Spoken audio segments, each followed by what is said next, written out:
What is up, YouTube, Facebook, Twitter, Twitch, Apple, Spotify, and everyone tuned in on the Texas Sports Unfiltered app?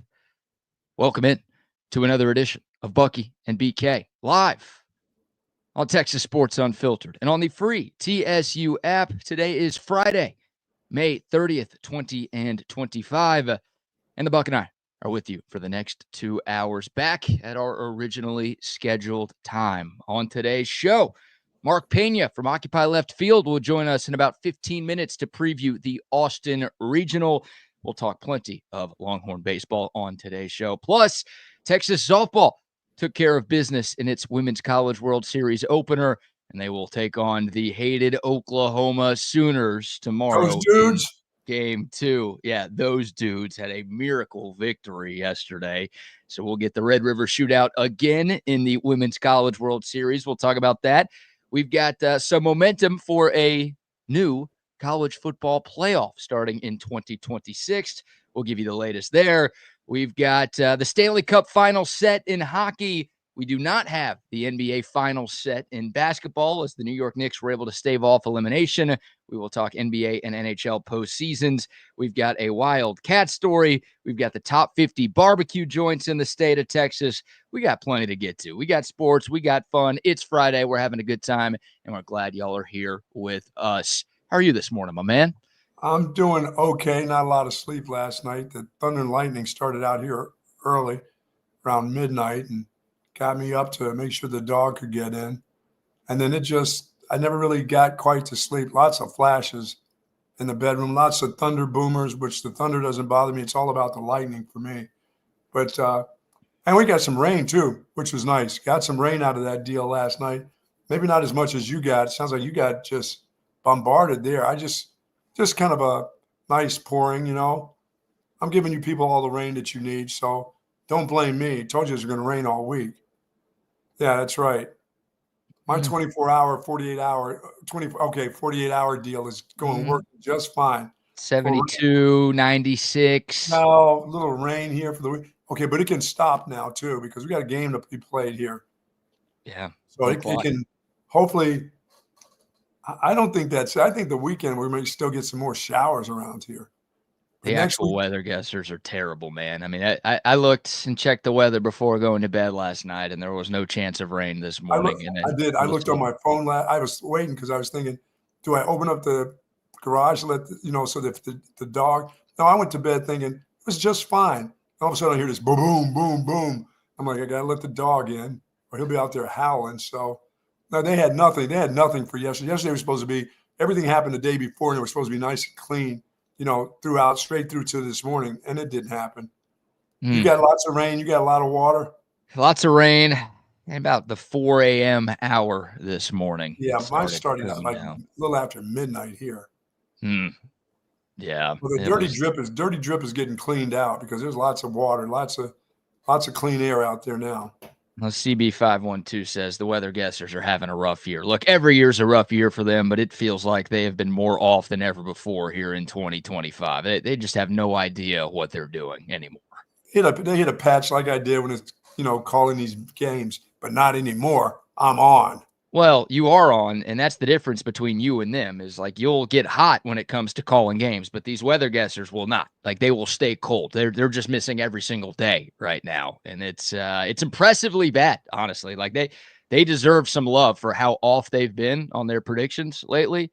And I've always thought meteorology is the fakest thing of all time. Like maybe do a better job. And now, I've learned that those people really have no clue what they're doing. They just stand in front of a green screen and point to stuff to look cool and sound smart. They don't know what they're talking about. Come on. Yeah, it was. I remember I said yesterday, I think we're in for a weather event before this summer's over with. Man, I started to think last night, I'm like, holy shit. I didn't mean for it to be like, I don't want it tonight. It's happening right now. Well, I was like, it's about to happen now. I'm like, no, man. And that I still, in my mind, there's just something that's telling me we're going to have one of these events. So when that event comes, make sure you got everything. Get your, CREs or CTRs or whatever those things you guys read. Make sure you have them.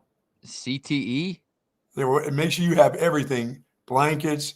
If you've got, that's why I always say that, one thing that I've done, a smart thing I've done now, I may have to call the guy to get my generator going, but I think one of the smarter things I've done is when I built this house, it took me about four years, but I said, you got to have a generator around this place. Eventually, this shit is going to go off the grid. You know what I mean? Mm-hmm.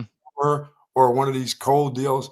And I feel good about having that thing that could help you just in case. I said to the guy when I bought it, I said, guess what? I hope I never have to turn this thing on except for to turn it on every 5 or 6 months just to see if it's still working. I said, I hope I never have to use it. It'd be the best money I've ever spent.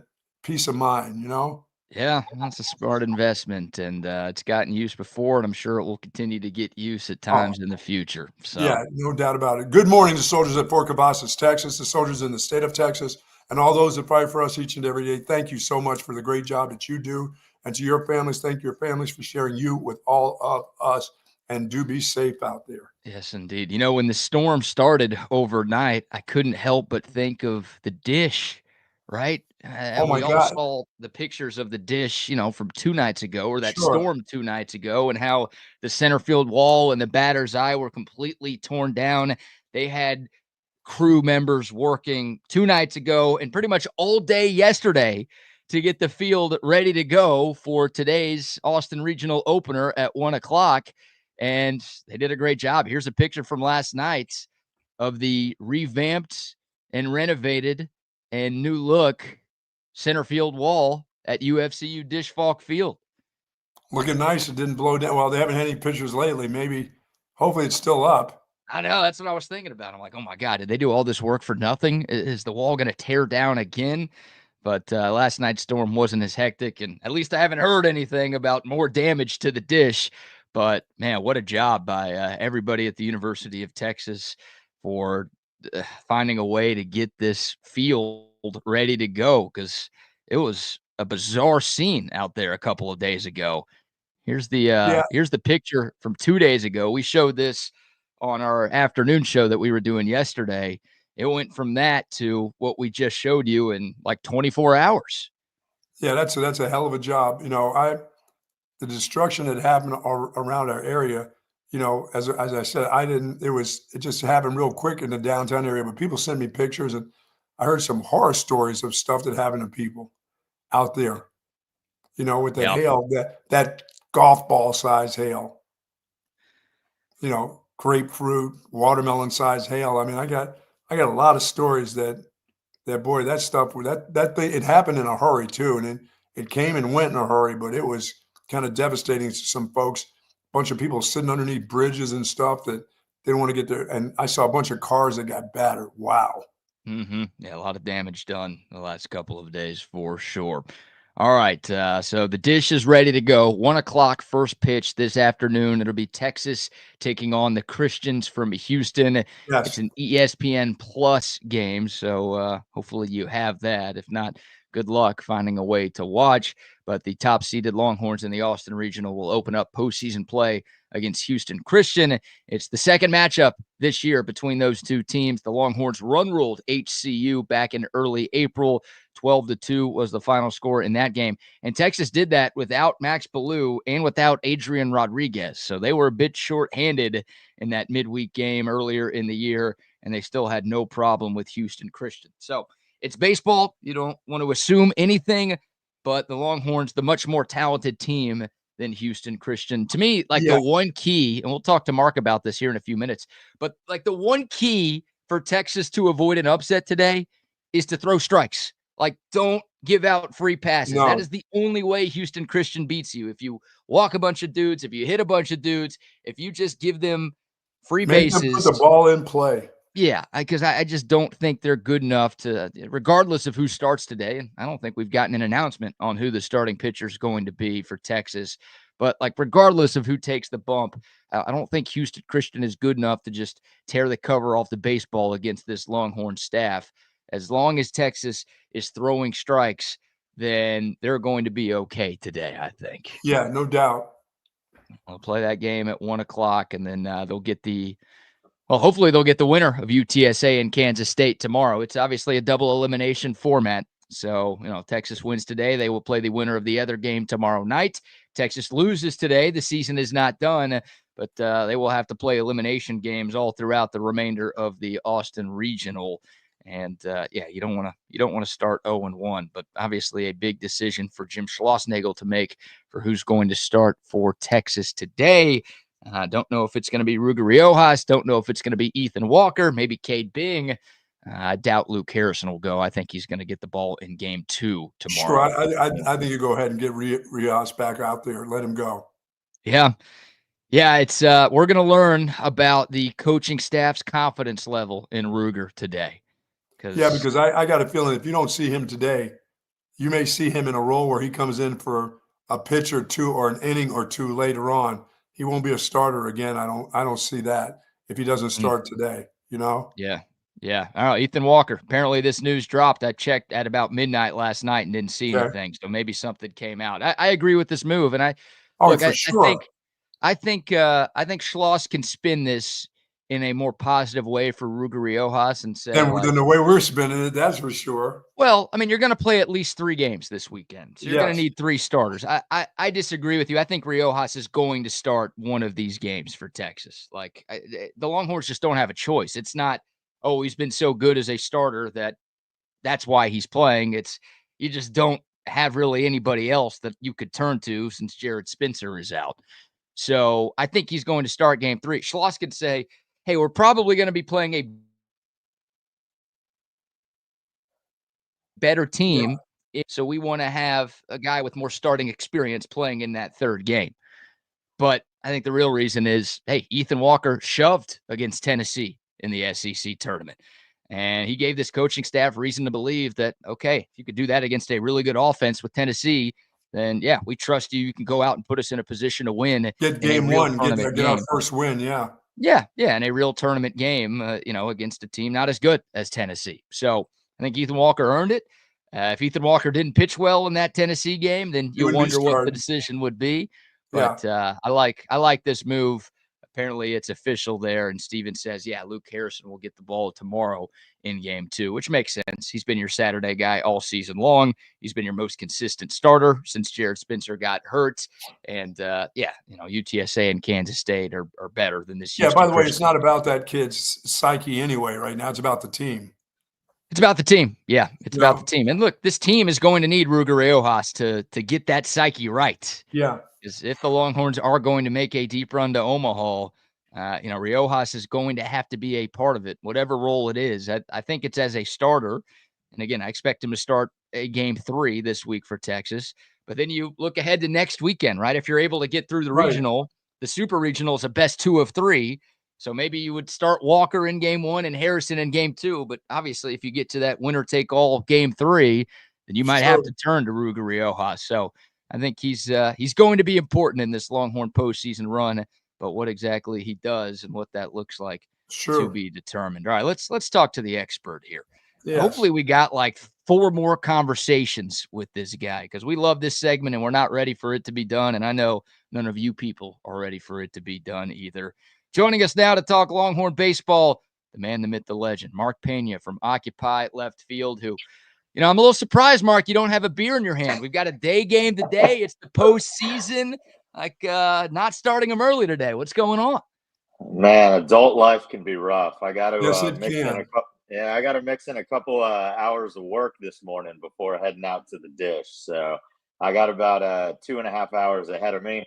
And then I'll be heading down to the field to get ready for the party this weekend. A little adulting this morning. Yeah, really. Absolutely. Unfortunate. I'm trying to save all my vacation time for a 2-week trip to Omaha. So there you go. We got to ration it that way. You know how that goes. So you're doing that fake I'm working on Friday deal at least? I wish I had a job where I could do that, Bucky. I actually have to work this week, this morning. I actually have 2 hours of work calls. So I'll be on calls getting stuff done, and then I'm out the door at 10:30. So there you go. Doesn't your boss know that postseason baseball is back at the dish? I mean, what are we doing here? It's the first regional in Austin since 2022. Should be giving you a day off to get things ready to go out in left field. Exactly. They probably know I'm going to come in limping on Monday, so we're just going to have things work out in the end. So we'll see Mark, how it goes. what a great job they did out there at the baseball at the field. I mean, in such a quick turn, what a quick turnaround that is, because there was a lot of work to be done after we saw what the weather did to that field the other day. Yeah, I'm a naturally dramatic person, and I'm sitting here on Wednesday. I just gotten back from HEB, and I live about a half mile from the stadium. And just a ridiculous storm pops through. We had trees falling in our backyard. I mean, sounded like our house was going to blow over. The wind was Wow. so strong. And then about 10 minutes after the storm, I just start getting texts one after the other. You know, people that live in the area sending me pics of dish fog, players sharing pictures. I saw stuff being shared on Twitter and other social media. I was actually really worried that it was going to impact the ability for us to play at dish fog. Some of the initial pictures that I saw looked really, really bad. Like the entire outfield wall was basically gone. So props to Del Conte and the athletics crew for getting that fixed. It doesn't seem like there was any panic on their end at all. You know, kept getting texts like around the clock on Wednesday. A buddy of mine drove by at like 1 a.m. and sent me a picture. He's like, "Oh yeah, there's crews out here. They're working. They're going to be here all night." And then I went by yesterday after work, and it was completely patched up. So, hell of a job, good response. I'm glad it happened on Wednesday and not a day later. Yeah. But I think everything's in place now, and we're going to be ready to go at 1 o'clock. Yeah, tip of the cap to Chris Del Conte. And what do they say about the University of Texas? All the money that's not at the Vatican is at the University of Texas. So it helps when you've got an unlimited budget. Like, hey, we can get somebody out here and get this thing fixed We up can get pretty 2 or quick. 3 different crews out here to get it done. Yeah, no Hell, kidding. left field would have volunteered to go help if they would have asked us. Oh, We yeah. were on standby. Anything to get that regional off and going.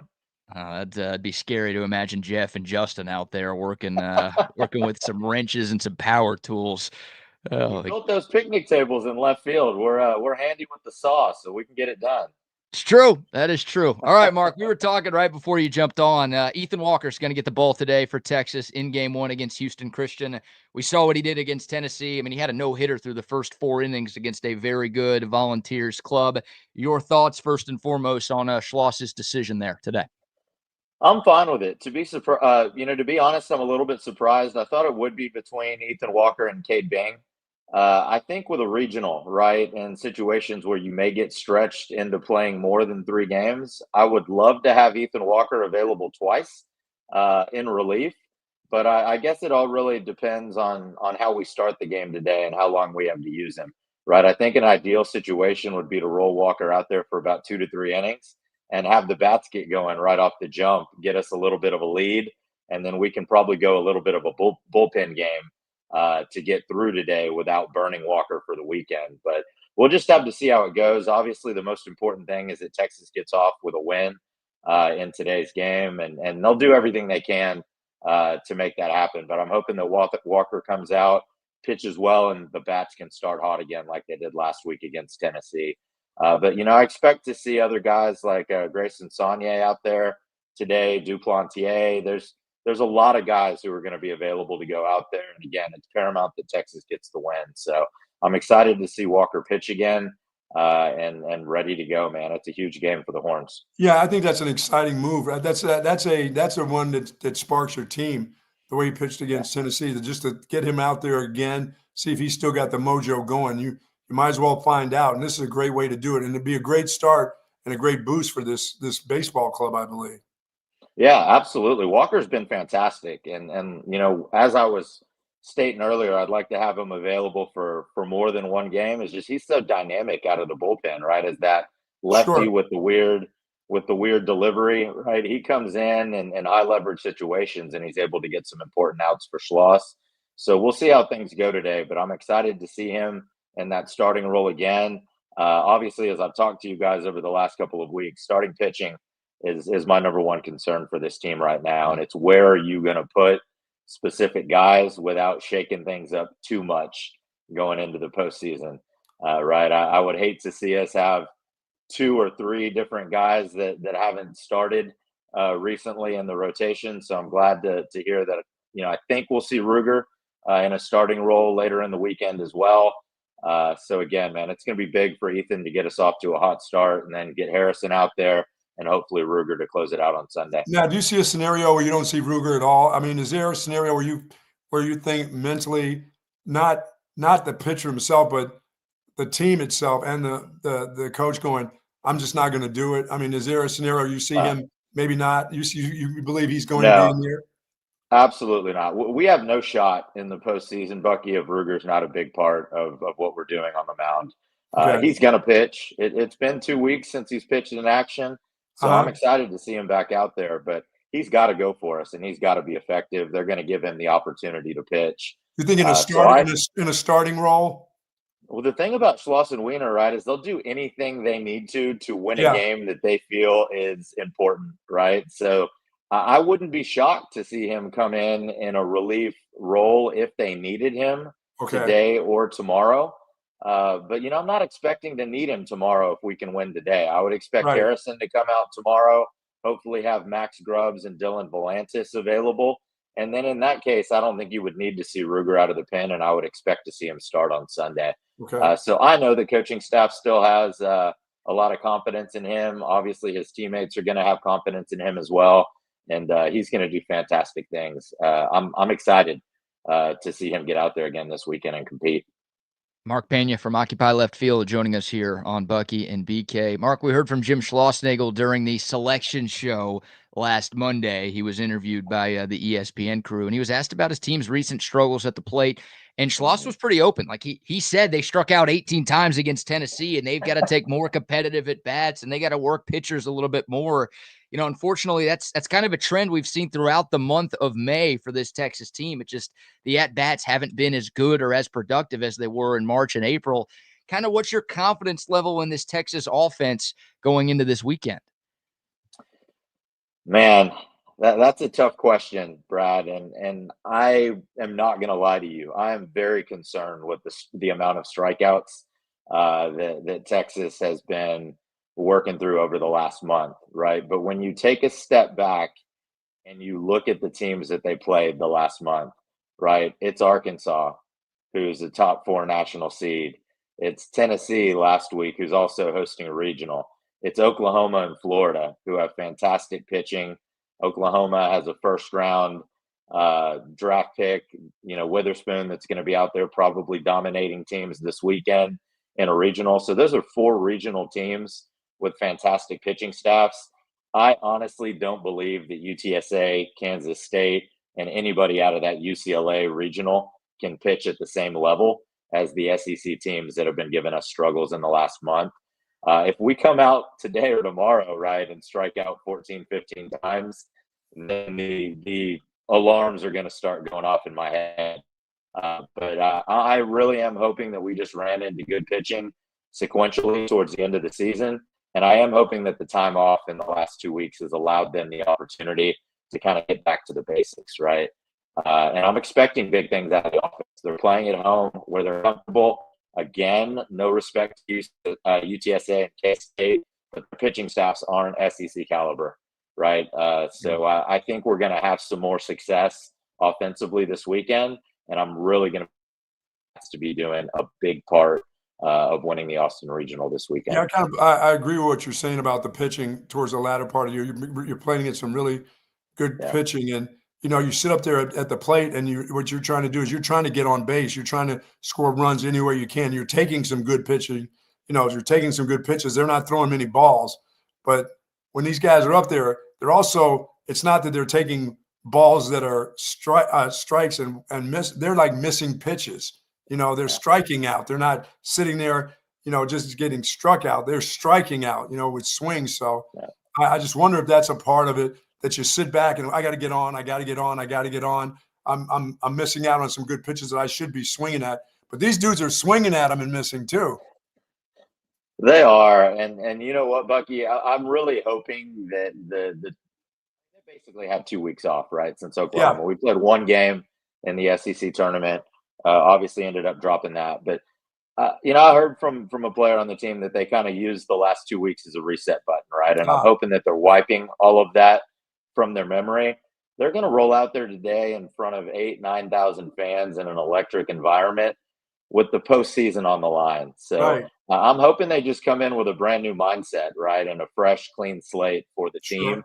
I wouldn't expect Rylan Galvan and Jalen Flores to walk to the plate today thinking about striking out, right? Right. I think they're going to come up excited and kind of renewed and refreshed, and that's what I'm expecting to see from them. So really hoping that none of that carries over. You're playing a 4 seed today that we should beat easily, right? Las Vegas has us as like a 5.5 run favorite against Houston Christian. So I'm kind of hoping today is a little bit of batting practice, right? You get out there, score Sure. some runs early, get even more confidence, and then you're ready to go tomorrow, 8 o'clock in the winner's bracket game. So I'm really hoping they flushed all of that from the last 4 weeks, and we're just taking a brand new approach. Yeah. What about Jonah Williams, Mark? It sounds like he's going to be available this weekend. We've seen him at times make a big impact for this Texas offense and obviously make some plays defensively as well. What are you hearing about Jonah, and what type of role do you think he can have for this team moving forward? Yep, I am hearing that he's healthy. But like we've talked about in the last couple of weeks, Schlossnagle now has a numbers issue, right? In theory, we have everybody healthy or healthy enough to be playing at this point. So I think going into the postseason, right, you have your infield set. You're going to see Borba at third. You're going to see Mendoza at second, right? So that means there's basically 4 guys or 5 guys playing for 4 positions, right? The outfield, you'll probably see some movement with Gasparino, Ballou, Farmer, and Jonah Williams, right? That's 4 guys for 3 positions there. And then you have Adrian Rodriguez, who's been doing a lot of DHing for us. So I think he'll be healthy, but it's going to depend on the pitching matchups, I think, as well. Right. Jonah with a left-handed bat, you'll probably see him in there in certain situations, depending on what the starting pitching looks like from the other team. But it's a tough position to be in. We have a lot of guys who are hungry and very capable. So I don't think we'll probably see Jonah in every game in the regional, but I'm expecting him to play quite a bit. You may see him on the base pads if they think he's healthy. You may see him in that role. And I still feel the same way about the fourth. The fourth can get in there and he runs the bases pretty good too. So that could be a guy that may not see him field enough, but they may, if it's 5th inning or 4th or 5th inning, if they got a spot for him to be on the bases, they maybe use those guys that way too. Yeah. And you've seen Schlossnagle do a lot of, start a guy in left field or center field and then pinch hit for him halfway through the game or get a defensive replacement into the game later on. So I think it's really just going to depend on who Schlossnagle is most comfortable with from a defensive perspective, because it seems like that's how he likes to end the game. Yeah. He'll put the 3 guys that he thinks are the best outfielders in there to make sure that game is secure in the later innings. I love how Tommy Farmer the fourth has just been relegated to the 4th now. Like he doesn't get his first and last name. We're just calling him the 4th. It's the rest of it's implied. And hey, if you need a designated shit talker, then Jonah Williams is your guy. That's true. I think Man, he's a fire plug, and I bet he's going to be even more excited this weekend with the packed houses and the regional environment. So I hope we see that electricity from everybody on the team. I really want to see Texas come out, play loose, have fun, and hopefully that crowd is raucous and ready to go as well. Yeah, Mark Pena from Occupy Left Field joining us. A couple more for you, Mark, because we know you got work to do before the weekend. You maybe just referenced one, but just a couple of keys, right, for Texas to take care of business in the Austin Regional. I mean, the Longhorns are more talented. I always prefer to get mid-majors as the 2 seeds when you can. I know UTSA is very good. I know they beat Texas earlier this season here in Austin, but I like the draw for the Longhorns. It feels like most people are picking them to advance at least past this weekend. In your eyes, maybe 2 to 3 keys to ensure that Texas doesn't slip up here in the regional. Number 1 for me is starting pitching, right? We cannot have any games like we've seen against A&M in Florida, right, where we had a pitcher that came out and didn't make it out of the first inning, right? If we get into a scenario like that in the regional, you're really putting yourself in a bad position because you never know, BK. You lose in the winner's bracket game, that means you have to win 3 games in 24 hours to get out of the regional, right? So you could be playing up to 5 games this weekend, not your standard 3. So I think starting pitching is going to be very, very critical. You got to get 4 innings, 5 innings out of your starters, especially if you're talking about Luke Harrison and Ruger Riojas, right? There are scenarios where maybe Ethan Walker is only going to be used for 2 or 3 innings, and that might be by design, right, to make it kind of a bullpen game. But I just think getting that consistency from the start is going to be very important. And then my second one is going to be the same thing I've been saying for weeks: productive outs at the plate. I'm not worried about us scoring runs and getting hits. I think that's going to come naturally. But where you win and lose games in the postseason is when you have runners on second and third with 1 out. Can you get a sac fly? Can you hit a ground ball to the right side of the field to score the run from third base? Those are the plays that determine whether you advance to Omaha or not, right? We're not asking people to always hit a double in the gap, but a sac fly is just as important as that, depending on the situation in the game. So those are the 2 biggest things to me. And if we can execute both of those things, I'm very confident that Texas is going to move forward this weekend. What do you think, Mark? 5 or 6 runs should be doing it in most of these games during the weekend? Maybe Man, 6? that's really tough.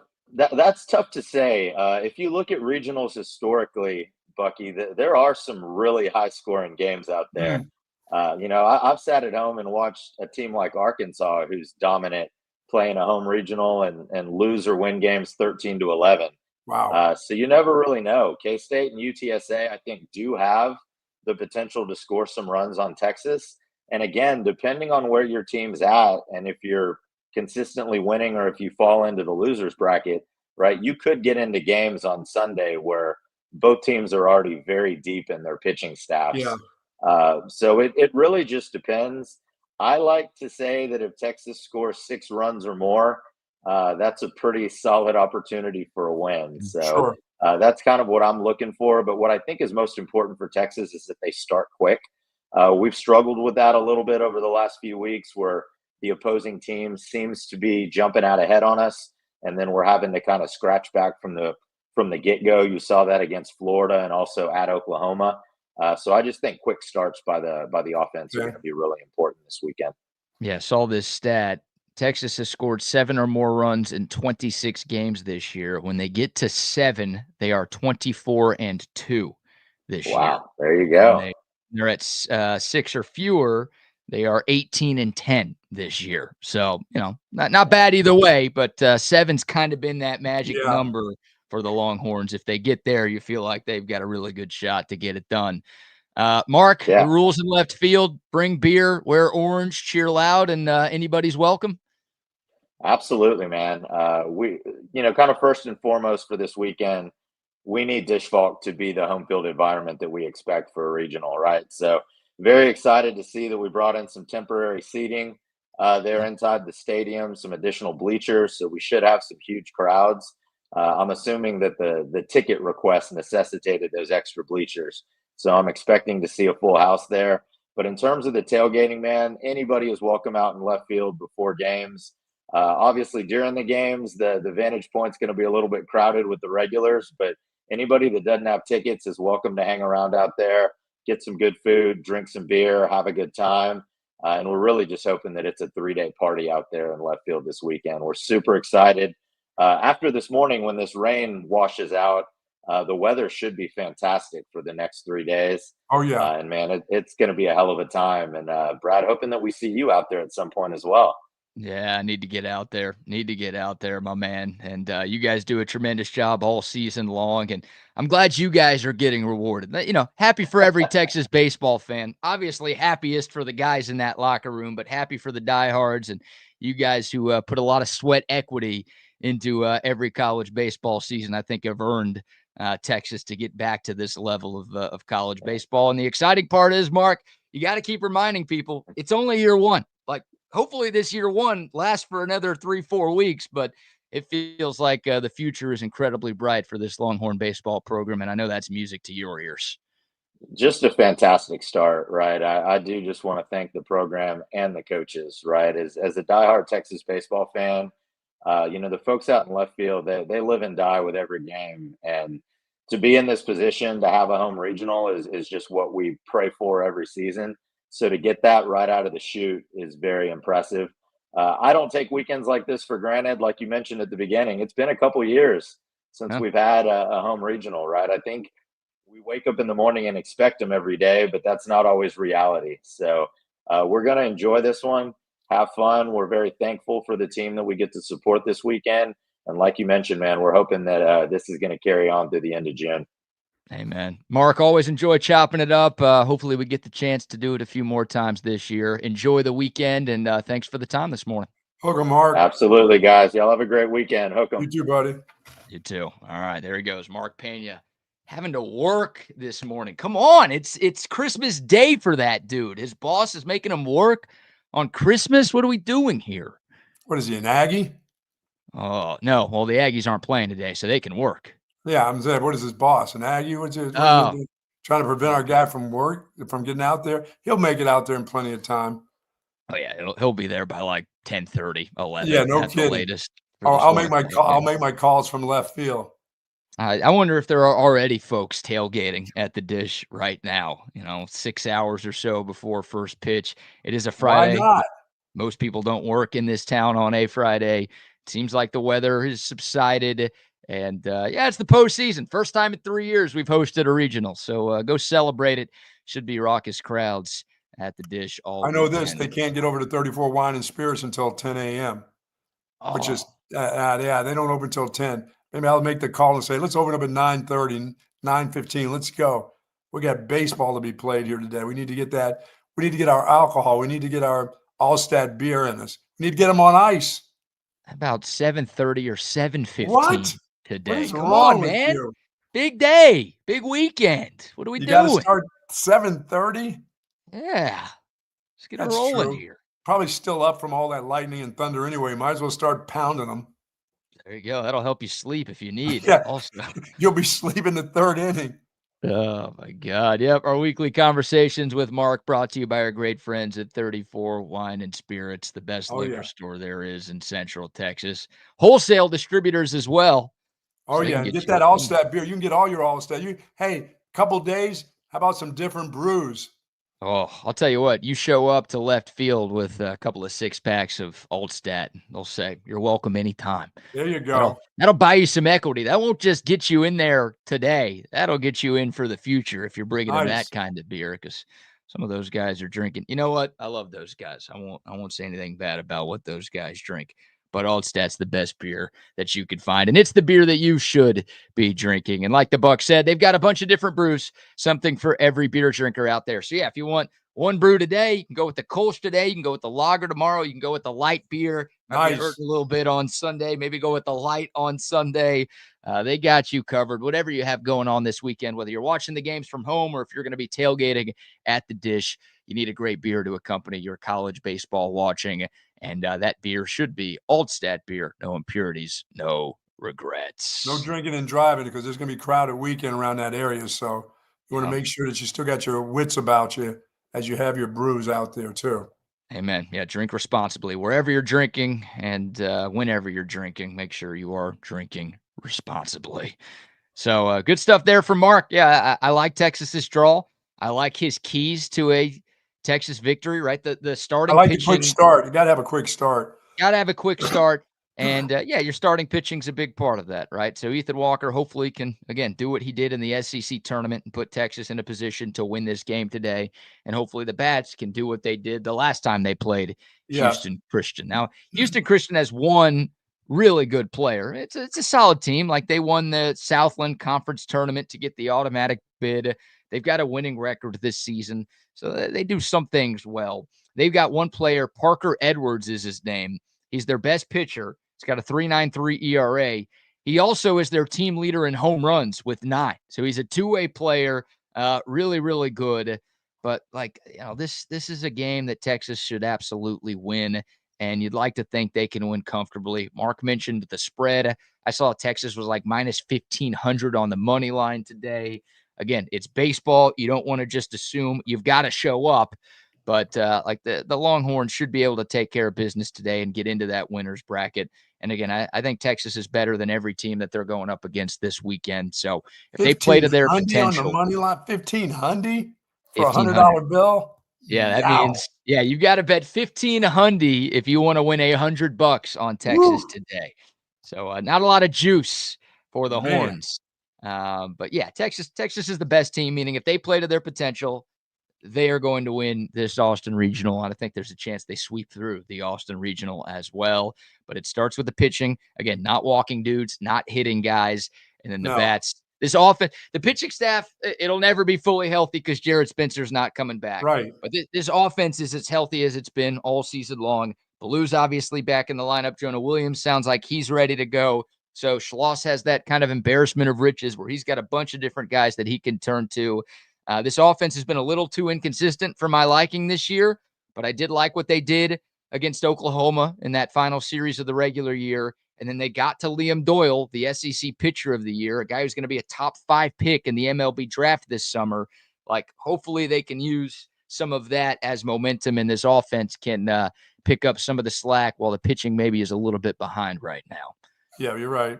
So we'll see. We will see. Should be fun baseball. Again, 1 o'clock today. If Texas wins, they will play tomorrow night at 8 o'clock. So going from a day game to hopefully a late night affair at the Dish. But good to have postseason baseball back. All right. We mentioned 34 Wine and Spirits. We mentioned Altstadt Beer. Maybe a couple more quick sponsor shout-outs here, Buck. Yeah, say hello to our friends over at Relax the Back. Of course, we love Relax the Back. I do, and I know you do too. Even if you don't have a bad back, you don't want to get a bad back. And if you go over to Relax the Back, you'll find something that'll suit you, whether it's your neck, your shoulders, your lumbar area, your thoracic area, your hips. They have it all right there. Tempur-Pedic pillows, mattresses, all the different assortments of and varieties of, I call them gadgets to help you feel good. It doesn't matter what you call them, as long as it makes your back and the things that are bothering you feel great. And folks, they believe in a healthier lifestyle, and they promote Live Wellness over at Relax the Back. And thank goodness I've been in this chair for over 20 years. I love this chair. I'm not looking for a new chair. I know they've got probably something brand new over there. They always do. That's even better than this, but I'm pretty satisfied with the way my back feels when I sit in this Relax the Back chair, folks. 2 great locations at the Hill Country Galleria across from Whole Foods, and in North Austin at the Gateway Shopping Center across from the Container Store. Live pain-free like the Buck at Relax the Back. Yes, sir. Much love to Jason and the gang over there. Also, a shout out to our friends at Waterloo Printing and Graphics. You see the TSU hat that the Buck is rocking this morning. We're actually selling those on our Twitter account if you want to. Very nice. Those. But if you've got a business or you just have a big event coming up that needs hats, shirts, signs, posters, stickers, anything to market a little bit more, hit up our man Adam and his great crew at Waterloo Printing and Graphics, based right here in South Austin. They will get you what you need, and they will get it to you very, very quickly. You can DM them on Instagram at Waterloo Printing, or you can call or text Adam himself at 512-300-9641. Big Texas baseball fan. He'll be out at the Dish all weekend long. And, great dude. Big TSU supporter as well. Shout out to Waterloo Printing and Graphics. Big shout out also to Sue Patrick, Jay, and the guys over at Sue Patrick, the incredible selection of Longhorn apparel. Speaking of hats, shirts, all the different types of gear that they have. There's that hat. There's the Hook'em hat right there. That's the new one. That's the one BK is promoting big time right there. You can get all of that at 5222 Burnett Road, folks. Go to SuePatrick.com for more information. Plus the Jellycats. Hey, Dad would like to have a Jellycat too. No. Yeah. Oh, yeah. I'm looking for a Jellycat for my trip to Pennsylvania. I need to put my head down on a Jellycat, just stick my head there instead of bringing my own pillow, you disgusting people. Leave your nasty pillows at your house. Get yourself a nice Jellycat. Make a friend. Buy a Jellycat from Sue Patrick. Absolutely. Did you say you need to go down on a Jellycat? No, I said buy a Jellycat. Make a friend. Buy a Jellycat. Yeah, I like that slogan. Make a friend, buy a Jellycat. Is that buy it for down on a Jellycat? Buy it for them or buy it for yourself? Buy it for yourself. And that's how you make a friend? Yeah, Dad would love to have a Jellycat. Nothing like one of those in his office. So when he gets the headache of everybody in the house, he can just lay his head on that Jellycat. Feel comfortable. I've got a flight at 11 o'clock this morning. I'm going to be running out of here after the show. I'm not going to be able to get there 2.5 hours early like you like to. Well, how are you going to know who's going to be the problem on the plane? What if you run into the condom lady on the plane? Well, apologies to my girlfriend who I'm traveling with, but I might have a new girlfriend after today. No way. Come on, the condom lady? You don't want dude. You don't want any part of the condom lady. She's ever. Instagram famous. My girlfriend's an effing bum compared to her. Remember, Instagram. She's the one in the condom lady is a bum. That's a true bum. Playing off of walking around with a condom around her body all day long. That's not the first time she's worn that gear. She wears that gear at least twice a week, guaranteed. Let's remind our audience. Yes. And we always have new people tuning in to TSU, so let's show them who the condom lady is. And then Call me a again. Call me a again. Yeah, you did nothing wrong. I said shut up. No, you shut the up. You shut the up and you're Goodbye. you shut the film me. I'm Instagram famous. Bum. Shut up. Oh my God. You bum. Yeah. Film me, I'm Instagram famous, you effing bum. Yeah, I'm in that one seat. She's getting a hip pointer because I'm going elbow to that hip area right there. Oh, you're gonna get a lot. You had to go down with your bags, but just go ahead and drag her off the plane. I'm Instagram famous. Not anymore. Not with a hip pointer. You're not. I would love to be on a flight with her. Come on. Oh my God, no. Sign me up for that. Nobody wants that action. The problem is the problem is not her wearing that outfit. No. The problem is you've got people twice the size of her wearing that outfit. 3 times the size of her, and it's coming out in all the different angles. Yeah, it's just oozing. It's not a word that you should use when talking about clothing. Oozing. No, you don't need that. You don't need her, and you don't need T-shirt guy who's been pumping for the last 5 years on the plane either. And it's 15 degrees where he's about to land, but all he has on is a tee. And he's all taking up all the room on the plane. Hey, can you move your elbow over a little bit? What's he been I always get that. I'll get that. You'll get that guy. You're on Delta, aren't you? T-shirt guy will be on your plane today at 11 o'clock. Super buff guy? He'll be all stretched out. Oh, wait a minute. This medium that I'm wearing. Can't put his arms down? Oh, no. And he'll be headed north. Hey, where the weather is like 60 degrees, but he'll be, the lows in the morning when he fly out, it'll be like, it'll be 50, but T-shirt guy will be all stretched out. Can't wait to get off the plane. Can't wait to get the plane in New York. We've learned a lot about your air travel this week and things that you don't like when it comes to air travel. So you don't like the condom lady. You do like getting to the airport 2 hours and 15 minutes early. Absolutely. Minimum. You can't stand the grown man who brings a pillow on the plane. Yeah, his dirty, filthy pillow. He doesn't even, he's not going to change the cover on the pillow. He's been using that same pillow for the last 2 months. And now we find out that you can't stand muscle guy. What is there some jealousy there? Are you mad that you don't have the muscles that? No, I'm still not going to T-shirt it up. I'm still going to come with sleeves on if I'm going to New York or Philly in June, because it's still going to be kind of, when you get off that plane, you know how the planes can be. Sometimes those planes can be cold too. Yeah. But that's the guy who's got to nudge up to you with this big thick elbow. I need a little bit of room. You got to be touched by that guy no matter what. And I can't stand. I'll throw 2 more on, and this is part of muscle guy because I feel like it's usually muscle guy who does this. Sleeveless shirt guy or gal, by the way, like to where their pits are exposed. I don't want to be sitting next to that because sometimes the plane's cold, sometimes the plane's hot, and you're gonna be sweating a little bit, and I don't need to be smelling any of that. All right. And I also can't stand flip-flop guy on the plane. You don't like flip-flop guy no matter what, do you? I'm not like flip-flops at the restaurant. You don't like flip-flop guy at the restaurant either, do you? No, flip-flops are for the beach, man. Like that's there you go. If you're going to the beach, if you're going on the lake, if you're around water, you can rock flip-flops. Otherwise, I don't want to see your hairy, smelly ass feet. Okay. Put those away. Do everybody a solid. Like wearing flip-flops on a plane feels like one of the most selfish things you can do. And it's also gross for yourself because your feet are going to be touching the ground at some point, and that's disgusting.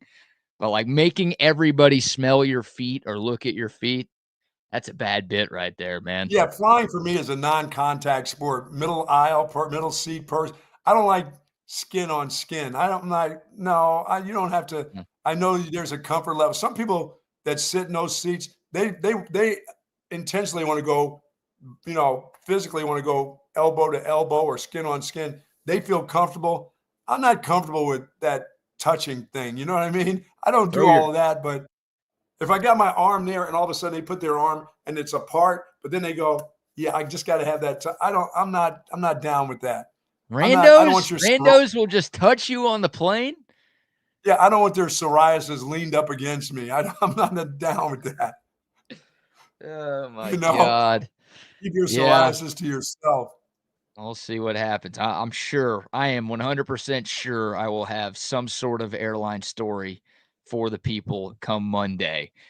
As long as you have an Amtrak story, we need those. We need to know how safe it is and how comfortable it is on Amtrak, so we can get these people on the train more often than on flights. 1 week from today, I will have an Amtrak story because 1 week from yesterday is when I'll be taking an Amtrak from New York to Boston. So wow. We will have Amtrak stories. Did you say is it New York to Boston or Philly to Boston? New York. New York? Oh. Yeah, they stop. You got a couple little hamlets you're going to stop off at, like 15 of them before you get to Boston. Okay, that doesn't sound good. No, it doesn't. As it gets going, you're like, yeah, now we're moving. All of a sudden, it's going to come to another stop, and then you got to do this all over again. And you got to see the mounted police that walk into that train headed to Beantown. Those people will be on board, like you traveling by train. Those people, yeah, that'll be fun. Can't be worse than the Greyhound crew that I travel. No, nothing. Well, nothing's worse than that. Nothing is worse than the Greyhound. But you know what? Sometimes you just have to do Greyhound just to have an experience. Sure, I'm glad everybody I did needs that. Everybody, I did it in college. Everybody needs a Greyhound. You need a bus experience. You just do. Yeah. But you don't need a lot of them. You need maybe 2 or 3, but you don't need 10 of them in a lifetime. That's no good. That means your ass is poor. Build some character, taking those long trips. Build some character.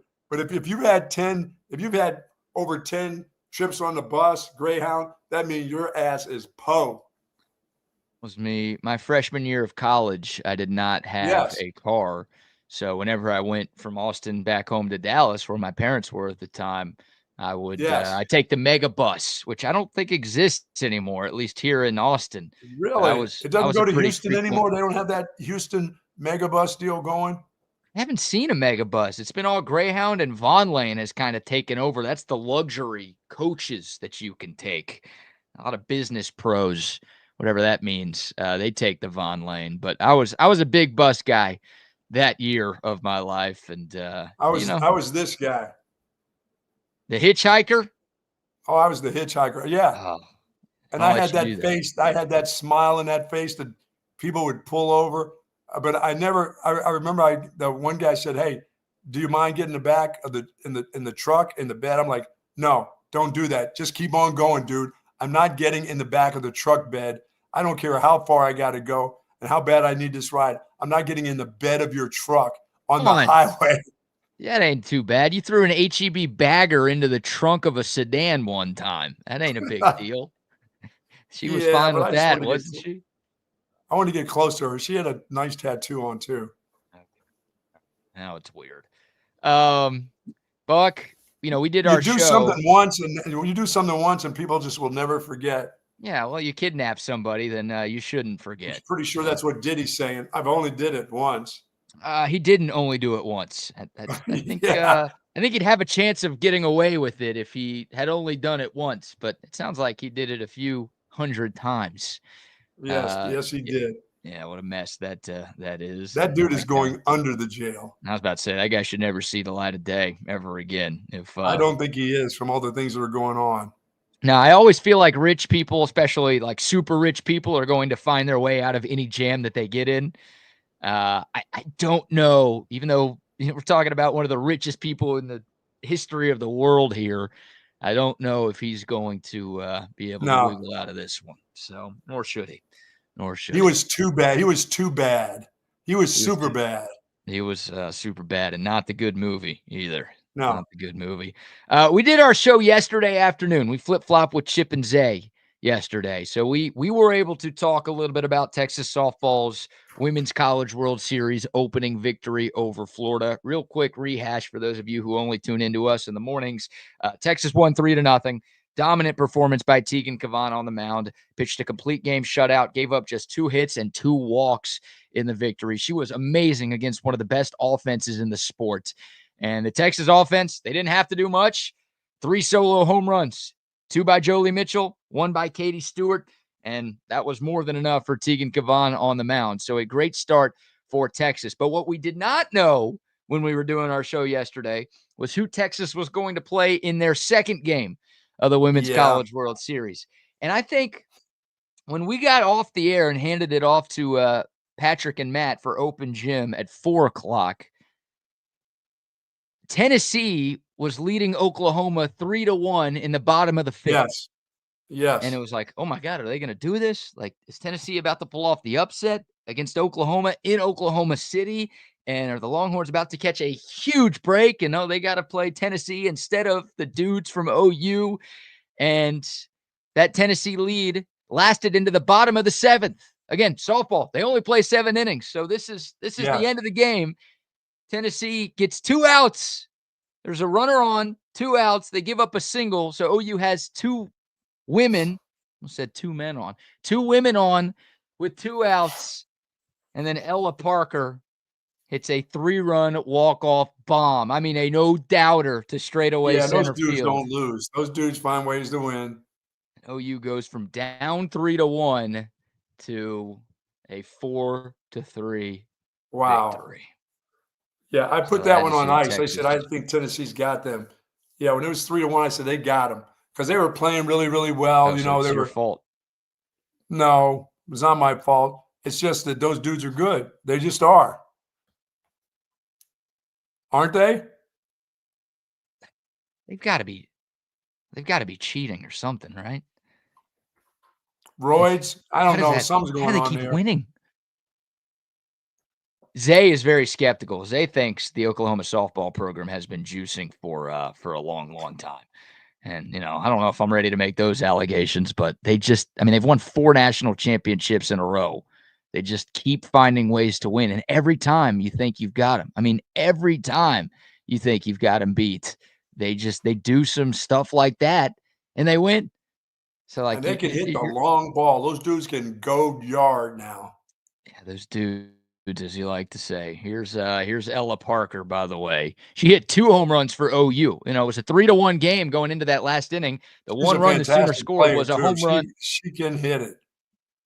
Yeah, the one run they had scored was her solo homer in the bottom of the 1st inning. Yep. And then, she came up to bat at the bottom of the 7th, and that dude, as you like to say, went yard. I bet you they went crazy there. Oh, they were going nuts. It's a home game, like for Oklahoma, and it's so annoying. At least now Oklahoma's in the SEC. When they were in the Big 12, the conference tournament was in Oklahoma City, and then, of course, the Women's College World Series was in Oklahoma City. So it's the easiest recruiting pitch of all time. It's like, hey, if you come here, tell your family to move here, and they'll be able to watch every regular season game we have at home, every postseason game, conference tournament, regional, super regional, and Women's College World Series. They'll all have it right here. Now, at least the conference tournament is somewhere else, but still, they still get to play the Women's College World Series at home, which is undoubtedly a huge advantage. Yeah, we need to change that. That needs to be changed there, Skanky. I say it all the time. I don't know if Skanky, again, we talked about it yesterday. I don't know if he cares about softball at all, but also it ain't the SEC's decision on where they play the Women's College World Series, unfortunately. Wow. So, I say it all the time. You move that thing to Round Rock and watch who starts winning a bunch of national championships. That's such a gift for OU. They're obviously really good. You don't win unless you're really good. But, you don't win 4 in a row unless you're really good. That's incredible. Exactly. But a home field advantage helps. There's no doubt about that. Did the blonde, the young lady, the blonde young lady pitched with the glasses, I forget her name. I'm not trying to remember her name, but she's always on the mound every game, every inning. She'll be pitching again. She's off today. I guess she'll be pitching again tomorrow. Yeah, there were a couple of blondes on the bump. That's just analysis of the game. It's nothing more than Yes. that. All Yes. right. I know the hair color of all the baseball players too. I don't. But yeah, she was pitching. She was pitching, and she'll probably pitch tomorrow. So Yeah, look, and the next day, yes. Tennessee's really good. I mean, Tennessee beat Texas 2 out of 3 in the regular season, so it's not like that would have been a guaranteed dub for the Horns. No, I'd But rather play them than those other dudes. Those other of dudes can course, play.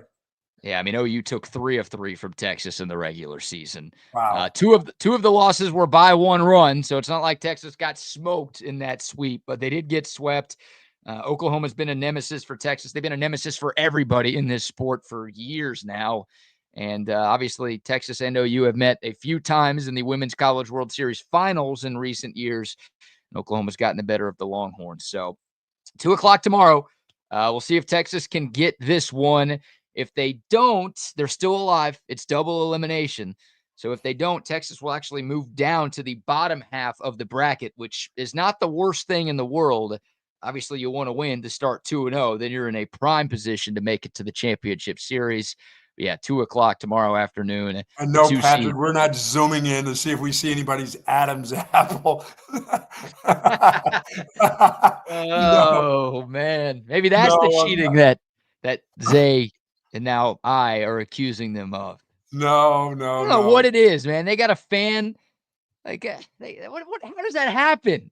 They're down to their final out. They have nothing going offensively, and all of a sudden they get 2 runners on and then hit a bomb to win. Are I you know. shitting me? That was Tennessee's game. I can't believe they blew that game. They had it in the bag. The pitcher was dealing, and she was amazing. And all of a sudden, it's I like was someone. watching that game. Then we started doing the show in the afternoon. That's what it was. You and I came on at 2 o'clock, screwed everything up. No, they were winning when we were doing the show. Maybe the issue Yeah. was we stopped doing our show. We should have told Matt and Patrick to wait a little longer because I was able to Oh watch man. the end of that game. The show was done. I go into the other room and I pop it on, and then it's like, no freaking way. I There's know. got to I be thought that someone was. I banging said, a trash can in the crowd or something. Like, "Oh yeah." I was like, "They're gonna finally lose the game." oh, That's all right. dang. Yeah, Hey, we'll play them at their best. Wow. they're gonna win. I mean, I'm sorry. I'm sorry, Coach White. I love you. Sorry, Reese. Sorry, Tegan and Katie and Mia. Y'all are amazing. But And look, maybe there's a way that Texas and Oklahoma meet in the championship series again, which is 3 times in 4 years if that happens. And ain't no shame in making it that far. It's already a great no, season. You made it to the World Series. But it's like I will never feel good about anybody against playing those dudes. No. those dudes, as you call them. They're cheating. I don't know how. I'm gonna get to the bottom of this. They're cheating somehow.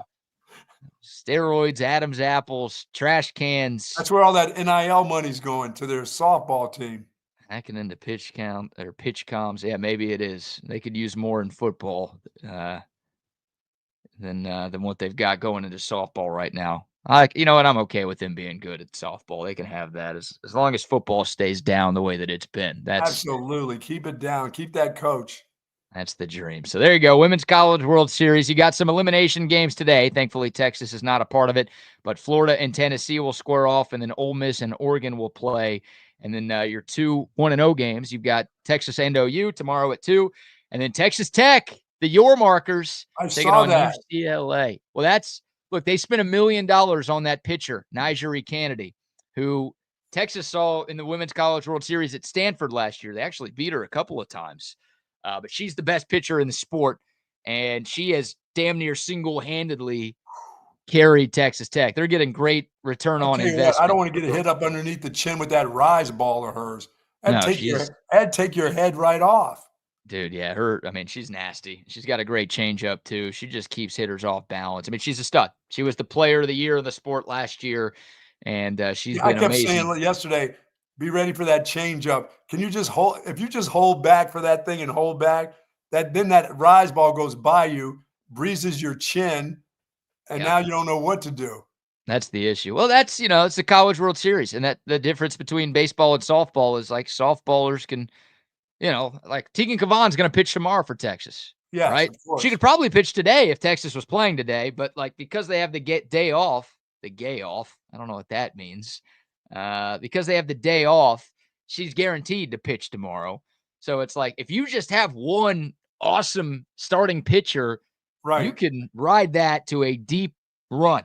And all of these pitchers in the Women's College World Series are really good. Like, you don't make it to the final 8 unless you're awesome on the mound. So yeah, there's gonna be some low scoring games in some of these No, matchups. they're not taking testosterone. No, they're not doing that. Stop it. Stop it. No, no. Those dudes don't Can we need get a that. random drug test or a random genetic test today?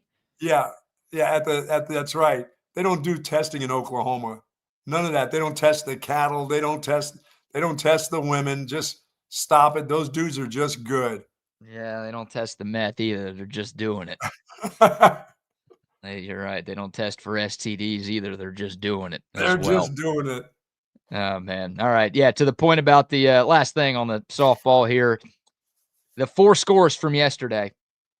3-0, that was Texas. 4-3, 1-0, 4-2. Pitching matters in softball. Yes. And yeah, Texas has a great one with Kavan. They're going to need her to be great moving forward. All right, we'll take your thoughts. The Dakota text line 512-222-9328. The YouTube, Facebook, Twitter, and Twitch live chats are rocking and rolling as well. We got some college football to get into. It sounds like there's a lot of momentum growing to a certain format of the college football playoff. So we will talk about that and discuss whether or not we believe that it is the right move for the future of the sport. But before we shift to the gridiron, how about a few more sponsor shout outs? How about our friends at Hat Creek Burger Company? Today's a Hat Creek day, BK. Before you head out to the ballpark, why don't you stop by Hat Creek Burger, get yourself a double, get yourself a large shake today. Try that, try the chocolate shake today. You know, you think I can ask for a mixture of the vanilla and chocolate together? Think I could do that? I think I may try that. I've been wanting to do that, the swirl or whatever they call it. You know, I saw that the other day at Jason's Deli. They had a separate little swirl thing. I may ask that at Hat Creek Burger because their shakes are delicious. If I can get a little mixture in there, if I can get a mixer in there, I may try to do that. But I'm going to have a double today for sure. And 25 locations throughout the state of Texas, started right here in Austin, Texas. And the burgers are delicious. That meat is grade A. And I get the whole works, except for keep your pickles to yourself, please. Once again, you folks, if I want pickles, I'll ask for them. Don't slap it on there, okay? They don't do that at Hat Creek. I had it perfect the last time I was there. Double meat, double cheese, large fry, and a large strawberry shake. You can get that at Hat Creek Burger. And there's locations throughout the Austin area that serve breakfast. You know, I've been trying to get 3 squares in me. Had pancakes yesterday. I could go to Hat Creek at 7 a.m. and get myself that. Well, I can't go at 7 a.m. today. But the weekend I may go get myself, try some of those. I'm going to try some of the pancakes at Hat Creek Burgers. I've never had the pancakes. You know, all my life I have not been a big pancake guy. People would say, why didn't you, as a kid, you didn't like it? No, not really. I wasn't waffles or pancake guy.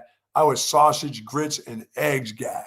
So now I'm trying to get them all combined, and I can get that at Hat Creek Burger.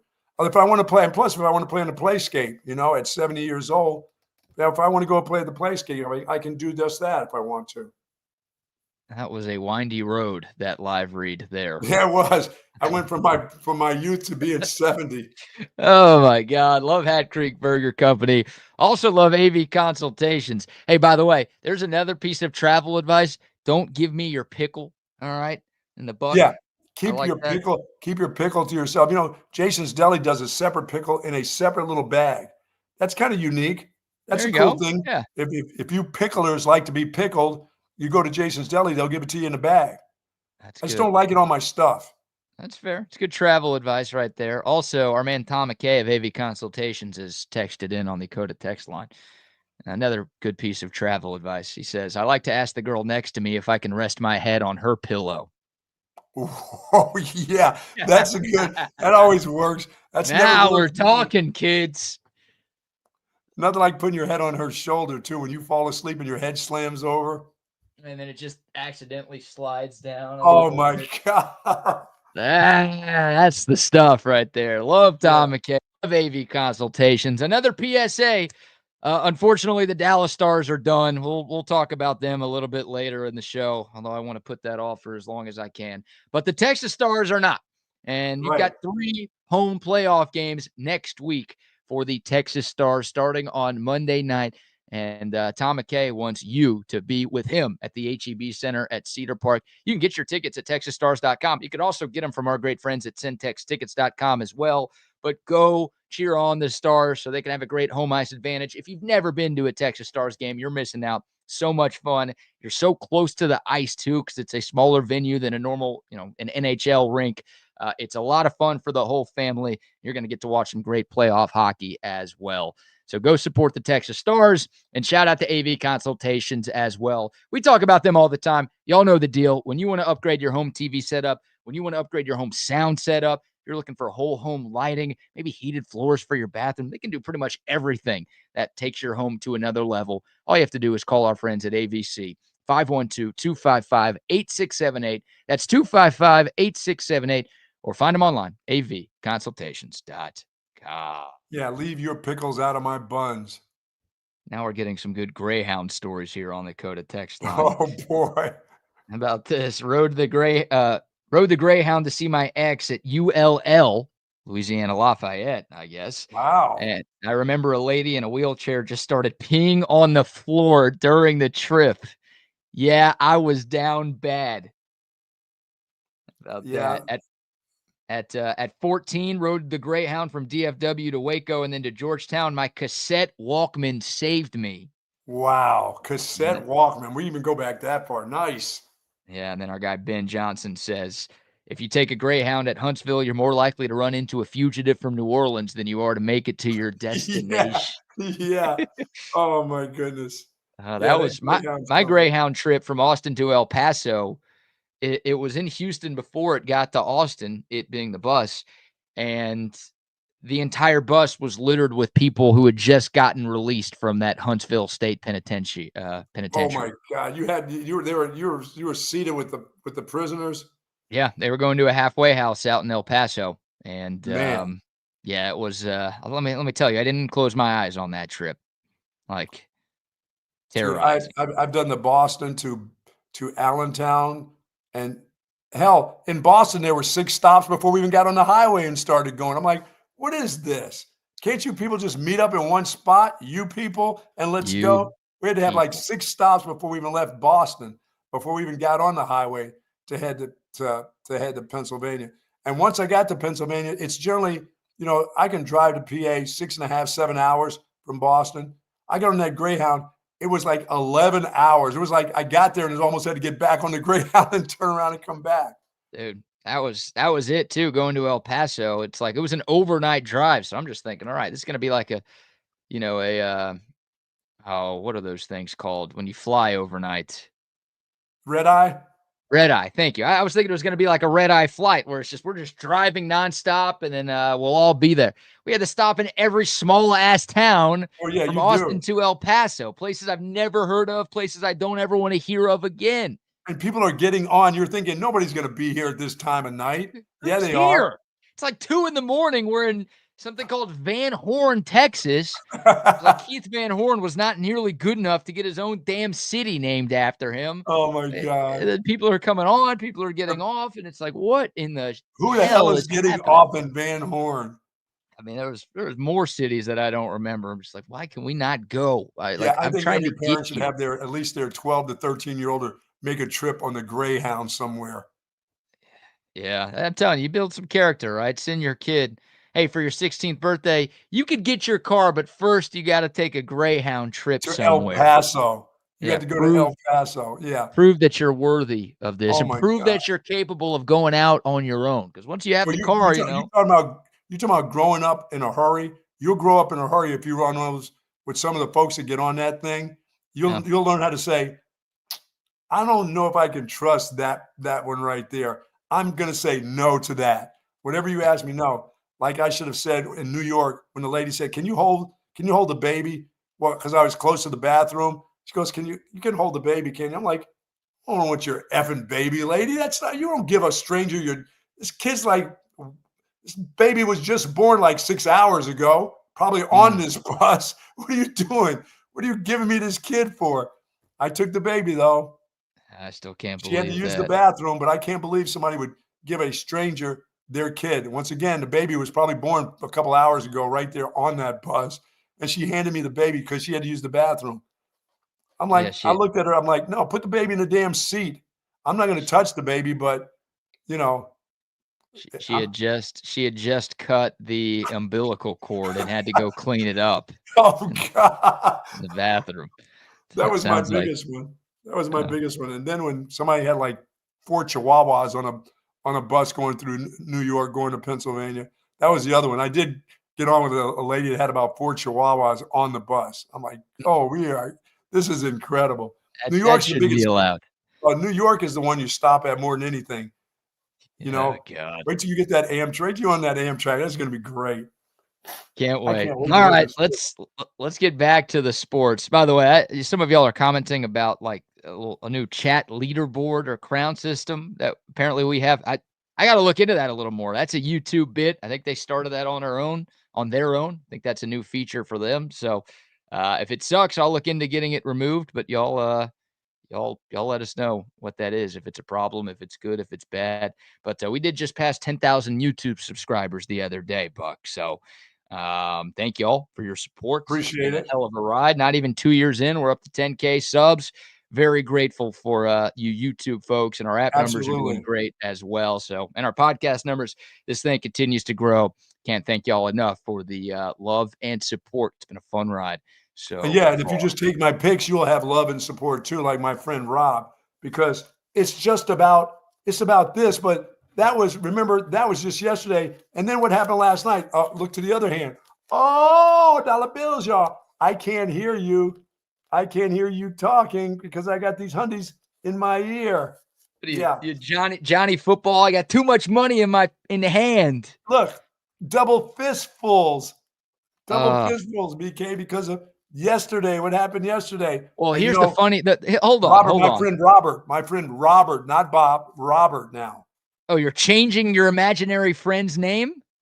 He wants to be called Robert after he went and doubled up yesterday. Yeah, that's what I was calling you out on. His name was Bob, and all of a sudden it's Rob, which makes me think this guy is. I mean, I already thought he wasn't real. Now I know he's not real. Well, he wants to be a little bit more sophisticated because he has the cash to be sophisticated like that.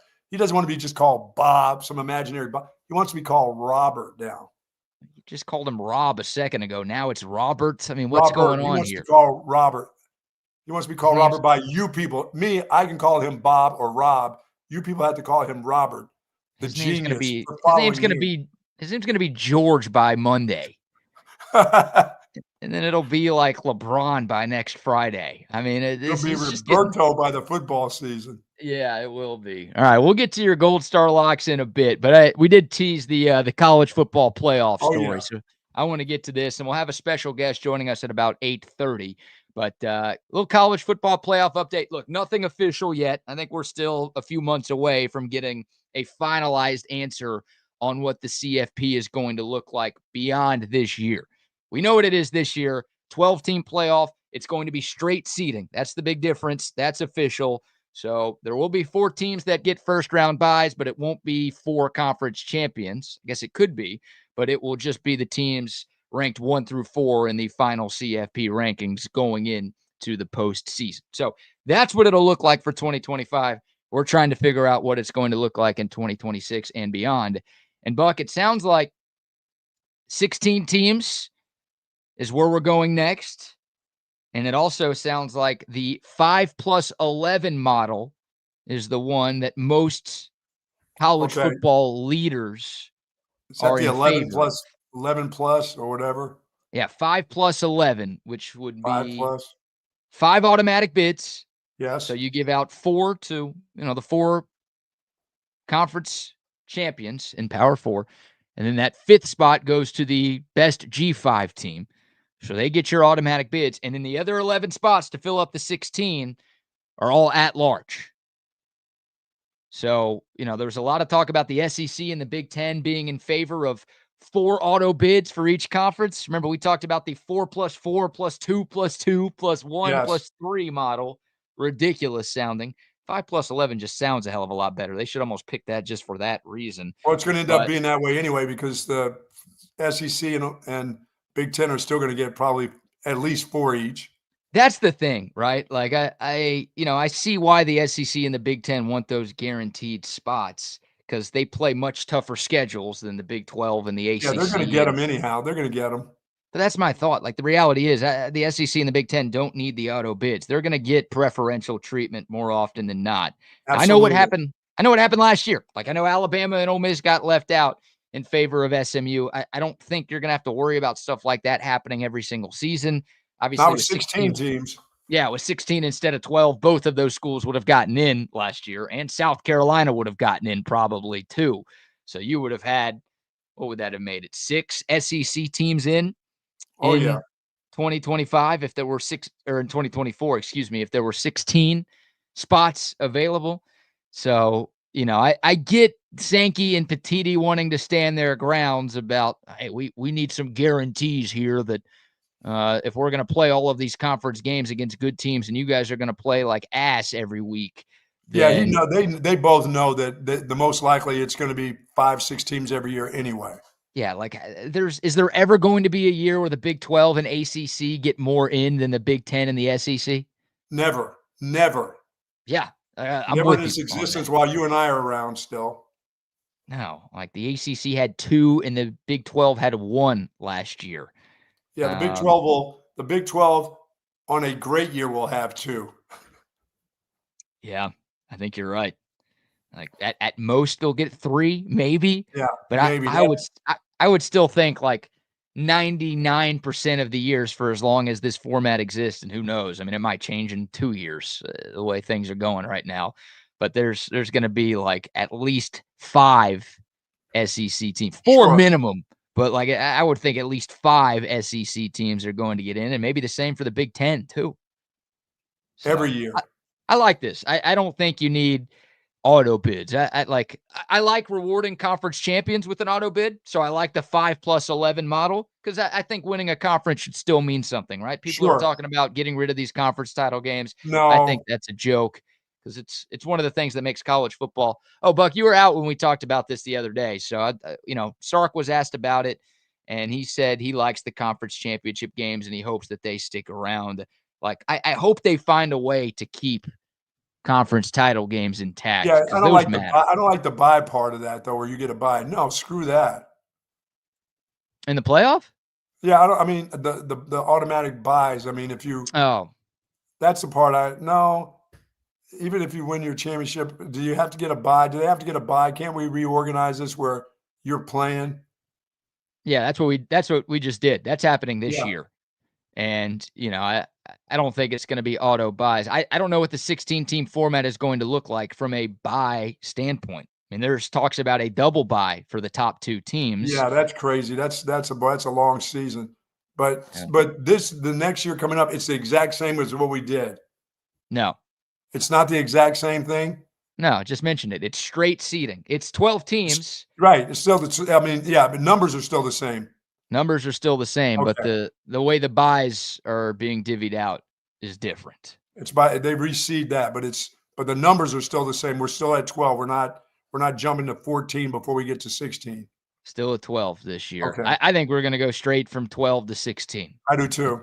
That's what it sounds like right now, and it's just, whatever makes the most money, let's get there as soon as possible. That's what they're trying to do. Yes. It's kind of what it seems like, and it's confusing. Like everybody gets confused trying to figure out what the hell is going on in college football these days.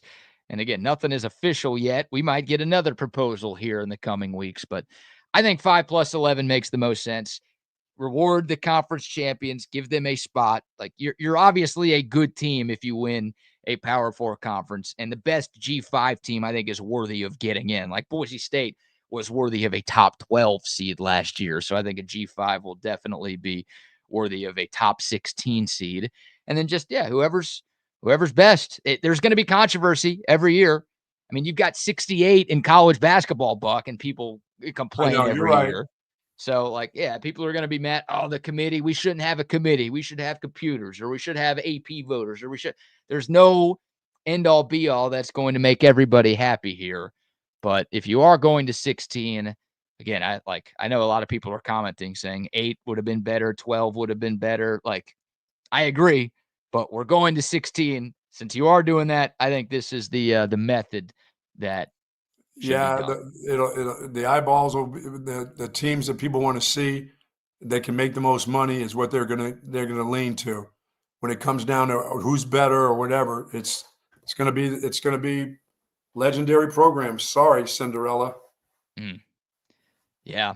Yeah. I would Better think win they all would your lean. games. Cinderella better win all their games. I would think they would lean to that side. Last year there was the debate of 3-loss SEC team versus like 2-loss SMU who played in their Right. conference championship game. Are we about to get into 4-loss SEC team versus like 2-loss Of course Big we will. 12? Yeah. Yes, we will. Is that how it's going to be? And then they'll throw that schedule, that SEC schedule against that 2-loss group, and the SEC will win out. Yeah. It's always And college football will have to let it work that way because, Skanky there will eventually say, okay, we're pulling out. Goodbye, y'all. he'll always have that card he can pull if he wants. Yeah. As soon as he gets upset about an SEC team with with 3 or 4 losses and the schedule compared to those others, he will then get mad and say, you know what? There may be another new change coming up here in the following year. Yeah. Yeah, we might be out. After this year, they're going to set a limit of 2031. That's it. We're done. Yeah, if you put SMU in the field over Alabama again, then Yes. we're going to leave and start our own playoff with the Big Ten, and no one's going to watch whatever you have left. You're right. It should be a disaster. That would be stupid. And the best case scenario is, again, this is all pretty imperfect, but best case scenario is these conferences find a way to work together and get something that keeps everybody in the same. You're going to roll over for the SEC and the Big Ten because even if you're the small group, you need the money. You need the money for the schools that do make it. You can't afford to say, well, screw you. None of us want to be in it. Oh no, your teams need that money. Your conferences need that money, that big TV revenue. So you're going to roll to that guy. That guy's the big king right now. So. Yeah, well, it's the golden rule. He who has the gold makes the rules. And it feels like Greg Sankey and Tony Petitti, who runs the Big Ten, those are the two biggest powers in the sport right now. Because the NCAA never does anything. And we've got this College Sports Commission getting going, but the stages are very early right now. So we don't know what that is or what that's going to look like. And there's a lot of uncertainty, and the leadership isn't where it needs to be, and that's why we're having these conversations right now. No doubt. So it is weird, but it sounds like that 5+11 model, again, is gaining some traction amongst the leaders in college football. They've got to make a decision by December 1st of this year. So we will have an answer. I hope we get one before this year kicks off. That'd be nice. You can just put it behind us and focus on the actual football. But we will know something in 6 months time. We'll be talking about it right here on Texas Sports Unfiltered. All right. Very special guest about to join us here on Bucky and BK. You hear Chip and Zay talk about Sleep Cycle Center all the time from 2 to 4. Great thing. Our man, Dr. Chad Denman, has a couple of Sleep Cycle Center locations in the Austin area, one on 183 and Breaker, the other in Lakeway, doing a great job trying to solve the problem of sleep apnea that has plagued so many people here in Central Texas and all over the world for so long. Sleep Cycle Center, one of our great partners here on TSU, and joining us now to talk about Sleep Cycle Center and to maybe help with some advice on how you can help solve your sleep apnea problems is our man, Dr. Chad Denman, the founder and owner of Sleep Cycle Center. Dr. Chad, can you hear us? Yeah, yes, sir. Thanks for having me on. How's y'all's day going so far? So far, so good, Doc. So far, so good. It's Friday. Can't complain. It is Friday. We've got some postseason baseball coming back to the dish. So a lot of good things happening here in Central Texas. You've got a fascinating story. I heard your conversation with Chip and Zay a few weeks ago, and from talking to you and your team, before we dive into kind of what Sleep Cycle Center is and what y'all can do for people in our area, Tell us about why you started Sleep Cycle Center and why, what you do is so important to you and your family. Thanks so much. Yeah, I've been helping people get to sleep and stay to sleep and wake up more rested for almost 15 years now. Sleep Cycle Center has been around for the last 10 years. And the reason why we started this company is my personal story is I lost my dad to this disease at the age of 60. He was always a heavy snorer, and there would be periods of time where he was stopping snoring. And I used to think, as a kid, well, at least I can get back to sleep now. And I could hear it from the other side of the house. And whether, because that was such a tragic event, looking into it, the main reason why most people that even know that they have the disease go untreated is because they feel like there's just the CPAP route out there, or they feel like they've got to spend the night in a hospital hooked up to all these wires to get a diagnosis. And that's kind of old school. There's a lot of different options when it comes to treatment of not only snoring, but sleep apnea. And what we now know is it passes on to your bed partner. So even if you are just a snorer, you're waking up your bed partner multiple times a night from those interruptions, which is robbing them of their reparative sleep. So there's kind of a new term that's out called secondhand sleep apnea. And that is when you wake up your bed partner multiple times, but they don't have a drop in their oxygen. They're just being pulled out of that REM sleep and the deep sleep all night long. And so it is best to be at least screened for this. There's an 8-question survey called the Stop Bang. If you ever want to look at our website, it's www.sleepcyclecenters.com. And that question survey starts out with, do you snore? Or have you ever been told that you snore? If you answer yes to that, I'd recommend a sleep study. Ours are take home. They're disposable. It's like wearing a wristwatch and a pulse oximeter on your finger. You sleep with it for one night. All that data comes to us. We get it read and interpreted by one of our board certified sleep physicians. And ultimately, the silver lining with my dad's story is I didn't realize I had this disease. And it is something that I can now trace back all the way to high school. And so it's really important that people do get screened for this. It will shorten your life by 8 to 20 years if you do have it and go untreated based on its severity level. So thank you guys for having me on. And I usually like to give a little bit of sleep hygiene. We're talking about the weekend here. Sure. Oh, yeah. Many people have different bedtimes each and every single night. And although that might have worked for you in your 20s, as you get older, your body's less available to kind of bounce back from that. So what I let everyone know is, especially over the age of like 35, really consider that 7 nights a week, you go to bed about the same time. Now with one change, a sleep cycle is every 90 minutes. That's where our name came from. And every 90 minutes when you're asleep, you should go through REM, deep, and light sleep. And if you alter that within a 7-day period, more than an hour, then that takes up one of those full sleep cycles that you could have gotten. So you're going to be tired and not feeling refreshed when you wake up in the morning. So that's my sleep hygiene of the day. If that's helpful to anybody out there, try that. It's part of the biohacking series to help you feel better when you wake up. Dr. Chad, I've been one of these guys. I'm a very light sleeper. I hear everything around. I hear every movement in my house. If you flush a toilet on the other side of the house, I can hear it.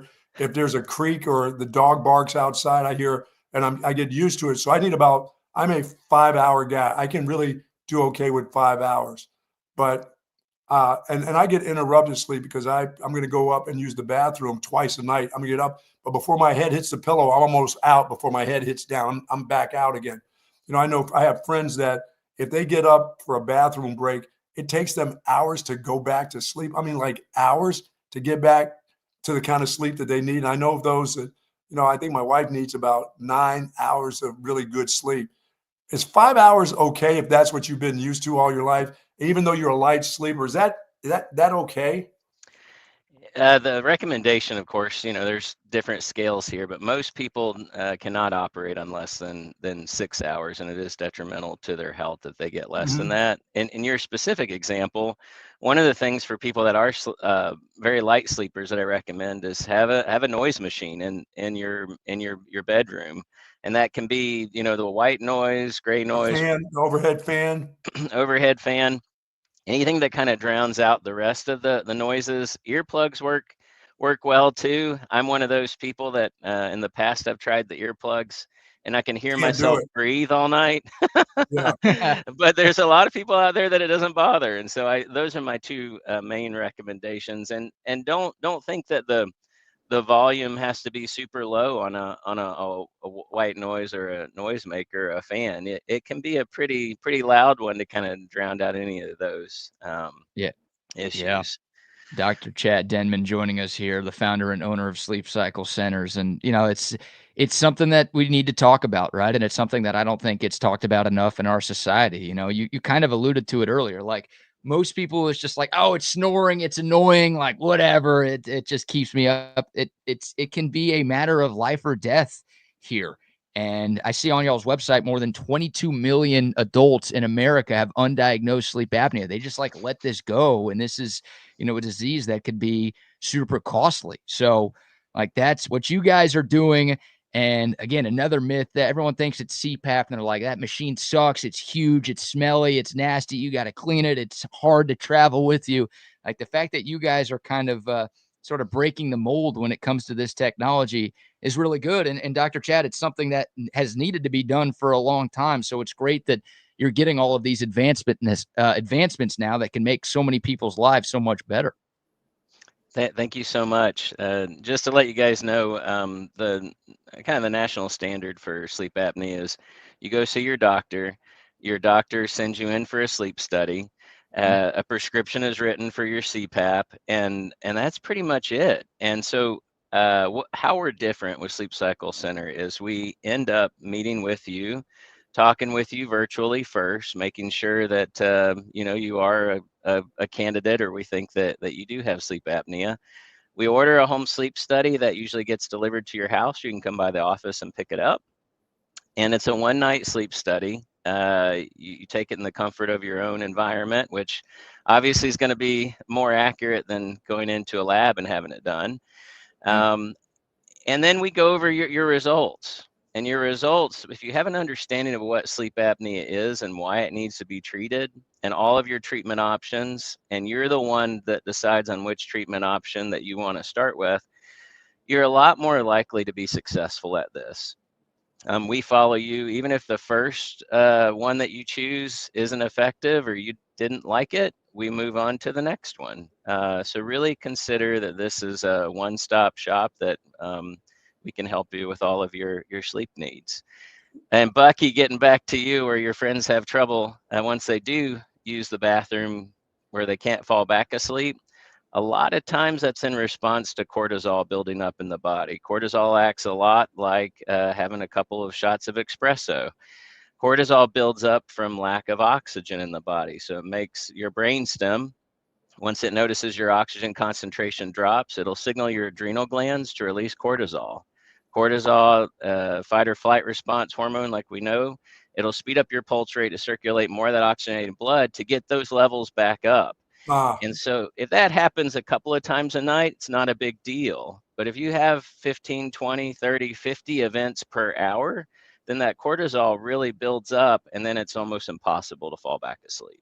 Yeah, I've been that way. I've been that way with baby bladder since I was a high schooler. I've had to get up.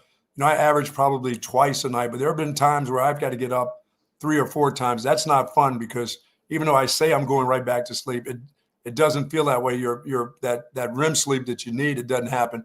And the other one, as you said, Doc, is your partner. You're talking about putting pressure on a relationship at times.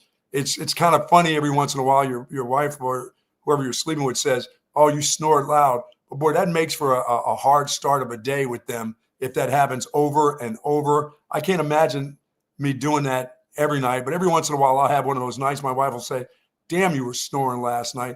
But I can't imagine going, that's not great for a relationship. That gets to be kind of a burden. And boy, to have her wake up pissed off in the morning, before you even start your day, she's not happy because she didn't get any sleep, or he's not happy. That's gotta suck if you can get that fixed.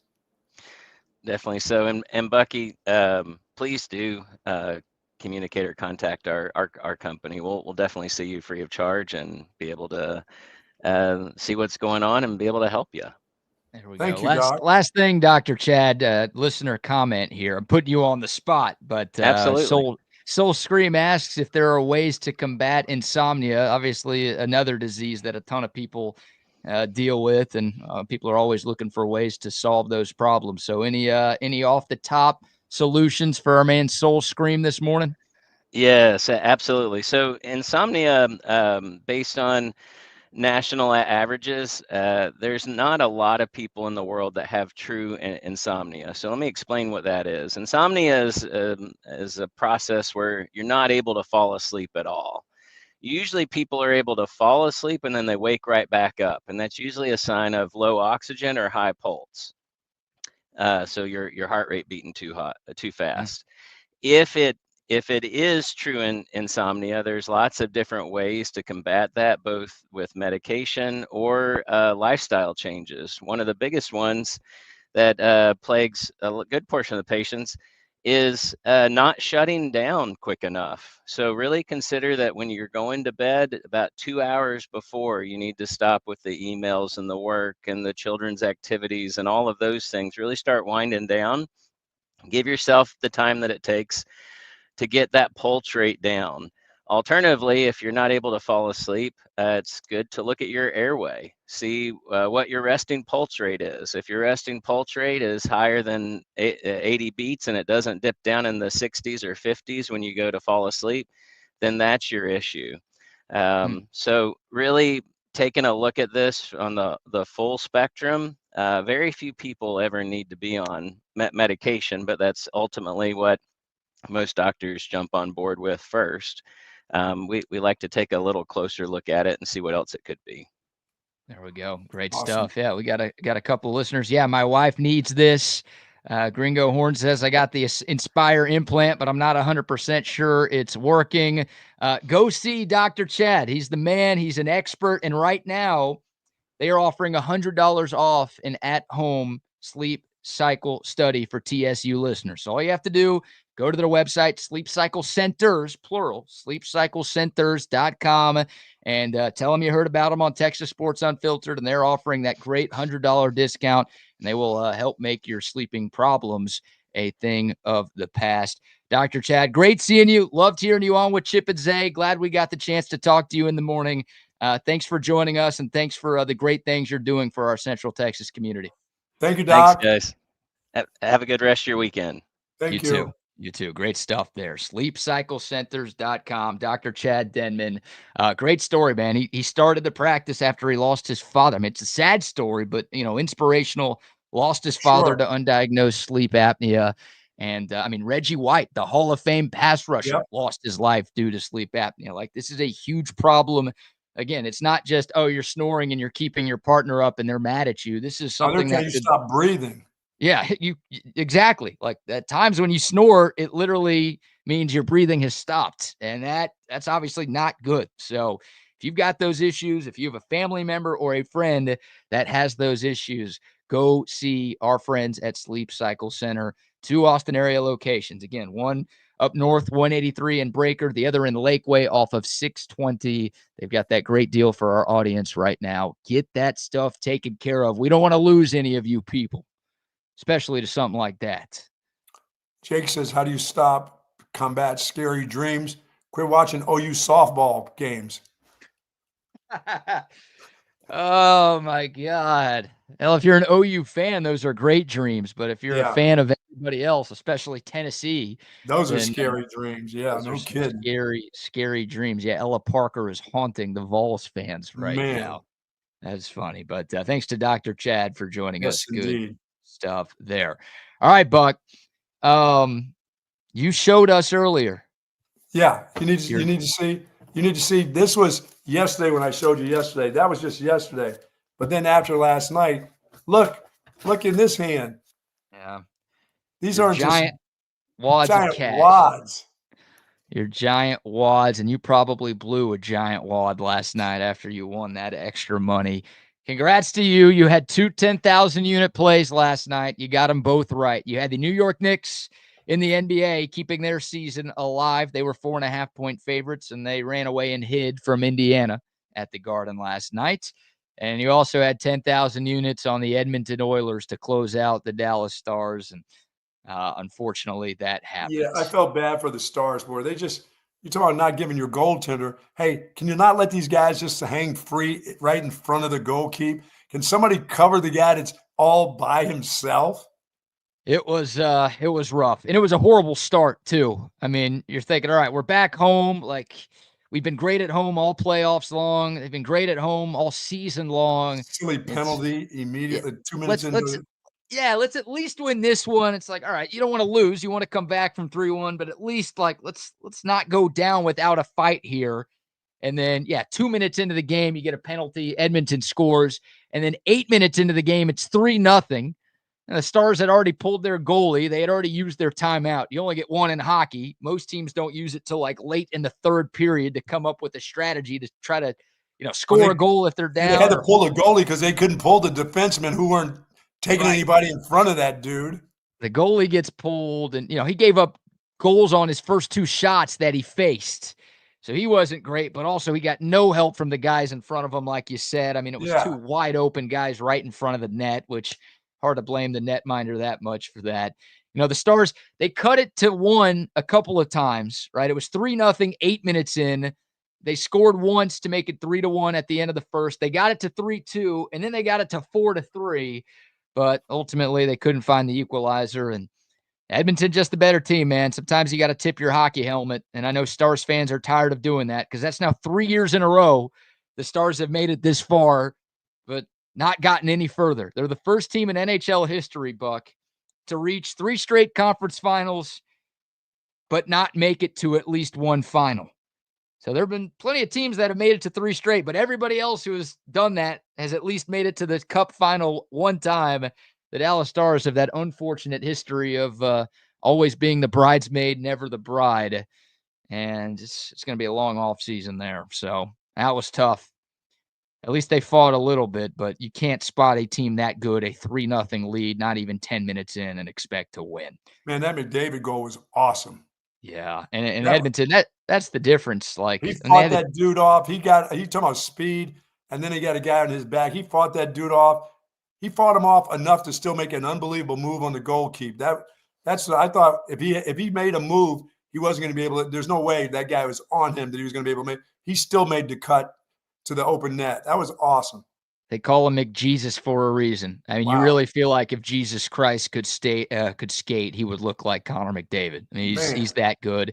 And the difference was like Edmonton got contributions from everybody.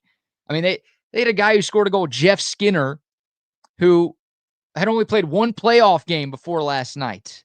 And he was so bad that they took him out of the lineup for all of these other games. He was only in because they had somebody get hurt in game 4.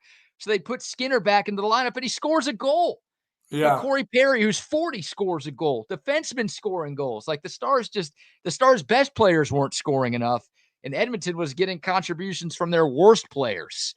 So they were looking to blame everything on the goalkeeper last night for the Stars. Yeah. I'm like, dude, you can't have guys by themselves in front of that guy when they're firing pucks and they're getting deflection and nobody else is there to help out. That was just tough. Yeah. I mean, the first goal was. It was tough anyway. They needed to be the one scoring first in that kind of situation, but he needed a little bit more help than he got. I'm not totally blaming it on him last night. I just thought he didn't get enough help. Agreed. Yeah, the whole series. I agree 100%. And the Stars, kind of amazing they made it as far as they did. They played 18 games in the playoffs. The other team scored first in 15 of those 18 games. Like, that is a recipe for disaster in hockey, especially in playoff hockey. And again, somehow the Stars won 2 rounds, but at some point that was going to catch up to them, and it did. And it's one of those, like, what do you do if you're the Stars? You've made it to the Final Four 3 years in a row, so you're right there. You're knocking on the door, but you can't get over this hump. So do you have to make major changes, or do you just kind of run it back? Do they need more offense, or do they need to just have a better plan defensively. I think they need more offense. They need more guys who are willing to be physical and get in front of the net and just do the dirty work. Sure. Edmonton's got a few of those guys. Dallas doesn't.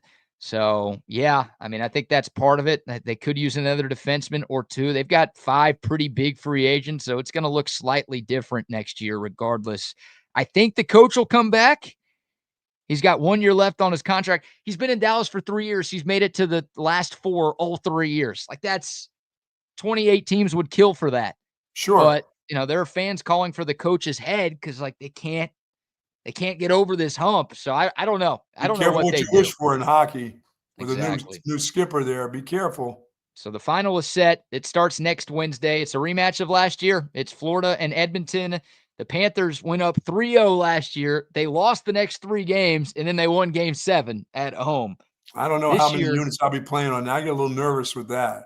Well, this year Edmonton's got home ice. So if it does go the distance, then it will be in Alberta for a Game 7. A Canadian team has not won at all since 1993, Buck. I was not alive in 1993. Wow. So I will be picking Florida. I think Edmonton's better this year. I think Florida might be better this year than they were last year too.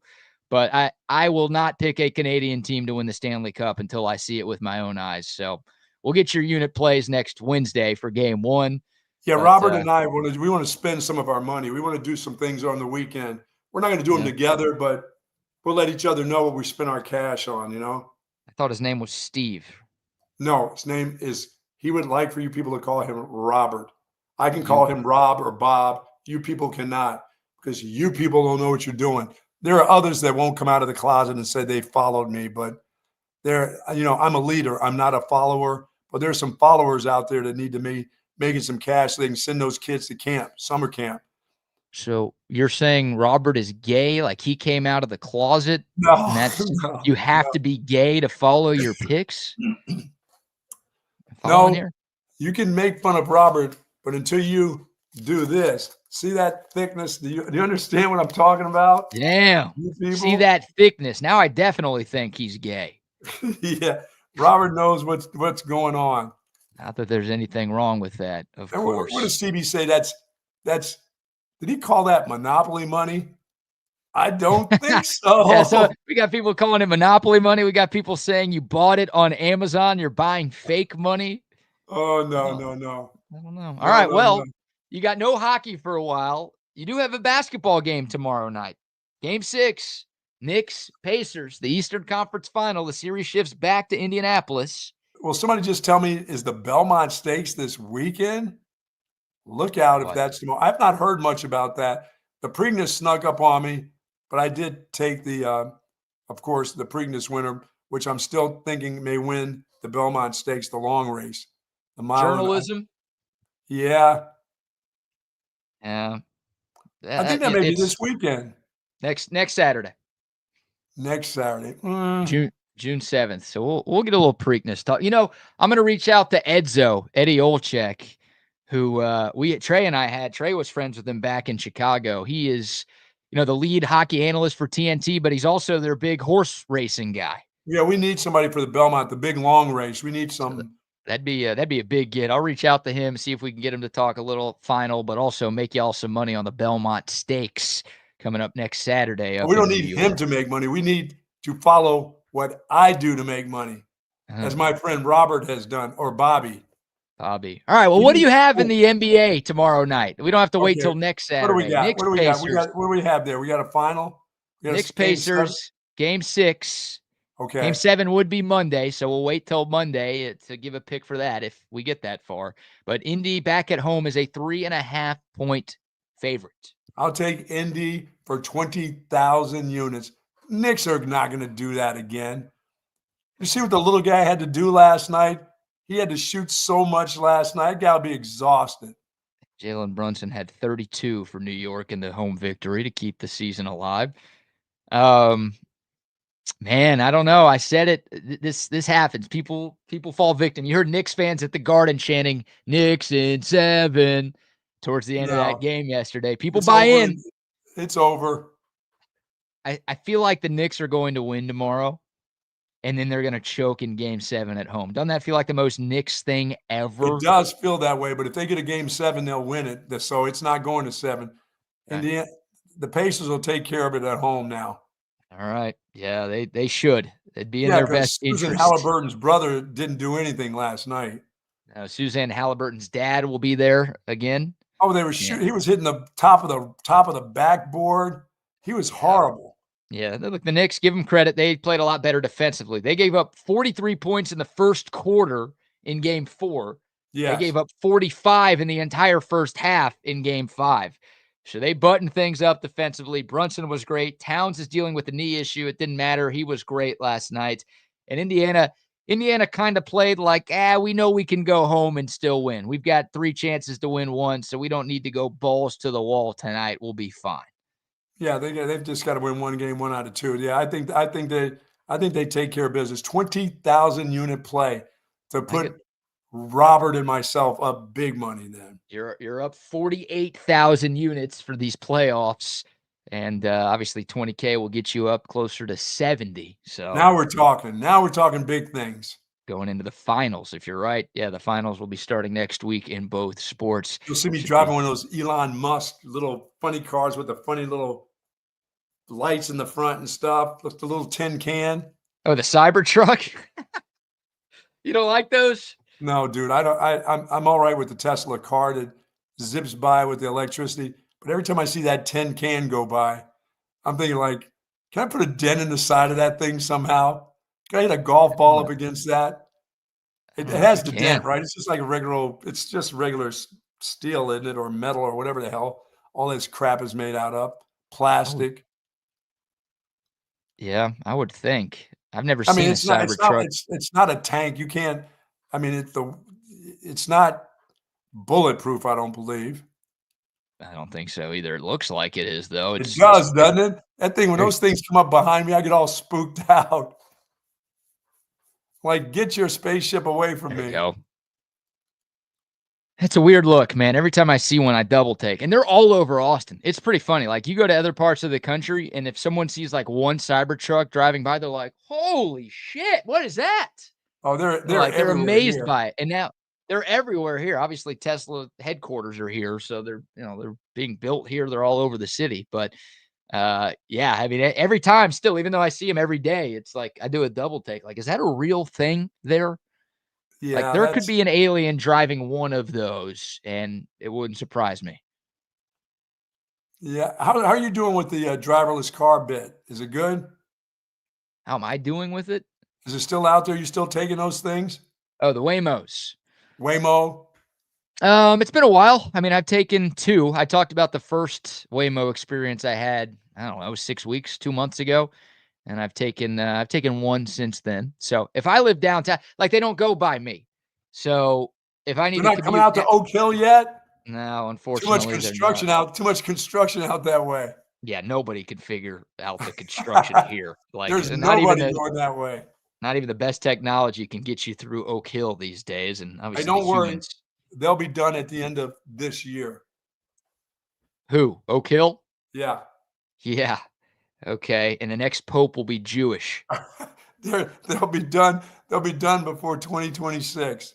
Yeah. All right. Good one, guy.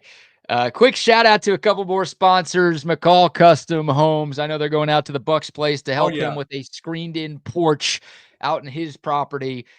If you need anything like that, you want to add some life to your outdoor space, new kitchen, new bathroom, you want to add a second story to your home, you see where I'm going here? McCall Custom Homes can do whatever you are looking for. All you have to do is reach out to them. Right now, they're offering free estimates to TSU listeners. Just go to their website, McCallCustomHomesATX.com. Find out more information. You can look at some testimonials. You can look at the gallery of projects they've done over the last 40 years here in Central Texas. It's McCall Custom Homes. We build value into your home. Love them. And Woods Comfort Systems, of course, folks, close to 70 years of service, air conditioning, heating, and plumbing. They can get it done for you. So be ready. You know, I'm talking about events happening, weather events. The one weather event you don't want to happen and not be prepared for is if your air conditioner goes out. So make sure now, since we've got these little, well, it seems like cooler mornings or cooler days, Get it done. Make sure if it's not working properly that you call the folks at Woods Comfort System. Let their technicians get right out, and they'll get it done for you in a hurry. Yes, indeed. WoodsComfortSystems.com is the website, 512-842-5066. And, of course, some love to Covert Bee Cave as well. Yes, How about sir. that this weekend? Go do a little car shopping this weekend, huh? About the I've got to go find. Cave. I got to find myself a new truck. Well, I don't need the big truck. Little Miguelito is going to get a smaller truck. So there's some different styles of trucks, and they've got them all out there at Covert BKs for sure. What did you just call yourself? Miguelito. Okay. Ronnie knows that. I heard an N instead of an M there. And I'm like, I can't say it, but it's a fantastic nickname if you did go with N there. I've never heard that before. That is genius right there. Miguelito. All right, we'll bring on Double R here. Guys, amazing stuff there. Real quick shout out to our friends at Louis Miller Barbecue in Taylor. The new Texas Monthly Top 50 barbecue list came out earlier this week, and Louis Miller Barbecue was in the top 50. So we had some of that a couple weeks ago. Yeah, congrats to our guy Wayne and his entire team. We love them. Look, a lot of great Austin area joints. I think there were 10 Austin area spots in the top 50 this year, including 2 in the top 10, Leroy and Lewis, which is one of my favorites. We're going to try to give away some gift cards from them this fall during football season. I've been in contact with those folks and Interstellar Barbecue. A lot of great places, but special congrats to our great friends at Louis Miller Barbecue for making the cut there. The South Side, you on there, BK? Is South Side a part of that? Southside's not on there. No, because Southside, I don't want to call them a chain, but they've got like 5 locations. Sure. Most of these places are like, it's, they got one spot. They got 2 of them. Or one. Like it's Franklin's on there, La Barbecue, Style Switch, Louis Miller, like Interstellar. A lot of these places are just, one-offs because it takes a lot of time and TLC. Oldies but goodies, yeah. I've heard that. So the place that won, it's a spot out there in Seguin somewhere. And I've heard a lot of really good things about that place for a long time. I haven't had the pleasure of trying it. It's another one of those places where you get to 6-hour lines and I'm like, okay, do I really want to do this? You know what I mean? And then you get there and it's like, we're out. What? Yep. Now the lines are going to be even longer too for all of these places, right? Yeah. Burnt Bean Company in Seguin. That was number 1 this year. Yeah. So I got to try it. It'll be a long line, of course, because it always is. But one of these days, I'll make the short drive down 35 to Seguin and make it happen. And those lists seem legit because a lot of times when you get these different rankings that they do, where it's like best Mexican food, and it's like Taco Deli or Taco Bell. I mean, I see Taco Bell at the top of some list. Taco Deli is good. It should be. What do you mean? That is a legitimate list. Yeah. No, it's no, that's a very legit list. And of course, I'm a Lockhart guy, so barbecue very near and dear. I love good sausage too, guys. Man. Oh, duck sausage in particular. Rodney, of course, he's the only one that out there that didn't get Miguelito. He had to figure it out something different, wouldn't he? When he just come up with that, I mean, wow. I just thought you said it, man. I was like, it's not like, my mind drifted there. Like that would be cool. I thought you literally said that. His mind just drifting there. He's over here going on all these different directions, man. Get your mind out of it. Yeah, it's Miguelito, little Mikey over there. Little Mikey over here.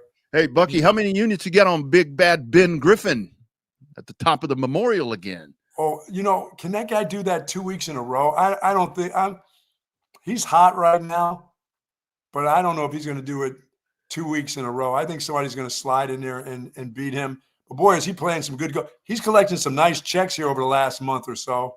Yeah, he really is. Those guys that come in 3rd and 4th get nice checks too. Yeah, that's the whole thing about it. Winning is cool, but if you can do that top 5 thing, you're gonna do okay. I don't know if he has as much money as you do. Well, no, nobody does. Hey, he doesn't have the kind of money Robert and I have.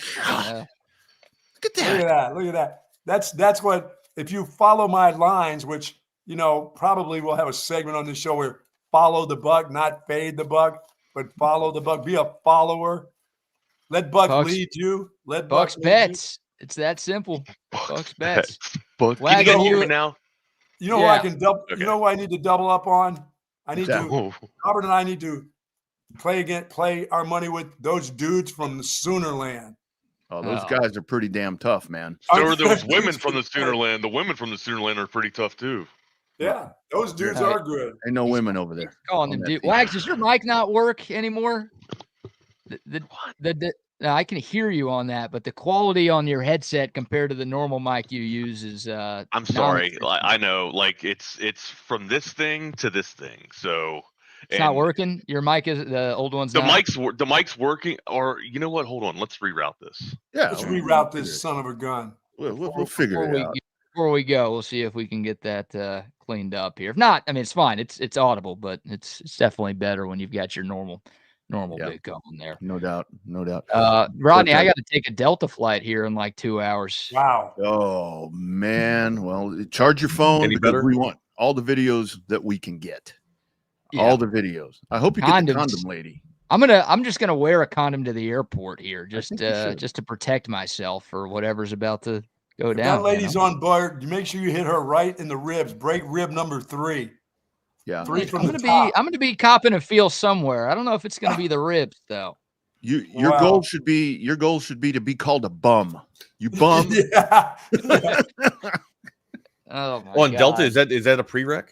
How's the mic quality now? So I got to listen to you all through the headstone or through the headset and then talk to you.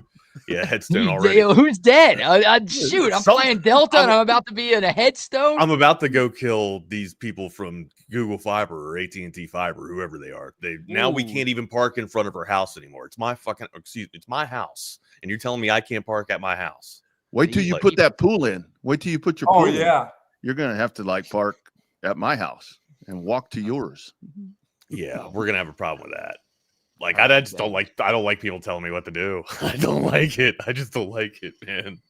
Well, I'm sorry to do this, but my flight is literally at 11 o'clock. Oh, go do what you need. Get going. And I haven't packed yet. What? You need to be there 2.5 hours before the flight. You need to be sitting down looking at those people. You're already in trouble, buddy. You are way too late. And I'm gone for a week, so this. No, is here's the thing. I would have already been there. Listen, what he's not telling you is that he's going on a PJ. He's got a private jet, guys. That's what. That's what. Yeah, our journalism monies. I haven't been betting Bucky's bets. That's my fault. I would. I would if I could. Think that. Look at the thickness of this guy. All right, boys. Where'd Javier? Did you get that from Javier? What the hell happened there? How do you get that wad of cash? That's a gangster roll. That is a fucking gangster roll. Look at that. Yes, it is. Yes, it is. Where's your rubber band at? You know what?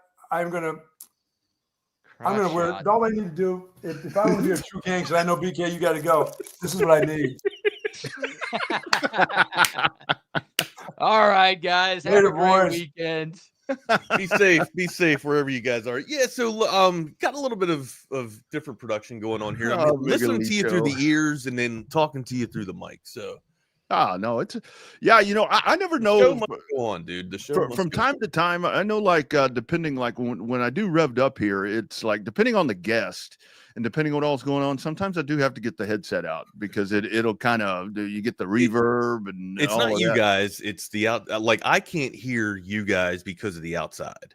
And I was not using this because I thought that would go over or I thought the sound that what they were doing would carry over.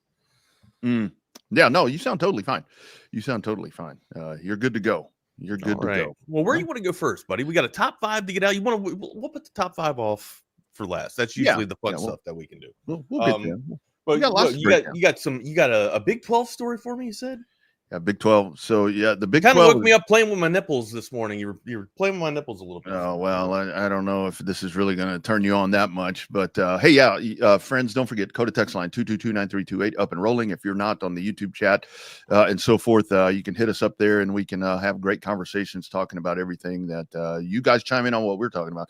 So the Big 12 announced, I believe it was yesterday, 1 second. I'm sorry to interrupt. You don't hear me twice though, right? Like I just want to No, make sure that I there's no don't. double feed. Okay. Yeah, no, I don't. I don't have the app up and rolling, but I'm sure I'll check the Dakota text line if there's any audio issues there. I'll pass those on.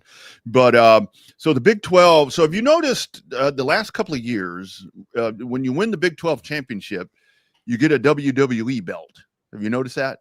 I was not paying that much attention to that. Yeah. So you get it. I guess last year it was our man Scataboo had the WWE belt, for the Big 12 championship. Well, apparently now the Big 12 is really pulling out the big guns now because of what they're going to do. They've announced like a 2-year enhanced partnership with the WWE. Oh, there was actually a partnership. Marketing that would leave it to, you know what? Here's the thing about Triple H and what they like. Vince McMahon was a marketing genius too, right? Mm-hmm. I mean, what did he buy that company for? Like one, I think it was $1 million. That's what he bought it from his dad. It was from Vince McMahon, right? Senior. Purchased it from his dad. So you'd like to think it was probably a little bit more, maybe, and then they sold it for something under to keep it, or I don't know. It's public record, so it has to be real. He bought it for $1 million and then sold for $7 billion. Is that, if I can remember correct? If I can remember, that's the numbers. I'll have to look it up and get the official numbers. But then, like, you could argue that he was a marketing genius, right? I mean, storylines were a little, cringy at times, but I mean, like, he was a marketing genius. Then you get Triple H at the front of the helm in the front office, and you're thinking, all right, well, where's this going to go from here? Marketing's only gotten better. Now, am I a Jake Paul fan? No, but that son of a gun is everywhere. He's on everybody's TV. He's on YouTube TV, and he's in different realms of the world, right? But what happens is he anchors that all back down to WWE, and they're making revenue and money off of Jake Paul, and that's why he's the champion. It's not he's an I'll give him that too. Like, he is an absolute athlete inside the squared circle. He's pretty damn good, right? For a dude that didn't come up wrestling or didn't have any background wrestling, he's pretty good, and that's a lot on his athleticism, right? He doesn't, and also, like, he's got savviness to the ring too. Like, there's a point, I can't remember the opponent he was going up against, but he actually saved his opponent from having a serious injury by catching him early. Now, look, it didn't look like it flowed, like the move flowed, but what happened was he saved his partner from being injured, or he saved his opponent from being injured, or a serious injury. To me, that shows a lot of maturity inside the ring already in his first couple of years. So again, not a Jake Paul fan, but the marketing that they're able to do with the WWE, and now they're adding this to the Big 12. That's just more revenue with football money, baby. Well, and here's where it gets really good, because what they're going to do with the Big 12, this is strictly a WWE and Big 12 agreement that is in place, which there already was one apparently, but it's enhanced to where now, when do you play college football? You play college football on Saturdays, Saturday morning, Saturday, whatever the marquee, or some of the marquee games of the year, and they haven't all been released at this point for the Big 12 specifically. What's going to happen? You've got the Friday night SmackDown show. They bring that to that town. That's a pretty damn smart idea. When you're looking to get, and you got to think, what's his name? McAfee. McAfee's going to be all up in this, right? I would assume so. I'm not sure if he's a Monday guy or a Thursday or a Friday guy, but so here's the best example. There will be an episode of Friday Night SmackDown from Dublin, Ireland, ahead of the Week 0 game between Kansas State and Iowa State in Dublin. Sign me up. And then they'll have a live show from Orlando ahead of the Week 4 game between UCF and North Carolina. And both of those games, I mean, let's be pretty honest here.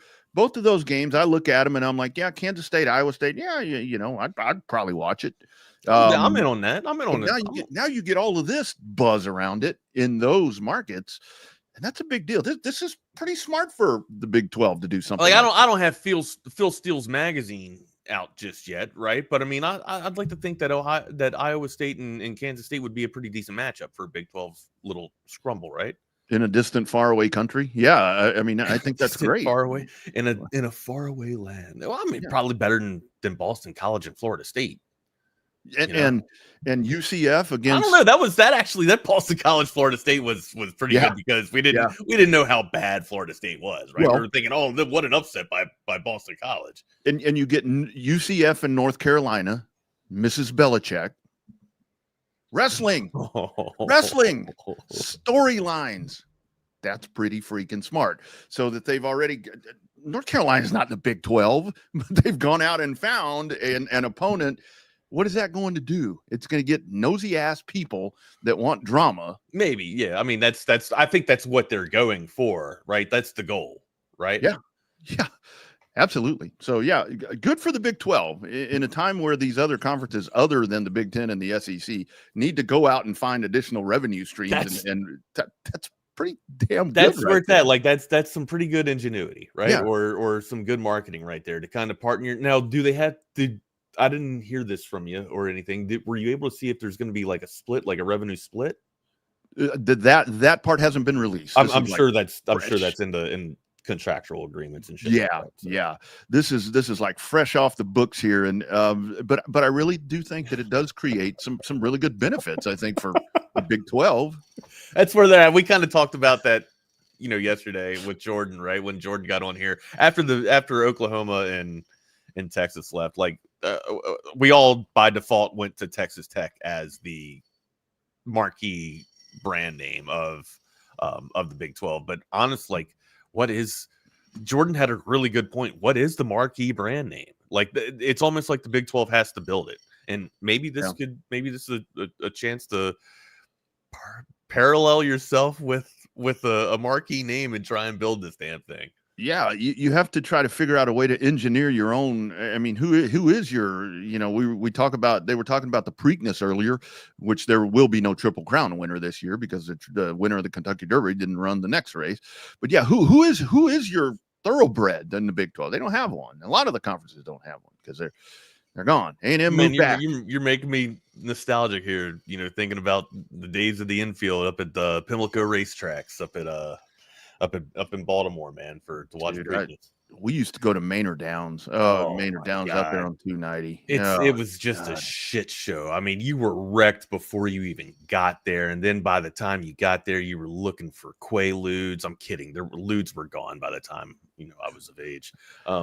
Or did they have they made a comeback? Ludes? I don't think Ludes is Ludes still in the drug scene? I don't even think so. I don't know. I kind of been out of the hard drug scene. For a long time, buddy. I've been out for about 30 years, man. I kind of retired after. No, wait, sorry, 25 years. My math isn't mathing. After my kid was born, I'm like, yeah, you know what? I think I'll just stick to recreational kind of things. You know what I mean? So, anyway, great point here by Clayton N.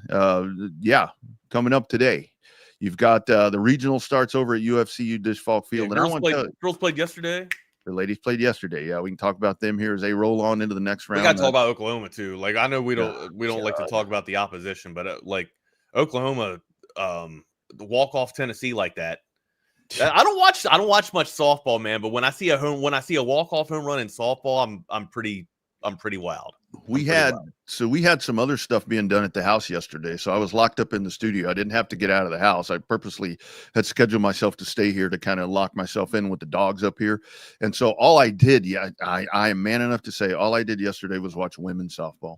That's all I did all day. A bad thing. Yeah. I got my neighbors saying, man, you tracking on this girl? I'm like, guys, they were just 8. They just turned 18. Chill out. You know what I mean? Like, yeah. Yeah. Because remember, I was that dad at the middle school where I'm like, I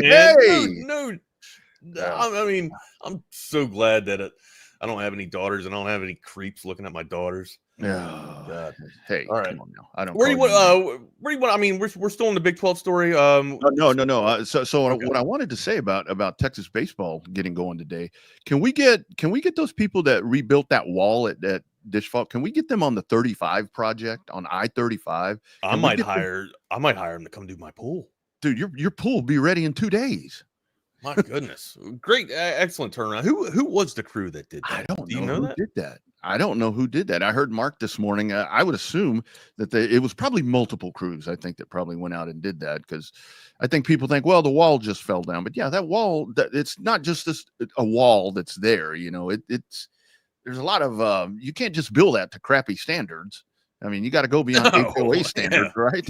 Oh, I mean, you got to make it, at least, sturdy enough to where somebody can run through it or run to catch a baseball and run up the damn wall if they have a chance. So. Yeah, or some drunk dude can lean on it and the some bitch don't fall down. I mean, yeah, you have to have some sort of integrity to it. But Ethan Walker on the bump for later, Rob. Have a good day, bud.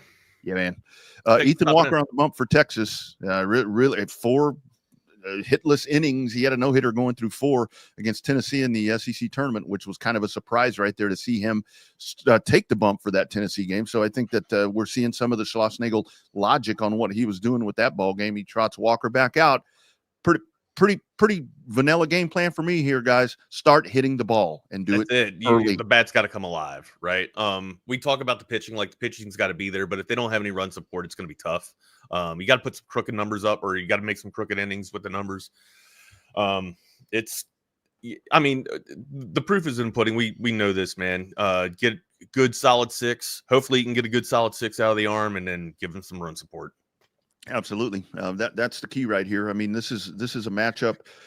I hate to say that. I mean, because you're in a regional, but I hate to say that this is a matchup where you can kind of pick yourself up. That's where I'm at. That's I don't want to say that too. Like I don't want to give any backhanded compliments to teams that have reached this this stage of the season and have allowed themselves to play postseason baseball. But it looks like you got a decent regional, right, to kind of get your shit together, right? Yeah, that's where I'm at. That's how I feel. And I mainly mean that more kind of on the offensive side to where the offense needs a get well day. But I mean pitching like a confident. It's important for a pitcher to go out there and have confidence and be able to command the strike zone, right, or command where he wants to throw the ball. Yeah, but you know what? When I talk about that with the offense, I mean you did have a pretty nice offensive start against Tennessee. So, that makes me optimistic that, and once again, to Houston Christian, I say no disrespect to them at all. But no this disrespect. But it cut the no off. I don't know if you heard the no, but I heard no. I didn't hear no. That's right. No disrespect. There you go. There we go. We got it that time. Thanks, Coach Bill. I appreciate that tuna. I thought it was stinky in here. It's because Bill Parcells is in here. But yeah, man, get those bats going. Make it easy on the pitcher. And we'll see Duplanté. I think that we'll see a variety of guys on the bump today. So hopefully that's the case. But again, I don't. If you win today, I don't exactly. I don't have too much angst with this. Now, of course, we lose. Now I'm gonna have some angst, right? Yeah. But yeah, I think that this should be a get right weekend or a get right tournament for the Longhorns, and should instill enough confidence or help them regain their confidence to propel them on the road to Omaha. Yeah. And that's what we're doing. We're wishing it true, boys. We're wishing it true. That's the whole thing. So get out there and pack the place. I'm sure there's going to be a lot of folks out there at Dish. Make a weekend out of it. Hopefully it's a 2-game sweep or a 2-game thing here where Texas just rolls through here and onto the Super. So anyway, but you don't put the cart before the horse. That's right. You mentioned the ladies. Great performance yesterday by the ladies. Tegan Kavan comes out and she was just brilliant. Just handling her business right there. You get 3 runs, you get 3 home runs and done. That's pretty much a day at the office for Mike White and his group, and I mean it's inevitable. We got to talk about it. Can we try and reach out to Mike White, Coach White? Absolutely. Yeah, well, that would be a great conversation. Absolutely. Speaking of Mike White being a coach, I did get some bad news last night. I know we talked to Ryan Rogers. Yeah. Lake Travis got walked off by Atascocita 3-2, 3 runs in the 7th for Atascocita to erase a goose egg up on the board. And Drip lost too, right? Drip lost 8-5 to Kingwood. So they're not out of it. Both of those teams get another chance today. Dang it. I hate that. Yeah. I mean, it's still still life in the lungs, as I like to say, man. Oh, yeah. So it just sucks that you're down 1. That's all. Yeah. Those programs know how to respond, and hopefully Monday we're sitting here talking about them advancing to Round Rock, as it would be to Dell Diamond. But yeah, Texas softball, just a really nice job there for them. They'll move on. They get Tennessee that'll be coming up next because those dadgum Oklahoma Sooners found a way in the 7th inning. I thought it was really going to happen, man, because I did. I watched this from pitch to end, first pitch to end. I'm like, OU's going down. They're going down. Nope. No, I mean, excuse me, I'm forgetting the lady's name. But she had 2 home runs in that game. She walked off. Yeah, her name escapes me. It's because I don't want to know it because it's because we don't watch softball. I'll be honest with you. She just, I mean, that lady came up there and just ripping the cover off that softball. I mean, that's pretty damn impressive. I mean, I know it's really hard to admit, but they've got something going on over there because they are just that damn good, man. But you know, Texas doesn't need to worry about Oklahoma right now. Texas needs to worry about Tennessee. Another battle with the other orange, with the other UT. Take care of that, and then move on from there. Jeez. Of course, I pulled the article up, and the article doesn't even have her name mentioned in it. So, whatever. Well, that's how relevant. Thank you. I appreciate it, guys. That's how relevant she is. That's how relevant she is. All right, where do you want to go next, amigo? I'll tell you what we will do at this point. How about we talk about our friends at Covert Bee Cave, the great folks out there. If one of the if your agenda item this week is a new or pre-owned car, truck, or SUV, how about you run on out to Covert and take a look at first, let me give you the right path. First, go to covertbeecave.com, check out their inventory. You may find a weekly special that's still there today that may set your path ablaze just a little bit quicker than what you're trying to do. Check there first online. Then you find something you like, call them, give them that inventory number and say, hey, do you still have this? If they have it, you're dead set on it, go get it. If not, if you see things you like, go on out there and take a look. And if you don't find it online, go anyway, because I guarantee you will find something. This is what the beautiness of Covert Bee Cave is all about. It's really a family experience. You know, I walked in the showroom today and everybody greeted me by name. How are you doing? What's going on? How's everything going? From a price standpoint, from a customer service perspective, just conversation when you come in, it feels no pressure. I want to buy cars here. The family buying car experience, one of the best that you will ever have. Come and experience it for yourself. Covert, born and raised in Austin. Ella Parker, thank you very much. Ella Parker was the one that put the dagger in the Tennessee Volunteers. So yeah, well, that's I was trying to post it from my account, so I didn't post just a random name from the Texas Sports Unfiltered account, but I didn't want to roll my audio over and reroute everything again. Hey man, you're totally good. Also want to tell you about McCall Custom Homes. If you're looking for that home renovation, see, if you're looking for something, we will find it for you here. Whether you need a outdoor space, getting ready for summertime, want to have that patio space, you want to screen in a porch, you want to screen in a patio, you want to make it very much your outdoor spot for that spring, summer, fall, even winter time. I mean, winter's around here, you can still utilize that patio. One place to go, one place to call, one place to check, McCallCustomHomesATX.com. Check them out today. Check the gallery of projects. Get that free estimate. Be sure and mention Texas Sports Unfiltered.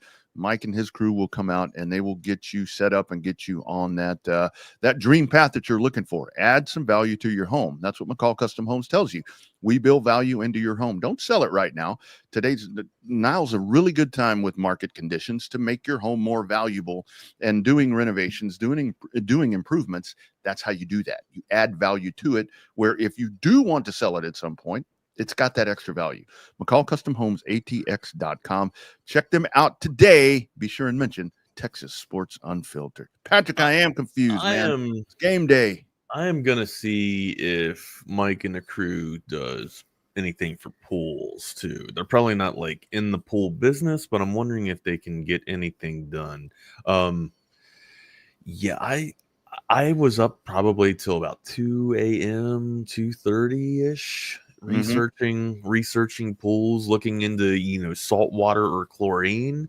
My buddy had a saltwater pool when we were in Hawaii, and I loved it. It was fantastic. But again, I didn't have to do the upkeep for it, right? So in reading this, I've learned that saltwater is more. It's more difficult to maintain, right? Or it's not difficult. It's more upkeep, right? So I do want a saltwater pool, but I mean, I don't, my days of, doing the acid and doing the pH balance and pH level, stems from me being a lifeguard, but I didn't really touch any saltwater pools, just chlorine-based pools. So. Yeah. Yes, thank you. That's the confusion part. So yes, I'm all thrown aloof here. Yeah, man. I don't know. And dude 1, maybe dude 2, maybe girl 3 for the OU lineup. That's fucked up, Patrick. I love it though. I love it. Because the thing about it is pools now, I mean, you hear so many, and this is where I think it's so important, Wags, to like literally interview the pool builder. We are having multiple people. Many horror stories. I mean, it's like, because it's just not a matter of digging a hole and pouring some gunite and boom, let's go fill that sumbitch up and get a suntan, man. I was talking with Bebo Lance Jason last night too, and apparently there's something called concrete cancer that I was unfamiliar about too. So I got to check. It's probably where you get bad.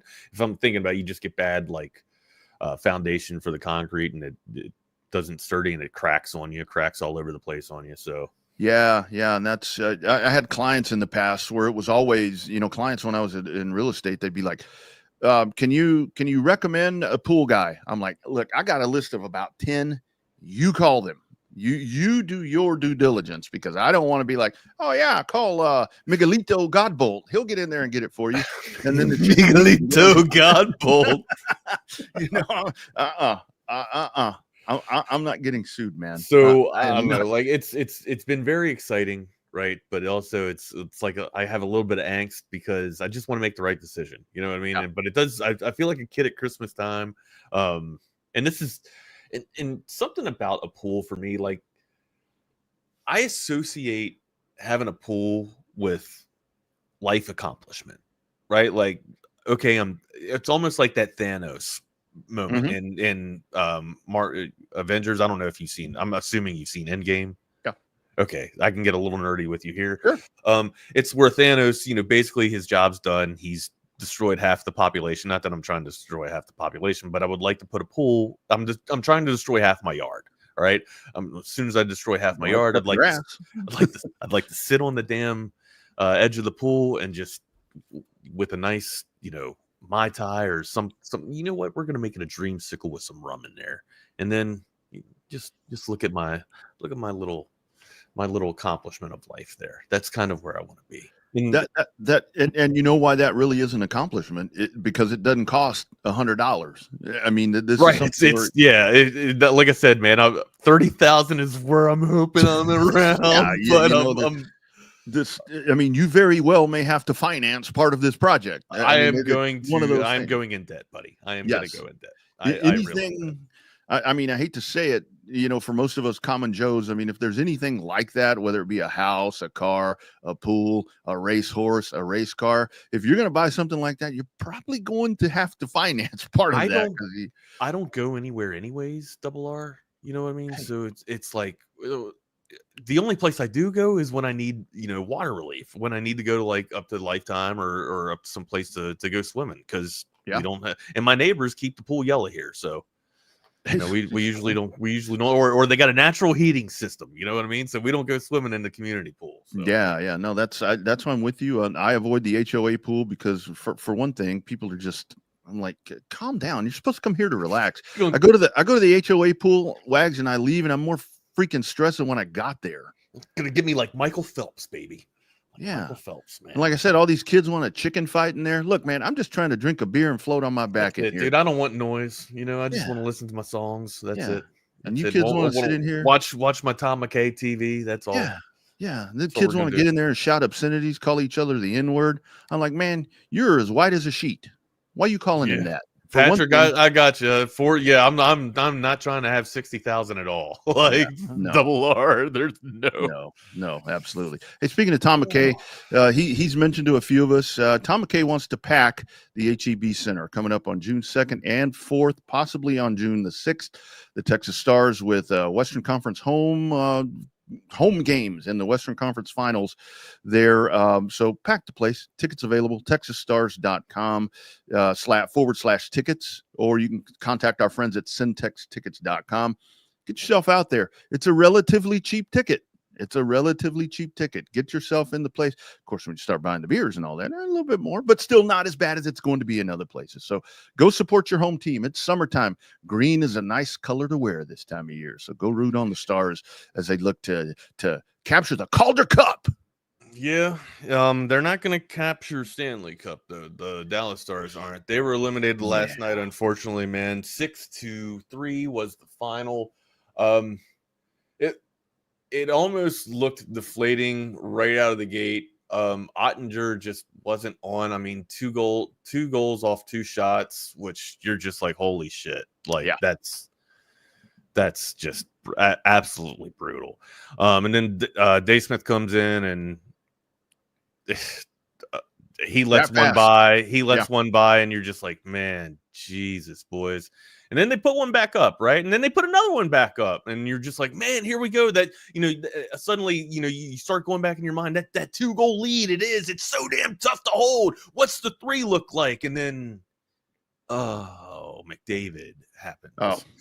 He's so fast, and that's what I mean. Like speed, and speed kills. And so I went back and watched the replay on that, and sure, like the defensive pair, who was out there?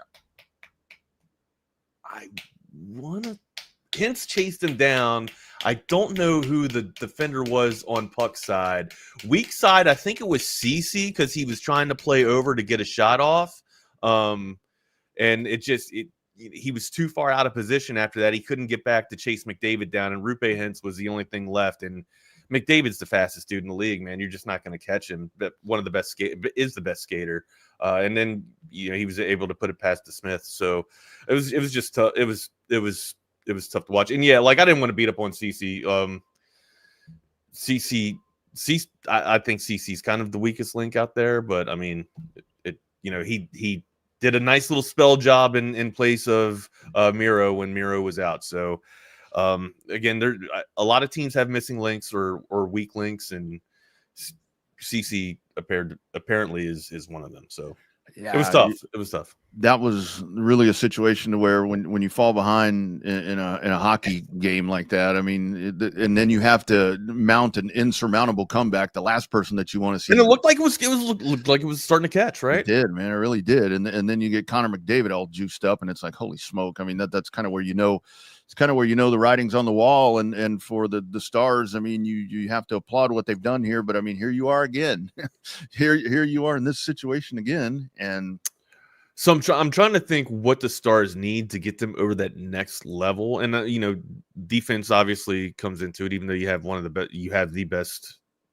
I would say Kale's probably deemed the best defender in the NHL, but Miro is right next to him. Probably 1A, 1B, I would say, right between McCall and Heiskanen. But anyway, like they're. Edmonton's fantastic. They're a buzzsaw right now, man, and their defense is on point too. So when you ever have the defense come and play on par with, or not even, they don't even have to be on par with that offense. It's just so nasty, man. They're putting 5-6 goals up. They're hot. Besides game 1 of this series, and honestly, like with that game, like. Dallas took advantage of special teams. Like that was the game where they went on the power play frequently and scored multiple goals. So that's what I thought the MO was going to be moving forward. And they went on special teams quite a bit last night. They just there was times where they couldn't even get a shot off or there was at least one sequence of 2 minutes where they didn't get a shot on special teams. So that's a testament to the defense in the zone, the box that Edmonton was able to play. And then look, man, when you have speed, it doesn't matter if you're a man down or not. You can cover a lot of ice, right? And if you're playing solid defense, solid zone defense, and that's what Edmonton did. They were able to shut down Dallas last night. Robo getting on the board, but there we go. Wyatt Johnson being able to use his vision, just not enough, man.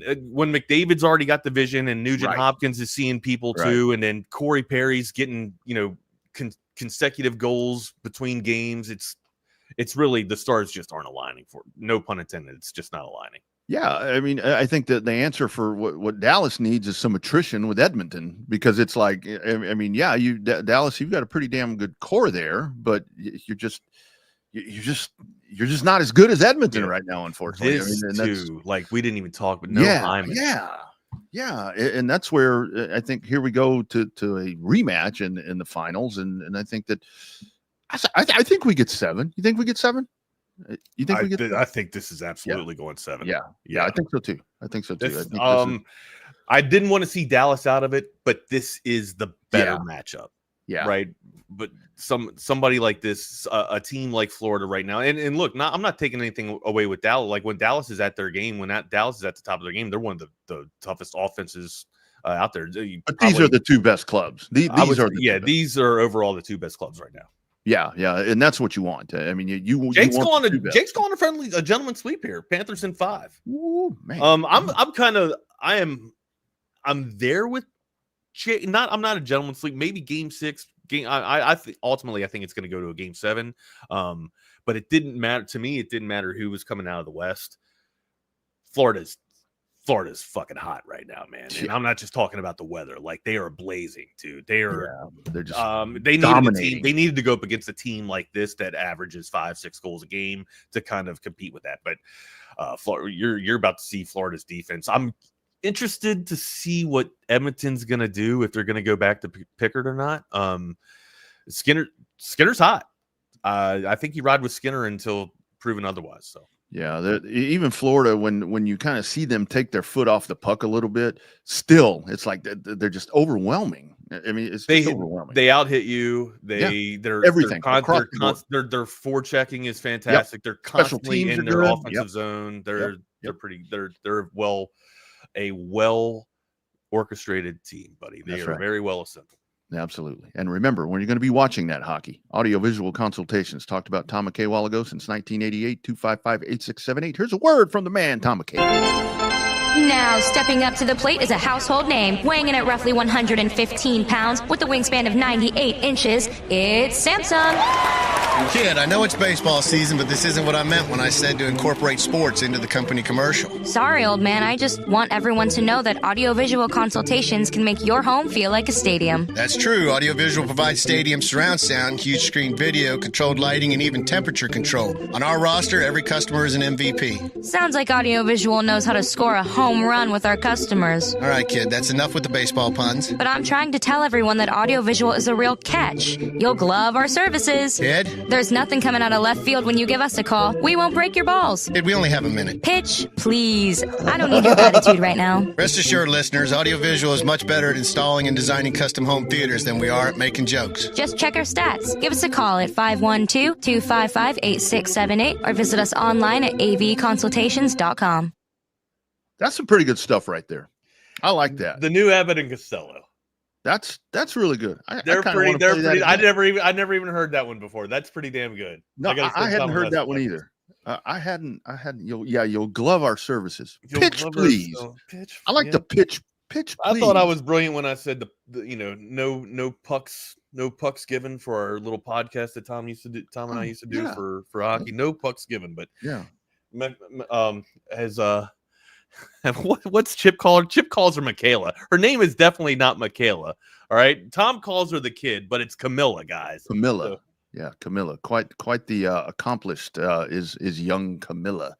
Who's not going to be watching on AV Consultations just quite yet? Maybe after the next game, the Knicks.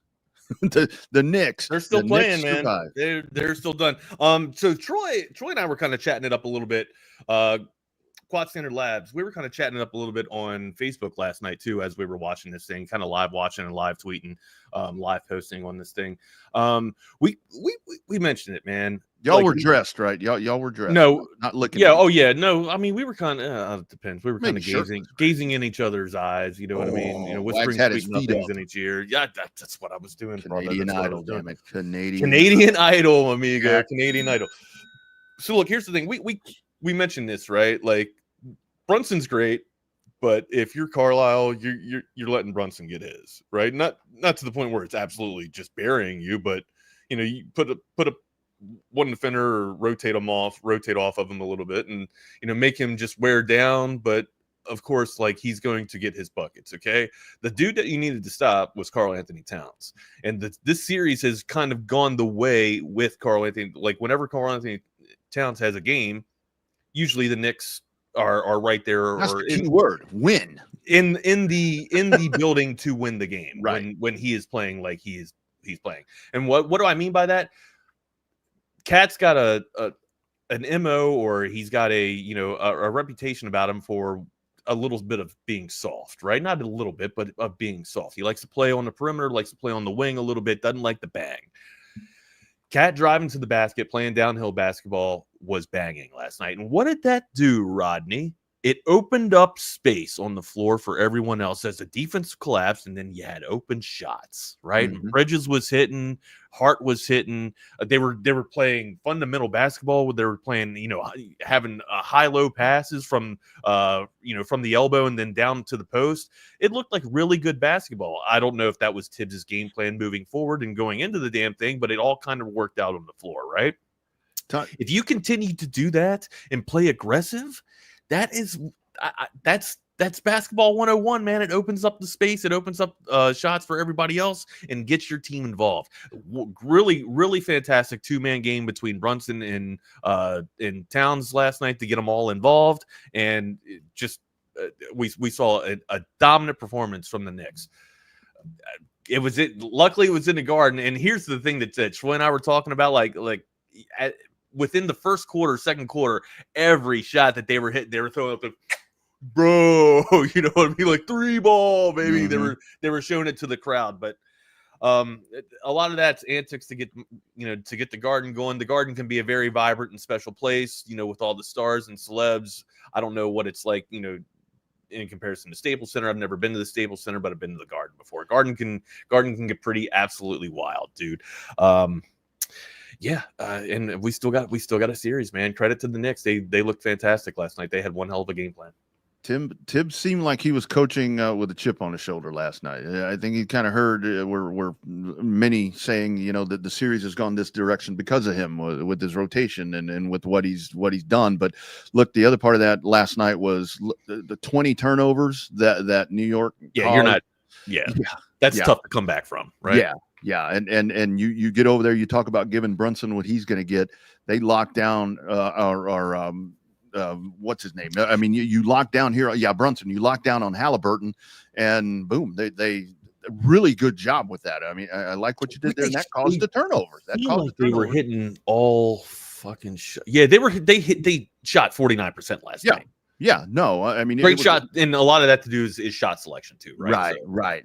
But this is where this just goes back to everything that we're talking about here. Can you do this consistently? And that's what seems to have become the problem for New York, is that you can't. Whether you want to blame it on Tom Thibodeau or whoever you want to blame it on, can you do it again? Well, look, it's not like Turner was playing bad defense. I thought Turner had excellent defense on. I agree. Yeah. Now, here's one thing that I will draw a highlight to, like. Pascal Siakam, there's no reason why Karl Anthony Towns should be taking you off a triple threat and dribbling past you. There's just move your feet, buddy. You're out on the perimeter. Like, you're supposed to be agile enough to be able to guard Karl Anthony Towns. Even if he gives you a pump fake, you shouldn't be able to bite on the pump fake. You know damn well that you can move your feet over, slide your hips, and at least take a charge or reroute him, man. But there was no I thought Pascal Siakam's defense was absolutely atrocious last night on Karl Anthony Towns. But when I'm not just giving Turner the credit because he's a Longhorn, but I mean, you can't lie to the eye in the sky. Right. Pretty simple formula. I mean, and again, a lot of these simple formulas that I come up with are harder than very simple. Got to keep the Pacers under triple digits, and you've got a pretty damn good chance right there that you can beat them. I think the Pacers bounce back, but hey, I'm just glad we got another game. Glad we got another game because I thought we were done. Well, I mean, we'd get another game in the finals, regardless. Well, I meant in this series. Okay, gotcha. I meant in this series because I do like this series. I mean, I like this series, but yeah. Oklahoma City, they're just waiting. They're all healthy and rested and waiting to go. Maybe it'll be the rust factor with them. Remember that rest versus rust? Maybe they'll be rusty coming out in the NBA finals. Whoever they take on. We're gonna have to get now. I think Halliburton Did Halliburton leave with an injury? I thought I read that, but maybe I don't think it was so. just a little bit of a bang. Maybe he just took a little bit of a knock. I thought I read this morning that he came up lame, or maybe he was going to miss the morning shoot around or something. I'll got to check back on that. Yeah, absolutely. But no, great game from Carl Towns, and that's what you need. Carl Towns has a great game. Yeah, Cat. I just call him Carl. We're on that same. You're on the same wavelength. All right, where do you want to go next, amigo? Hey man, why don't we knock out this top 10? We're about the 10 of the hour. Top 10 of the hour. So top 10 sideline report. So top five sideline report. Tell you, Wag, top five. So the way that I formulated mine, I did top 10 now. I didn't do top 10. Are you hearing me? Time. Are you listening or to me? Top 5. I'm sorry. Thank you. Top 5. I did top 5 of now. I didn't do all time because that's a totally different discussion, and maybe some would carry over, maybe one or two, but I did now because we're in the now. We can roll it back in all time. I don't know how you did it. I had of all time, but it's okay. That's good. Most of my all time is modern day as well. Yeah, we're okay. Okay. Yeah. I got some people that are no longer. I got a person that's no longer with us. So. Oh, okay. Okay. Because I was gonna have Bill Walton on here. Spoiler alert: I was gonna have Bill Walton on here, but Bill Walton's not a sideline reporter. Bill Walton is color analyst. So got you. All right. Had to pull him off after it was. Totally good. Let's see. We got all the sponsories. We got all that done. So we are ready for the top 5. You want to start? You want me to start? Go ahead. You got greens, buddy. Number five. So I started with a relative newcomer. Actually, I say newcomer. She's been at this for a while, but not only does sideline, but she actually does studio shows. That's what a lot of these with the versatility. We got a lot of she's on here for you. Mine are all she's. I'll be real honest with you. I went with number 5, newcomer, Stormy Bonatoni. Have you seen her? Don't know who she is. You're gonna have to tell me about her. She does sidelines. You see her on VSiN. You see her in different spots, but she's again very. Part of my with this, whether it's a dude or a lady, is when they're telling me something, I want to feel like, oh, okay, I feel like you know this. You're telling me this. You know this. So yeah, Stormy Bonatoni, number 5. Really good. No, not Stormy Daniels. Come on, man. That's another list. That's another list that we'll do some other time. All right. I want to, you know what? You go and give me your 5 first. Let me just go down and give me your 5, and then I'll give you my 5. Okay. All right. So that was number 5. That was number 5? That was number 5. And then I went to what number does she 4. What does she do again? Just sideline reporters, just football. She does basketball, baseball. For VSiN? For gambling? For betting? Well, that's her. She does studio shows there. Okay. She does studio shows. Also a podcaster, So there's so many of these different people that I thought you were going to hit me with a never mind. She might still be on your list. Go ahead. I don't even. I did want to give an honorable mention to Jamie Little. That is a race car one. She's done Indianapolis. I've seen your interview with Jamie Little before. She was with Extreme Sports. Yeah, she's absolutely incredible. Number 4. This is going to be unpopular because I put her number 4, but I just think it's because we don't see her quite as much as we used to. Is the aforementioned Molly McGrath, and very good is Molly McGrath. Let's go over to number 3. Number 3 for me. And again, this is right now because this lady's getting more popular as we go, and she is really good. The All-American girl, Jenny Taft from Fox. Again, ex-athlete, exceptional on the sideline, and just truly genuine in her delivery. 1 and 2 for me. They've already been mentioned right here, but I absolutely for years have respected Jane Slater. She covers the Cowboys, so she is constantly. I thought that was going to be your number 1. I honestly thought that was going to be your number 1. She is constantly in my face. So it's like, so yes, absolutely. Jane Slater, number 1. And I think that all these people, especially if you watch Texas postgame shows on this program, know that my absolute number 1, because she is that good. And I predict right now, ABC will have her on the news side before too long. It is Laura Rutledge is number 1 for me. Why is Laura Rutledge she's just not your number 1. I think she's Zay's number 1 too, right? Everybody's number 1. She's just, I don't know, man. Her and Jenny Taft kind of have that to where, she could tell you to go piss on the electric fence and you'd go do it because she should just. I don't know. I've done that before. I have done that before, my guy. But yeah, so that's mine. Look, I went back to Holly Rowe, Tracy Wolfson, Aaron Andrews. How do you not have Sideline Siren on there? Who? Sideline Siren, Holly Rowe. Well, I mean, so those three to me, and Tracy Wolfson and EA, those are like the pioneers. Those were the ones that when they first started doing this, it's like you really listen to them and you're like, okay, these ladies know what they're talking about. But you get some of these guys, like who's the guy on Fox that works on the other side of the sideline from Aaron Andrews? That dude's a really good storyteller. But like when he's on the sideline, it's like, oh, okay, tell me a story. I'd rather hear a story from you instead. You know who we left off here? Sideline Stu Myrick. Didn't make my list. Sideline Stu. Sideline Stu. He should have been on my damn list too, buddy. He should have been on my list. Hey, Smash too. That dude's a sideline reporter. Smash is actually he has been promoted.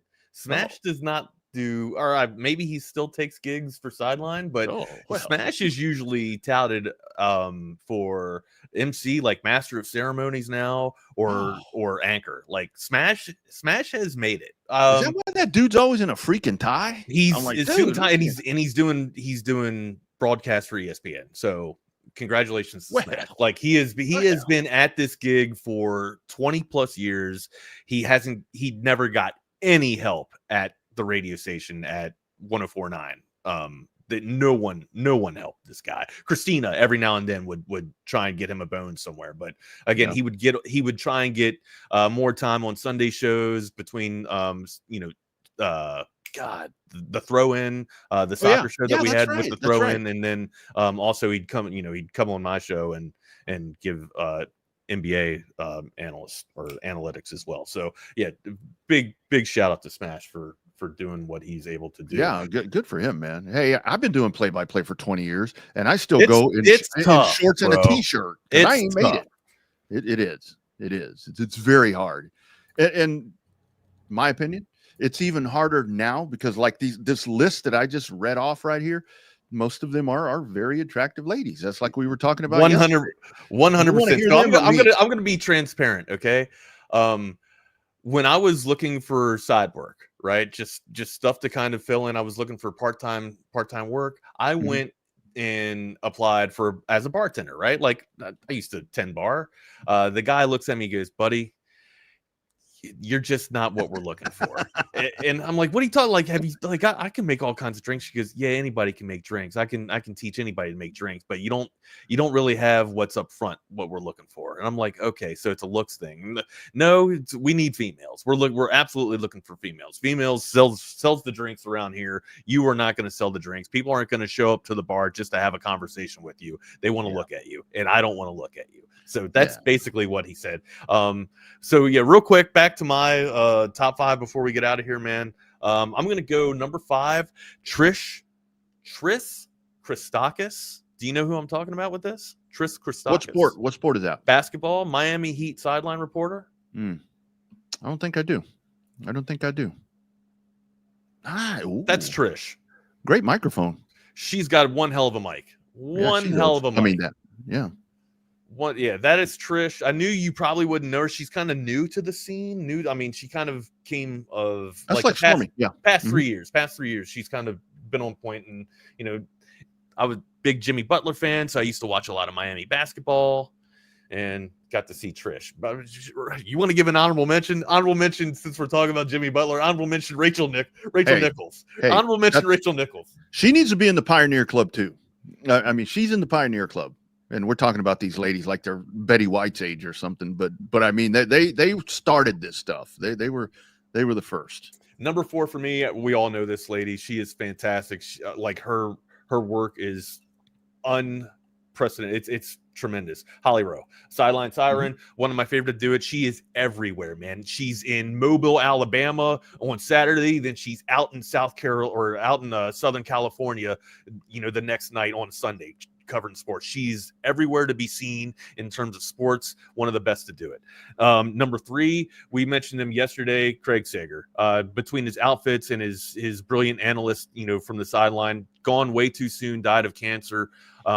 Always one of my favorite to give NBA breakdowns on the sidelines. But yes, in a pool like you said, which was basically starting to be surrounded by female talent, Craig Seager was able to stay at the top of his game. And that's just a testament to the analytics that he would provide. So yes, sir. Craig Seager, my number 2. Jenny Taft Craig Seager was number 3 for me. Jenny Taft, number 2 for me. And you've already mentioned her. And then, of course, everyone's favorite, number 1, Molly McGrath. Yeah. Hey, good call from Mike McCall on the Code text line. Sam Ponder is another one that I like. Pam Oliver was a great sideline reporter too for the for NFL.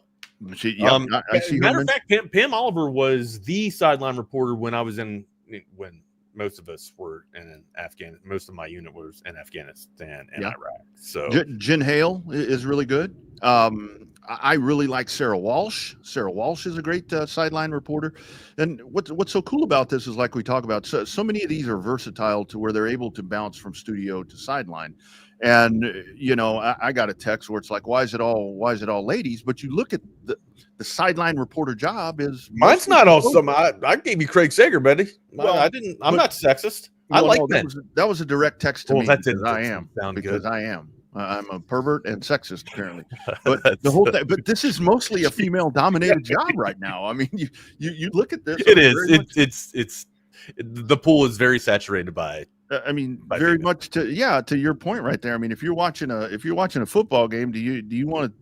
Let's go to the sideline. Do you want to hear from Aaron Andrews or do you want to see Nick Harris? I want to see Nick Harris. Give me Nick Harris all damn day.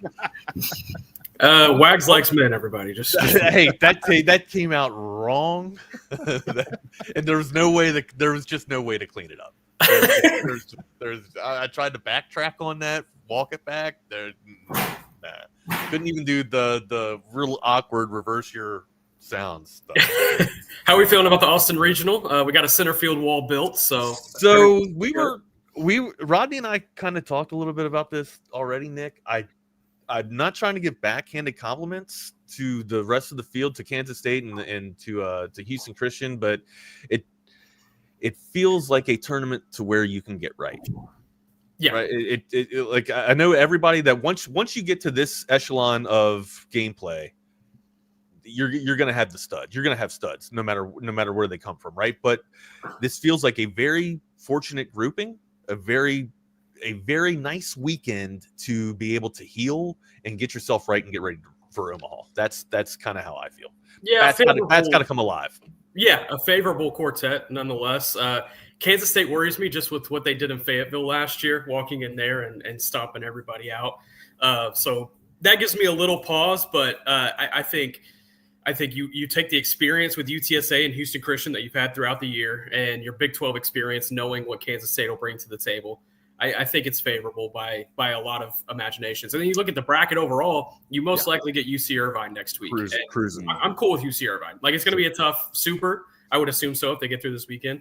But there's worse out there for sure. Yeah, I've watched a lot of different folks where they're breaking this entire field down, and when it comes to strength of brackets and so forth right now, and the Austin bracket is not on anyone's list, because of the way that it shakes out. But Nick, we were talking about that. I just want to see good, clean baseball. I want to see the bats alive. I want to see solid pitching.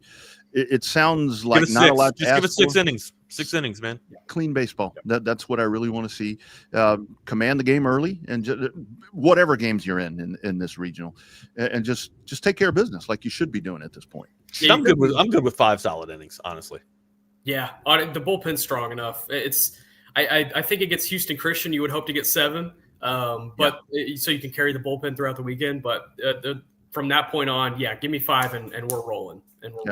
So Nick, with Walker getting the start here, I was mentioning this earlier, where I kind of digging into the mind of Schlossnagle here to what he was doing in the SEC tournament, to where it's like, okay, I got 4 and 4 1/3, really good innings out of him here. I think I can propel him into a regional. I mean, seems like a costly experiment maybe, but I think he's on the right track. I like doing it with Houston Christian. Now, if he was trotting out Ruger today and then doing this tomorrow against Kansas State or UTSA, then I'd probably have a little bit more concern. But I don't mind it against Houston Christian. And I'm not trying to discount the Houston Christian squad, but they haven't been here before. This is going to be a big challenge for them. So it makes sense to do this from Schloss's perspective. Absolutely. Hey, Nick, have to ask you. So what's kind of the tone over there? The Stars get bounced again. I mean, I know it's not a lot of hockey, but man, kind of probably not a happy day in the big Dallas. The hockey noise had gotten loud though over the last couple of weeks, and especially after running through Winnipeg. There was a lot of Stanley Cup love, and I think I said it on y'all's show. I think I felt really good about the Stars' chances to win the Stanley Cup, and now here we are 5 games later, and it's toast. But are they calling for DeBoer's head at all? I haven't seen. They are, and I don't get it. You can pit DeBoer and Ottinger against each other for what happened last night, and DeBoer had some choice comments about Ottinger apparently post game, but he's right. He was like, we've seen Ottinger in this setting over the course of the last 2 years. He has not played well in 6 out of the 7 games. 2-on-2 immediately right out of the gate, dude. Yeah, saw him give up 2 goals. I had to make a choice. There was nothing I could do in that standpoint. So he gave up 2 goals on 2 shots. Crazy, and they were 2 goals that weren't really deceiving or anything, and he just let them by. But yeah, once I turned it off when it got 3-0, and I just kind of kept up with it throughout the night and turned on Pacers Knicks and tried to pretend it wasn't happening. But yeah, it was really one of those moments where you just pull the ripcord at that point, because I mean your season is literally on the line, and you have to. I mean, it doesn't matter who it is. I mean, you have to. If there's an obvious problem there, you have to do something to try to just change that trend. And I've seen some of that on X as well, where they're calling for DeBoer's head, and I'm like, I mean, I don't know about that. I mean, come on. I don't get it. I maybe give it another year of another disappointment in the playoffs, and then we'll talk. But I think right now, DeBoer's a big reason that they're in this spot, and I wouldn't be canning DeBoer anytime soon. No way. Mm-hmm. Nick, I have to ask you, anytime that we get to crosstalk, anything happening in Dallas Cowboy land? I don't know if you guys have stuff to talk about. It's been kind of nice and quiet lately. It has been. I'm hoping it stays this way for a while. It's been good. OTAs has been going on these last couple of weeks. We just had our second media availability yesterday with OTAs, and just kind of seeing everybody out on the grass and getting used to seeing everybody in whatever numbers that they're wearing and things like that. Nothing really big to take away so far. I mean, there's a ton of new additions, so I guess you could pull away something little from each of those guys, whether it be like a Kenneth Murray, who's looked pretty strong at linebacker. George Pickens, haven't seen a whole lot of him, but talking to people behind the scenes, he's taken this new chapter with a great approach so far. He's one of the first guys in meetings. He's been taking good notes, learning the system, trying to catch up because he knows he was behind whenever he got into the building. So far, so good with George Pickens. And then looking at some other guys, Javonte Williams, Miles Sanders. Miles Sanders looked really good yesterday. Really? Yeah, that shocked me too. And I put in my column last night, I was like, hey man, he's kind of been an afterthought in my brain. Shame on me, because he actually looked really strong yesterday. Lost the job to Chuba Hubbard. Exactly, and they drafted Jonathan Brooks over him, and so there was a lot of I guess pessimism around Miles Sanders coming in, from yours included, yours truly. Mm-hmm. But it's he have him as a sleeper stealer. What is he on there for some fantasy football sleeper talk? It depends who they trot out in week 1, just because they have so many bodies in that room. And I think it's him running with the ones is more of a product of these rookies still learning the system and having to earn it,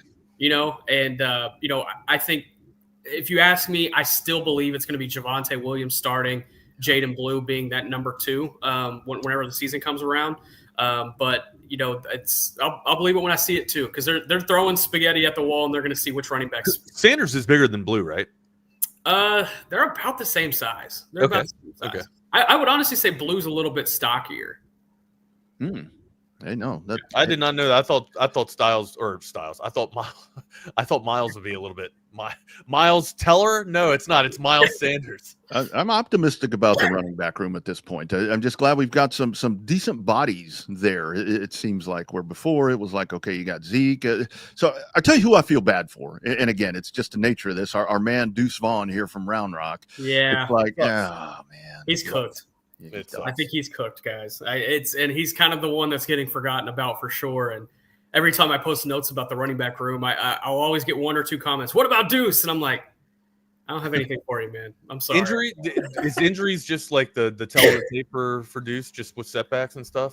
You know, he has had injuries in each of the last 2 training camps, but I wouldn't say that that's been kind of what wrote this chapter for him. I think.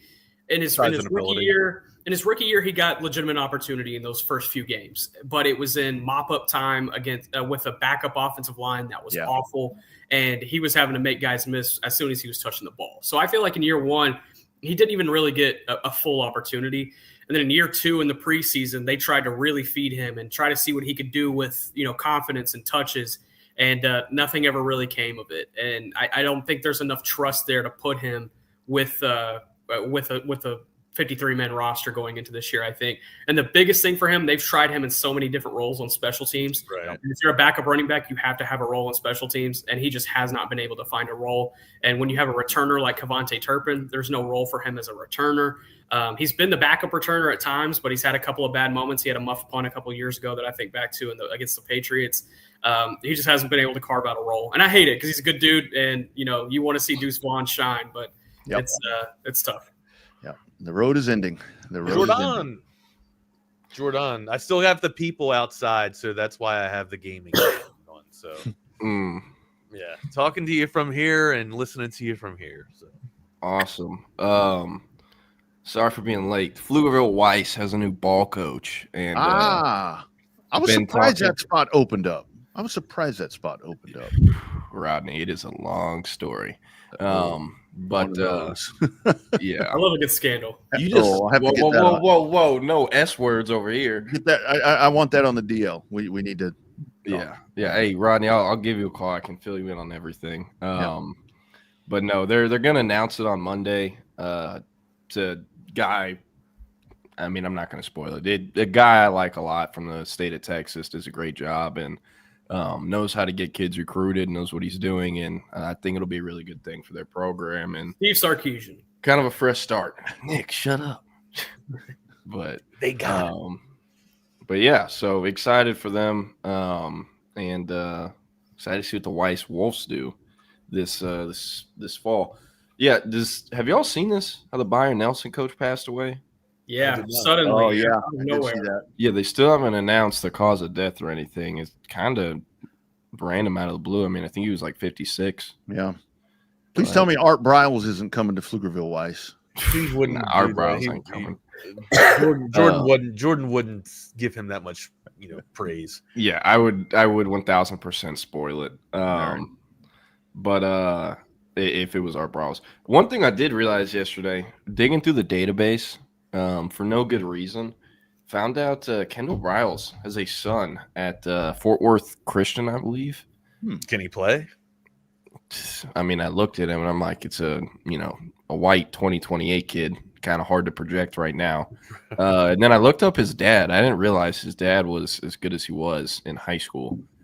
Kendall Briles took Stephenville to state, transferred, went to a school in Lubbock whenever, his dad Art got hired before his senior year. And then actually was at Texas. A lot of people, like even I forget about that. Kendall Briles was at Texas before transferring to Houston to play for his dad once his dad got the Houston job. So, I don't know, kind of a blast from the past there. Good stuff. A CB right on point. Kendall was a Longhorn. All right, gents, I'm going to pop out of here. You guys have a great weekend, man. We'll be listening. Appreciate it. Win a baseball game today. Take care, boys. Hook 'em. Sweet. We'll see you. Well, welcome into the Lone Star Playbook. I'm Jordan Scruggs. That's Nick Harris. Where do we want to start? Texas baseball, big game today. Yeah, we could start with Texas baseball, overall NCAA baseball tournament. Filled out my bracket last night, got it nice and finalized.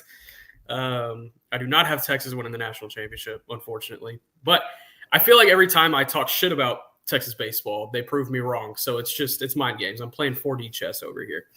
But yeah, excited for this tournament. It's going to be a blast. Yeah. I saw you said on Twitter, your favorite postseason in all sports. It is. Why and I've is that? stood on that for a decade. It's just there's so much drama. You get so many games at once, and there's so much just parity. I love it. I love it so much. And the kids play hard as hell. And some of these kids, it's the last time that they play baseball, especially with like these mid-major programs. It's a blast. I love this tournament. This is one of my favorite days all year. Yeah. What are the keys to the Longhorns winning against the Houston Christian to the Huskies or Cougars? There you go. Good job. It's the Huskies. I knew they were the Huskies under Baptist, but I didn't know if they changed their mascot too. I know you had to walk through lava to get there, but good job. I appreciate it. Shut up. What are the keys to the Longhorns, not pulling an A&M, I guess? Yeah. I would say overall for the tournament, they just got to pitch well. Their starting pitching has to show up. I feel confident enough in their bullpen. And Wags was talking about it earlier. They just need 5-6 innings from their guys. Give them 5-6 good innings, and I think this team is getting to Omaha. I do have Texas getting to Omaha, CB. I think it's a favorable draw this weekend. I think it would be a favorable draw next weekend. Obviously, you'd be in Austin both weekends if that were to happen. So I do have them getting to Omaha. But I think there's going to be some stiff competition, obviously, once they do get there. I think that starting pitching is going to be tested once you do get to Omaha. But as long as those starters can come alive and give you 5-6 good innings, then, I feel like the sky is the limit for this team. But they have to reach that echelon. Hey, the sky's always the limit on a fucking Friday. They messed up. Let us get to Friday again. Yeah. I wasn't throwing stuff around in the gym at 5 a.m. But I don't know. Maybe later tonight. So, on this awesome Friday, I saw yesterday they had another OTA at Dallas, or OTAs, whatever you want to call it, session of OTAs in Frisco.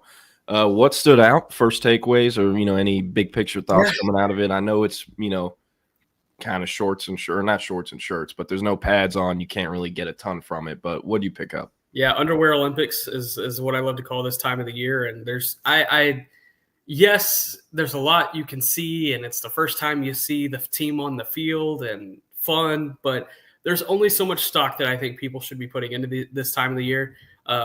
Like if Joe Milton came out there and threw for 6 touchdowns and 450 yards on 11 passes, it doesn't mean anything. It really doesn't. So I say everything here to take with a grain of salt. I think really the only thing that you can take away and be like, okay, that is something you could put stock in, is guys who put in work during the offseason and seeing how that offseason training is translated to the field physically.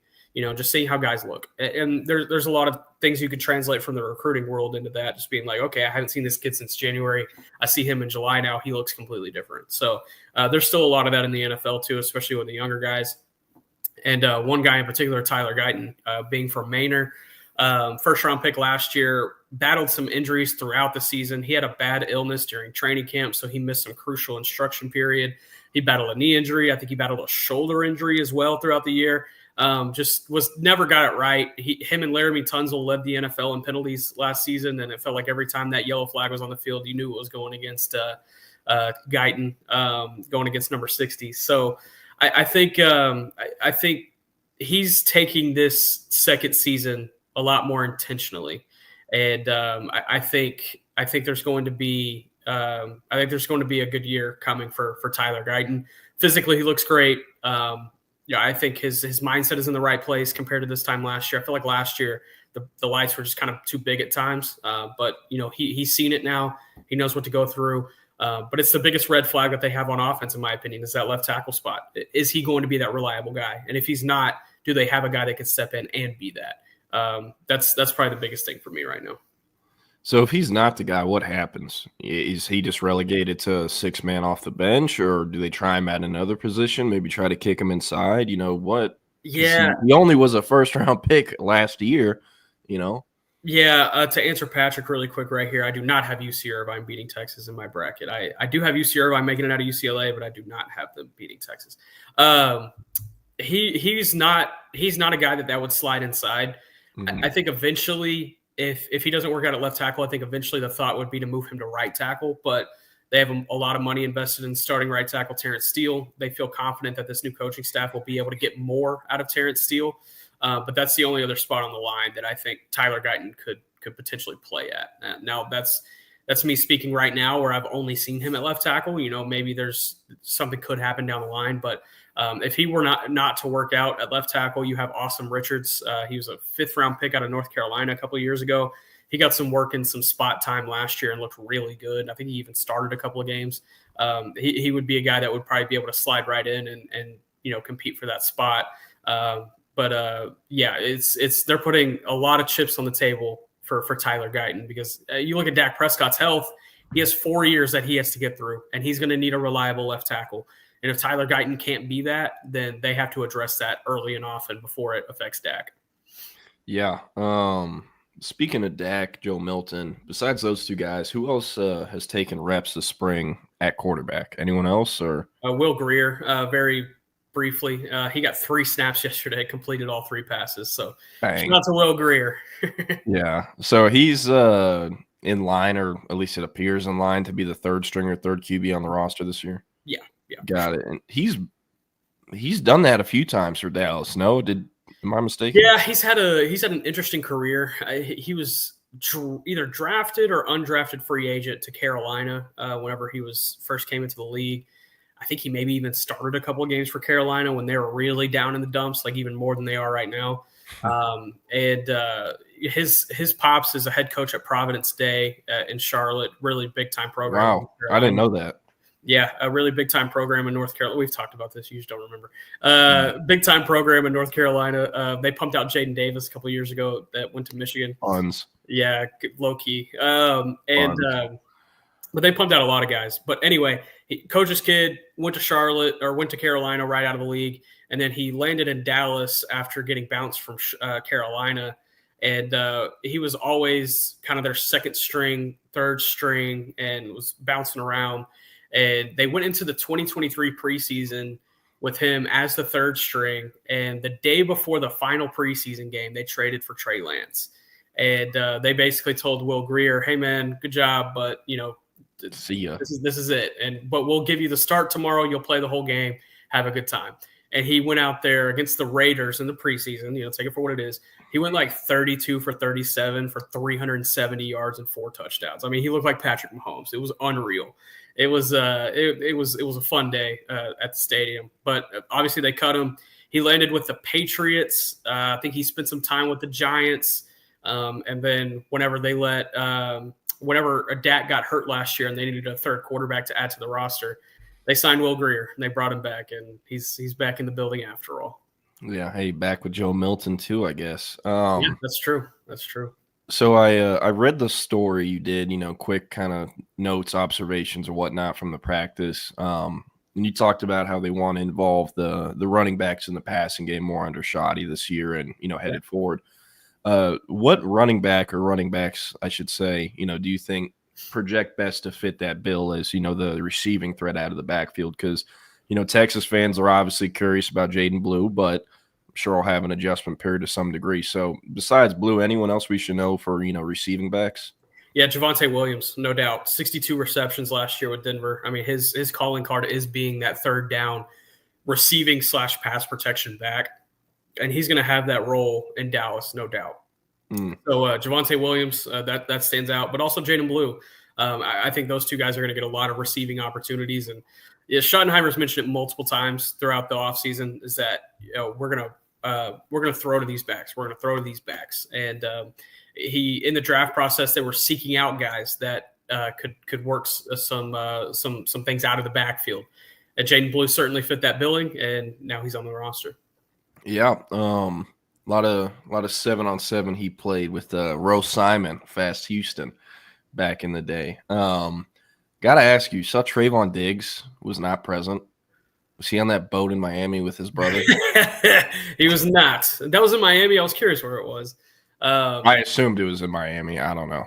Yeah, he was not on that boat. I can confirm he was not on that boat. But I did ask about it. I was like, "What's Trayvon on that boat?" He was not on that boat. Oh, okay. Yeah. Never mind.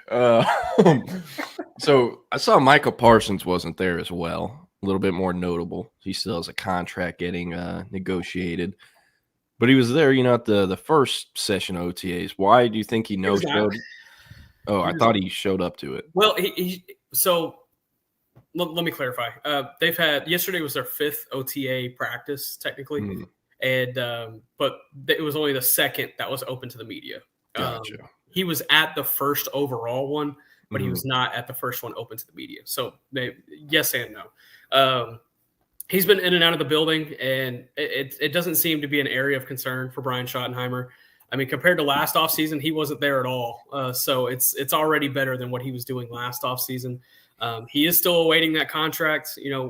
It'll come. It's a matter of time. I'm really not putting a whole lot of effort into it just because I know it's going to come. But I think with Micah Parsons, there's an understanding there between him and the head coach about what his role is, about what his responsibilities are at this time of the year. They both feel comfortable with it. That's really all that matters. Yeah. If it's not taken care of by mandatory minicamp June 10th through 12th, do you see him no-showing? Because isn't that what CeeDee Lamb did last year when he was in the same? Yeah, it is what CeeDee Lamb did last year, and he didn't show up from training camp either.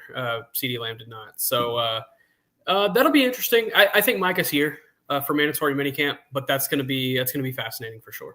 Yeah. Okay. So I got to ask you. I saw on Twitter Dak Prescott and George Pickens apparently spoke with the media for quite some time in the locker room.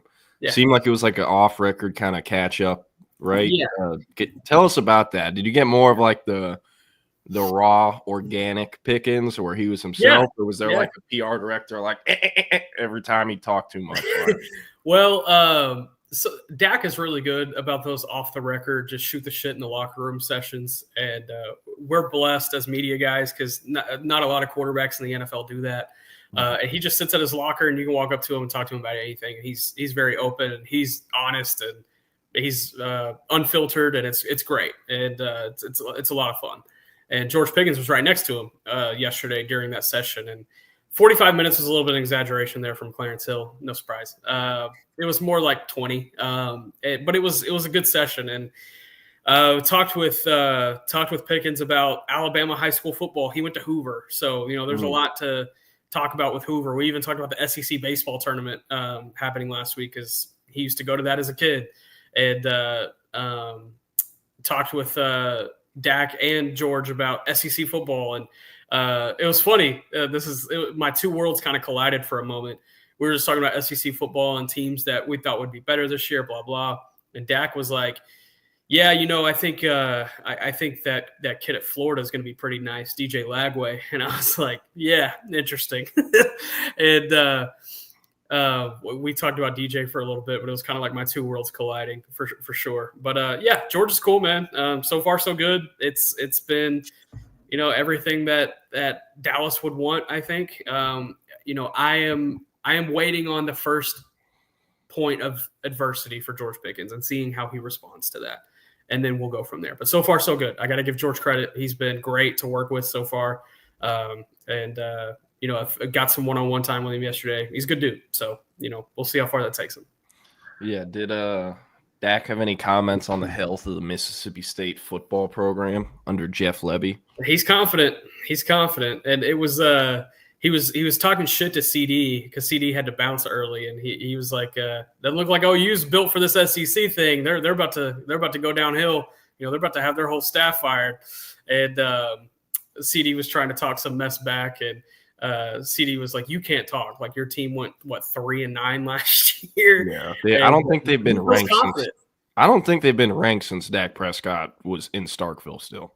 Yeah, that's probably right. That's it. And if they were, it was probably like a 25 or 24. Like it was barely sneaking in. But that's the only time that program has been good. And it's crazy because it was just him and Chris Jones, and that was it. No other player on that team made it to the NFL. I think there was one that made it on a practice squad, but no other player made it to the NFL.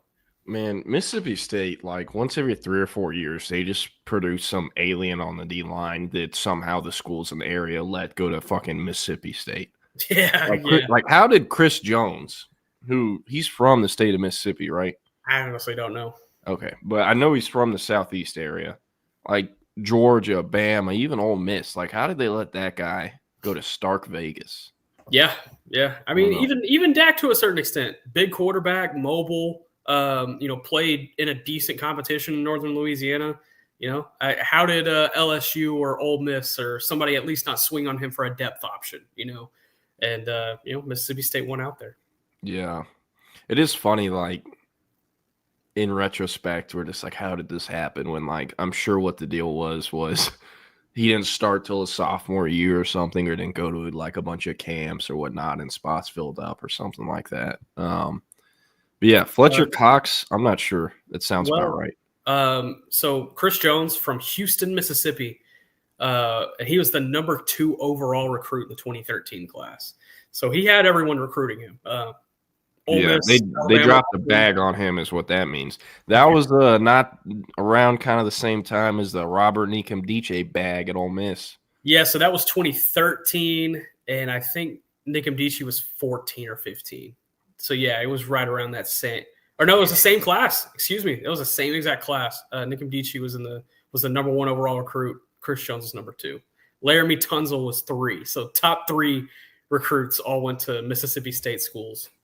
Wasn't Nikomdiche was from Mississippi, right? He was from Loganville, Georgia. Oh, you went to Grace. And then what about Tunzel? Lake City, Florida. Interesting. Yep. Interesting. I don't know. So I know it's a long ways away, and mandatory minicamp will be before that, and I assume some more OTA sessions will be before that. But hey, Oxnard coming up in late July or August. Yeah. What are your biggest question marks heading into training camp, or with training camp about a month and a half away? Yeah. Who is going to start at cornerback other than Deron Bland? Who's going to start on the other outside corner? Who's going to start at slot? Trayvon Diggs and Savone Revel. They're going to be cautious with those guys. They're not going to try to rush them back out onto the field. We'll see if they're ready when week 1 comes around. If they are not, who will be? And that's going to be a big question for me going in. And then the defensive tackle spot, who the hell is going to be a reliable guy in the defensive interior? I feel like that's the same question we've been asking going into training camp for the last decade for the Cowboys. But, it's time. It's time to figure out that spot. And, if they don't have that guy on the roster, maybe that means circling the block with Linval Joseph and bringing him back as a veteran option. Those would be the 2 big things on defense. I already talked about the left tackle spot on offense. Who ends up getting the majority of the carries at running back? That's going to be a big question for mine. And then tight end. I think tight end is quietly a yellow flag. I wouldn't say a red flag just yet, but Jake Ferguson regressed last year. He battled a lot of injury, but he did not have as good of a season last year as he did the year prior. And the depth of that room is not proven to do anything. So who is tight end to? Who's going to show up? That's a big question for me too. Yeah. Hey, you driving out there again? I am driving. I just booked my spot a couple days ago. I got an Airbnb right on the beach, and I'm taking my dog with me. So me and Huncho making the 22-hour trip out to Oxnard. It's going to be a blast, and it's funny because I was booking it with this Airbnb lady, right? And she has a spot like right on the beach, and it's like a condo building. So she has like units above me, and I'm on the first floor. And she's like, so you're going to be leaving your dog alone every day? And I was like, well, not every day, but like days I'm working. Yeah. And she's like, okay, I've just had issues with dogs in the past making noise when owners are gone. And I'm like, my dog is the best dog on the planet. Like, I understand your concern, but I promise there's not going to be any issue. But she was like worrying so much about it that it has me worried about my dog making noise. And so I had like a stern talking to with Huncho a couple days ago. I was like, look, man, you can't say shit when I'm out of the house. Yeah, we're both going to be homeless. Yeah, hey, the Airbnb fee might come your way still. So getting away from the Cowboys and the NFL a little bit, it's been a pretty notable week, or I wouldn't say notable, but an interesting week, I should say, in college football. SEC spring meetings, so the college football playoff format's being discussed. Yeah. Other conferences are trying to pressure the SEC into moving from an 8-game conference schedule to a 9-game conference schedule. What are kind of, I guess, your thoughts from, some of the headlines that have come out of the week in Destin where the SEC meetings are, and also, what is the perfect CFP bracket kind of for you, or the seeding? What are your thoughts on that? You don't want to hear what my perfect CFP bracket is. It's a 64-team bracket. You only play conference games, and then you roll in and you play 64 teams in a bracket. And let's have some fun with this. That's my perfect imagination. All right, let's be realistic here. We're not doing. You asked me. That's my perfect bracket. It really is. We're not I don't doing care who wants to say anything about it. This dude gives like the most realistic opinions on the Dallas Cowboys and all this other BS, and the most disorganized franchise of all time. And he's like, "Oh yeah, 64-team playoff." I didn't say real. You didn't ask me for realistic. You asked me my. I assumed you would use that. Is my ideal scenario. Okay, if we're talking realistic here, I like the 12-team format. I like the way they had it set up last year. The only thing I would have changed is reseeding after the first round. That's the only thing I would have changed, is reseeding after the first round. But I think you need to reward winning your conference championship. How they have it set up right now, the conference championship means nothing. Like if I'm a team, let's say I'm Oregon rolling into the Big Ten championship last year, right? What is to incentivize me to play my starters in the Big Ten championship? Like, I'm the number 1 team in the country. I'm undefeated. Why would I go out there and jeopardize my starters getting hurt when I know if I lose this game, I'll still get a first round bye? So it's like there's no incentivizing winning your conference championship right now. I think there still needs to be that. I like awarding the top 5 conference champions an automatic bid. I think the only thing I would have changed from last year's format was reseeding after the first round, because you saw teams that had a lower seed get a much easier path, like Penn State, versus an Oregon who had to go right up against Ohio State in the Rose Bowl. So that's the only thing I would have changed. Boo-hoo. Okay, so what are your thoughts? Because you like the conference champ thing. Do you like how it's the 4 highest ranked conference champs were automatically in, and automatically in with a first round bye? Yeah. I like that? Because I think what is likely to change, or what it's going, or no, not likely to change. This is what's happening starting the 2026 season.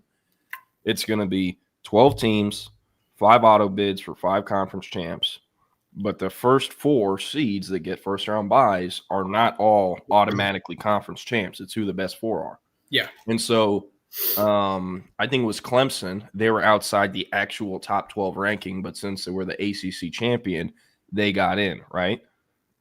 Now it would be the same thing, I guess, where they would be 12 if they were still outside the top 12 and won the ACC. But like Arizona State, did they really deserve a first round bye? And I know they took Texas to the wire, so their fans will say, yes, we did deserve a first round bye. But just, I don't know. I get it, the being fair perspective, but life isn't fair. It's not. Was Arizona State a top 4 team in the college football playoffs last year? No, they were not.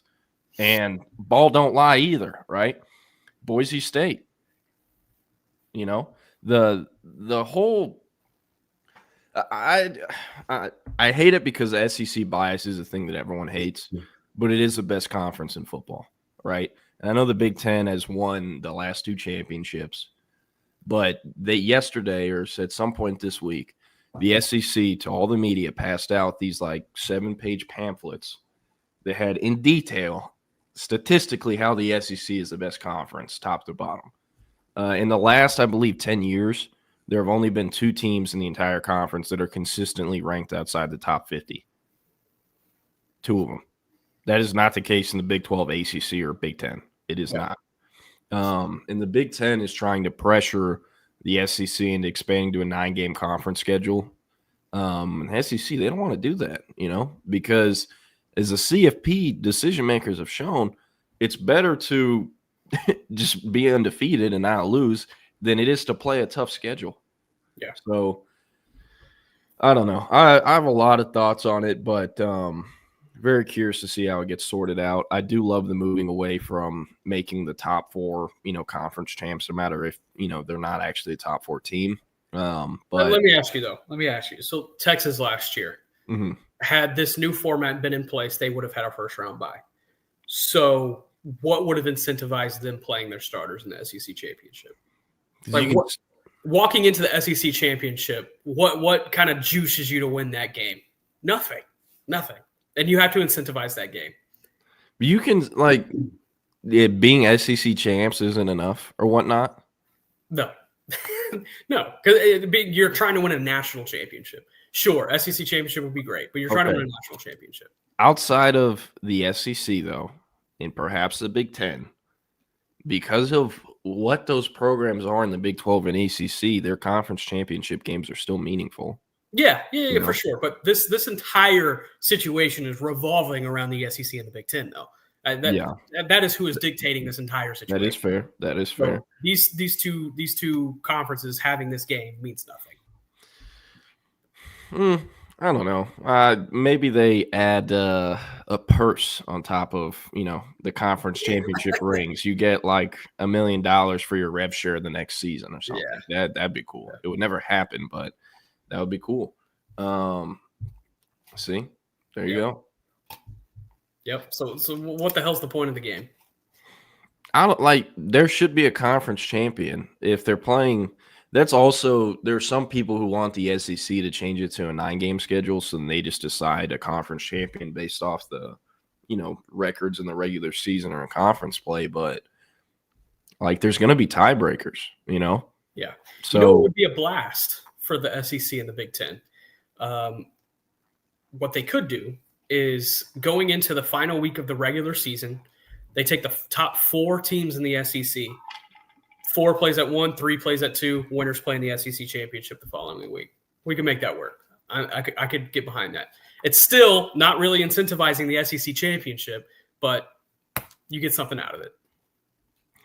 I guess there's a group of people from the Big Ten and other conferences that are trying to not only push a 9-game SEC schedule, but on top of that, at least one SEC Big Ten game for each program in those conferences, on top of playing 9 conference games.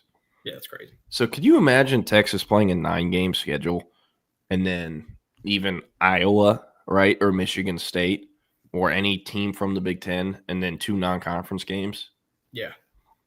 Texas is already playing one Big Ten school the next 3 years. They played one last year. Yeah. But I don't know. And it's also just the discourse on it is kind of ridiculously stupid sometimes. Lane Kiffin just showing up to Feinbaum in SEC meetings, be like, man, screw the seeding. Just do 12 best teams, 16 teams. It's simple. If you're not top 12 or top 16, you don't deserve to play in it. And then you have Sankey, who's like, we're not fucking moving off the 8-game schedule. Yeah. And just the opinions and all of it, it seems like there's not a lot of cohesion amongst the actual SEC on what they want, but I don't know. We will we'll see. You brought up a Big 10 teams coming up and Ohio State right here. My girl called me a couple days ago. One of her friends is getting married on August 30th. She wants me to go to the wedding. What's my excuse here? Where's it at? It's in Pennsylvania. That's where she lives, so it would be close by, but the game's at 11, or it would be at noon, I guess, on the East Coast. Can I make this work, fellas? And if not, what's my excuse here? Did the Cowboys play that Sunday in preseason? Nope. She knows that they're off that weekend, so. Yeah, I need. She knows when your parents' birthdays are. Nope, both of them very far away, very far away. But need some help from the chat. Need an excuse, quick, pronto. Let me think. I don't know. I'm not going to that shit. I got bigger priorities. Diarrhea. There we go. Yeah, tell her you have diarrhea 2 months out. 3 months out. Sorry, babe. I'm going to have diarrhea that day. Can't do it. Yeah. I'll be busy mowing the driveway that day. Apologies. I would literally be rather be doing anything else.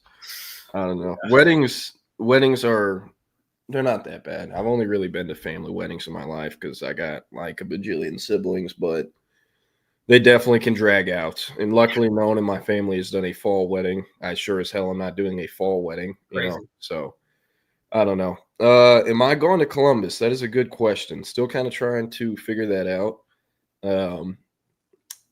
I don't know. If I can get it expensed, I'll for sure go. If not, I might still go and just pay my way up there. We'll see. Yeah, flights are not easy to get up there. I kind of looked into it a couple weeks ago from Austin, Houston, Dallas. It's I would have to assume one of these airlines is going to be adding flights here in the next few weeks because it is not an easy trek. Yeah. And I mean, I don't know. Like I've been to Columbus. How many hotels do they really have that aren't booked up already or whatnot? Yeah. So I don't know. We'll see. I would love to be there, but it'll have to work out. And yeah, did you see the Ohio State fans basically calling Texas a bunch of wussies for not wanting to? Yeah. Who cares? The game's going to be played regardless. Like, what are we doing? I will say CDC saying that, I don't want the team practicing on a short week. That's just not rational. They're playing San Jose State, big dog. Like, we're preparing for Larry Turner Gooden. Like, hey, I was about to say, who's on that roster? It's a Larry Turner Gooden revenge game. That's about it. Yeah. Yeah, the only problem is I'm 22, Jake, so renting a car is pretty costly, and I got to do it through Turo. But, this is also what I've been thinking. Like, if I can't get it expensed, I got to pay out of pocket. I'm also interested in going to Gainesville or Georgia, and if I drive to those or even fly, I can come in on a Wednesday night or a Thursday, see high school games Thursday, Friday, and then the college game on Saturday. And Georgia would be awesome because, Athens is like pretty much in the Atlanta metroplex, and Texas has a bunch of targets. They're trying to get some commits out of there.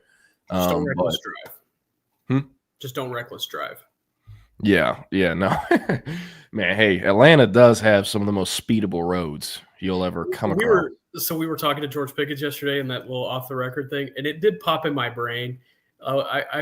If I knew him better, what's the driving problem? If I knew him better, I probably would have asked. Because we were talking about his time at Georgia. I'd be like, you drive it all? Did you get caught speeding at all any time? But I kept it to myself. Maybe a couple months. He's like, no, I was our only receiver that produced, so I kind of got to do whatever I wanted. Yeah. He did never get arrested for reckless driving at Georgia, so that we know of. Dorial Green Beckham. I don't know why, but read his whole Wikipedia page yesterday. Just got a refresher on him. Yeah. I don't even know why I brought that up, but man, you're seeing less and less of those crash outs at the college and high school or college and NFL level. Yeah. Talk about a recruit that really let the fame get to his brain way too early. That is a prime example. He was John Tay Cook before John Tay Cook. Yeah, well, there's some other stuff that happened with John Tay Cook, but yeah, all right. We got some recruiting questions in the chat. Going to blaze through these. Nathan said, I saw Texas is hosting Malachi Ziegler and Peyton Houston this weekend. Is this them deciding which is their 2027 quarterback take? They did this last year with Hun and Bell.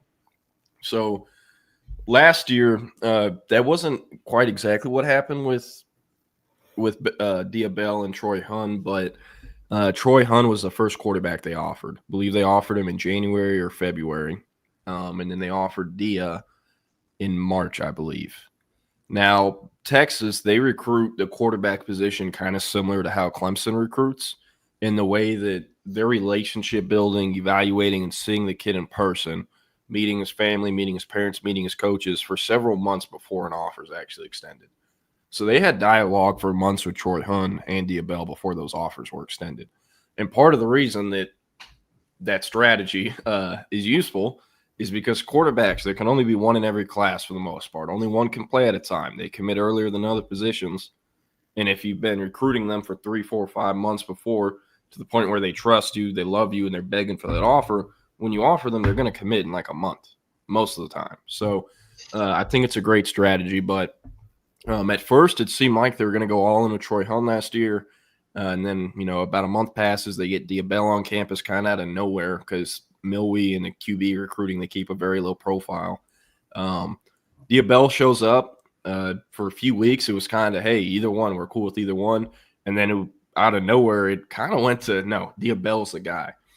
Started hearing in like late March, early April, mid-April, that Texas, 9 times out of 10, Texas will wait to talk money until official visits. But since, almost every top 247 QB commits before OVs happen, they'll talk it earlier with quarterbacks. And by mid-April, about a month after they had offered Dia, I had already heard Texas and Dia were on the same page NIL-wise.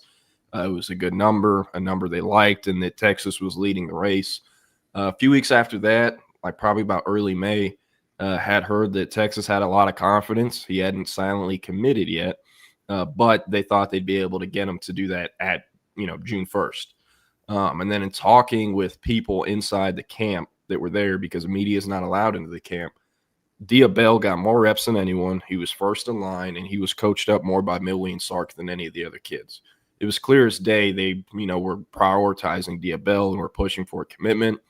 He silently committed that day on June 1st, and then I think went public like June 10th. So that's kind of what happened there, where with Peyton Houston, he got offered either last fall or last summer. It was last summer, I believe, at the actually the same camp, the elite camp.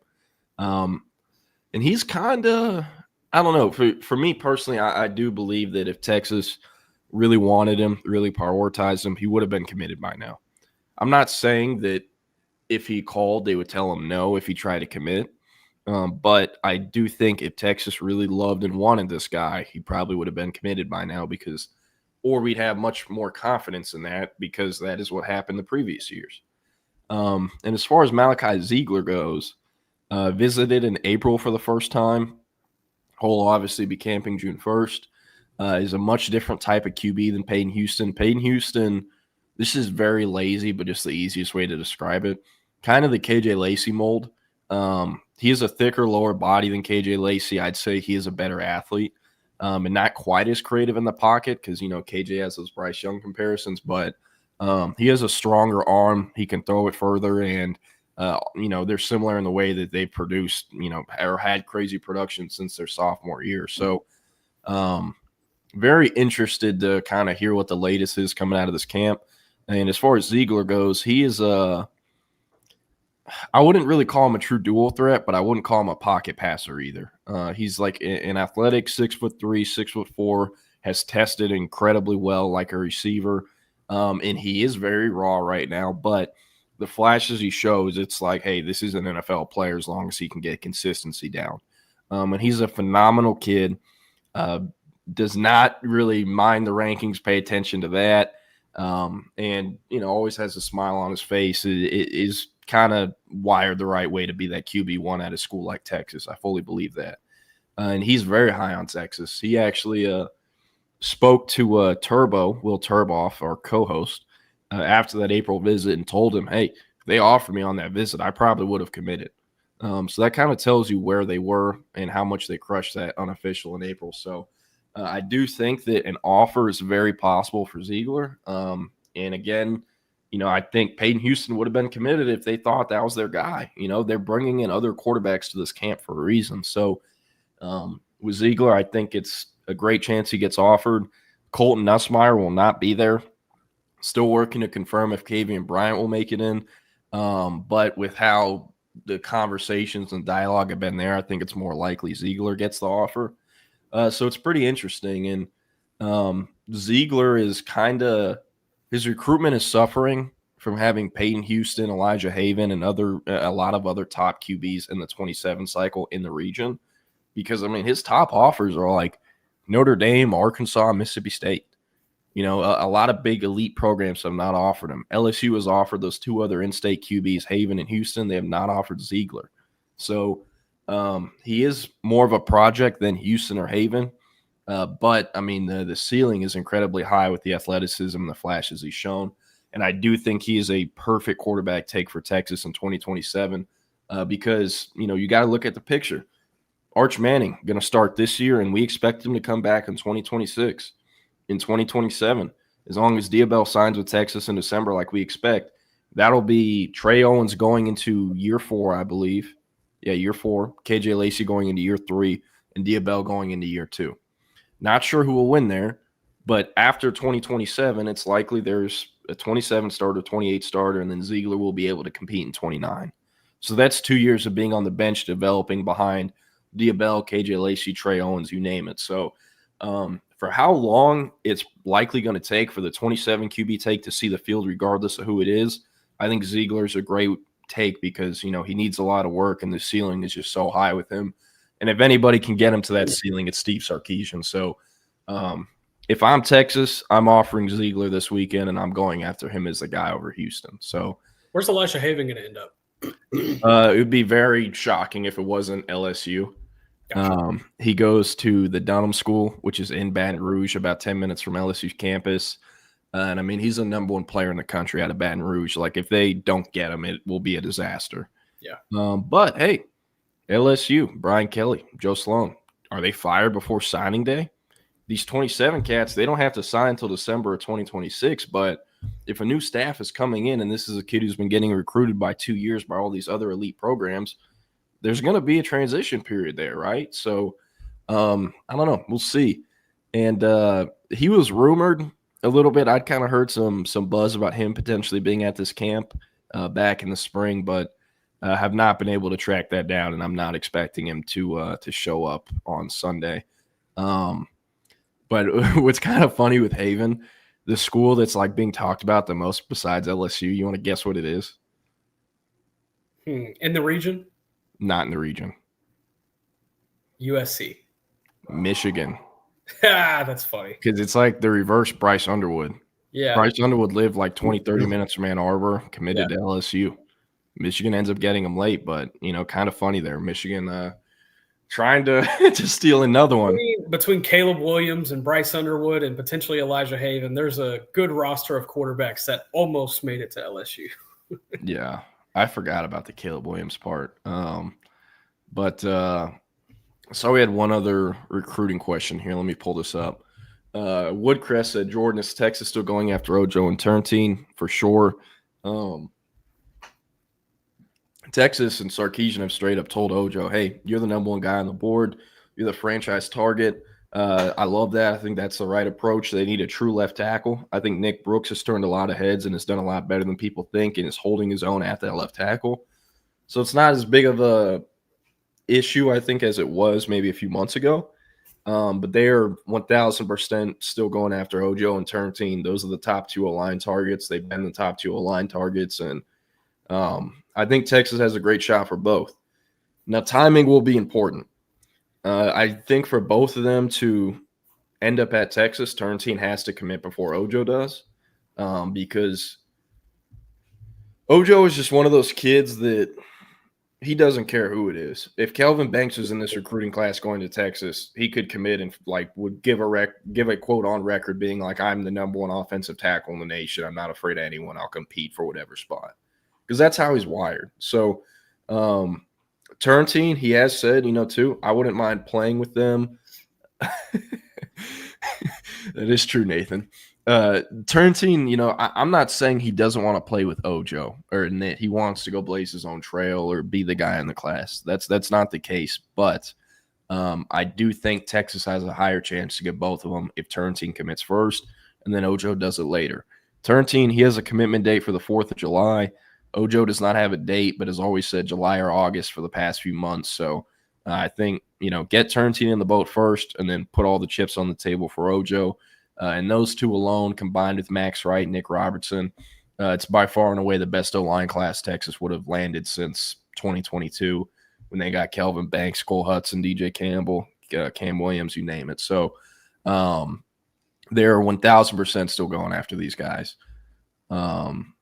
And yeah, hey, I remember that game in Columbus. I mean, I don't remember that. I was like 3 years old, but I've gone back and watched all that stuff. It's good stuff.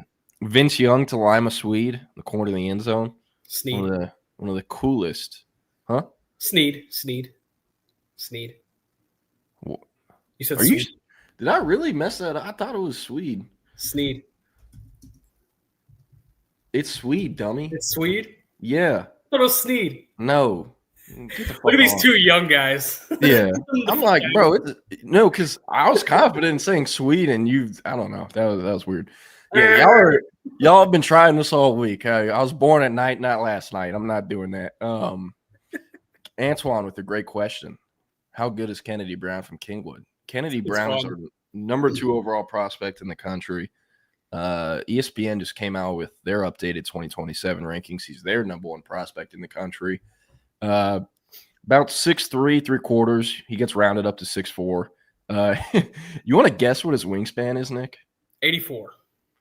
It has been measured at some schools at 88, at others 87, at others 86. That's crazy. But every measurement is north of 86 or 86 or higher. So checks every box from a projection standpoint to the tackle position. He's a super athletic kid, and I mean his hands are damn near dragging on the ground just because his wingspan and arm length is ridiculous. Great head on his shoulders. Dad is, a Texas fan, so there is some, I guess, I don't know, built-in ties there. But hey, it's going to be a national recruitment. This kid has already been to like Oregon, Clemson, Oklahoma, LSU, Bama, Ohio State. He took a shit ton of out-of-state visits to elite programs that he had offers to back in the fall. And if he's doing that as a sophomore, that means this thing has a long way to go, and everyone's going to be trying to get him because he's the number 1 offensive tackle in 2027. So Texas, they'll be looking to parlay the fact that, hey, the last Humble ISD kid they took was the number 9 pick in the draft, and Kelvin Banks. They play the same position. Kelvin Banks is the guy that Brown looks up to. So they're going to be playing the long game there, and again, a long way to go, but he is worth every bit of what he'll be making in college, which is probably going to be at least like, I don't know. The house settlement NIL go will change some stuff, but if he was in this 2026 class, would probably be negotiating starting at $1.1 million as a freshman, because that's what elite offensive tackles cost. And correct, LSU and OU battling for Bo Bentley. I believe he OVs to LSU this weekend, and then OU. Bo Bentley's been working a lot with this offseason at Salina High School. One Dak Prescott. Really? Interesting. Here's a question on the Tyler Guyton and the Cowboys. Has Guyton filled out his upper body, Nick? Too early to tell. He's certainly bigger. He's stronger. That's shown. If you're looking for the off-season training type things, I think he's lost some bad weight and he's added it with some good muscle mass. He still has some ways to go, so I wouldn't say he's filled it out, but he's improving there. Yeah. Woodcrest with another recruiting question. He said, last question, would you say Texas is leading for Xavier Griffin? Xavier Griffin, the 5-star linebacker, number 1 linebacker in the country out of Gainesville, not Florida, but Georgia. Gainesville, Georgia. Recently decommitted from USC, has a top 4 at Texas, Bama,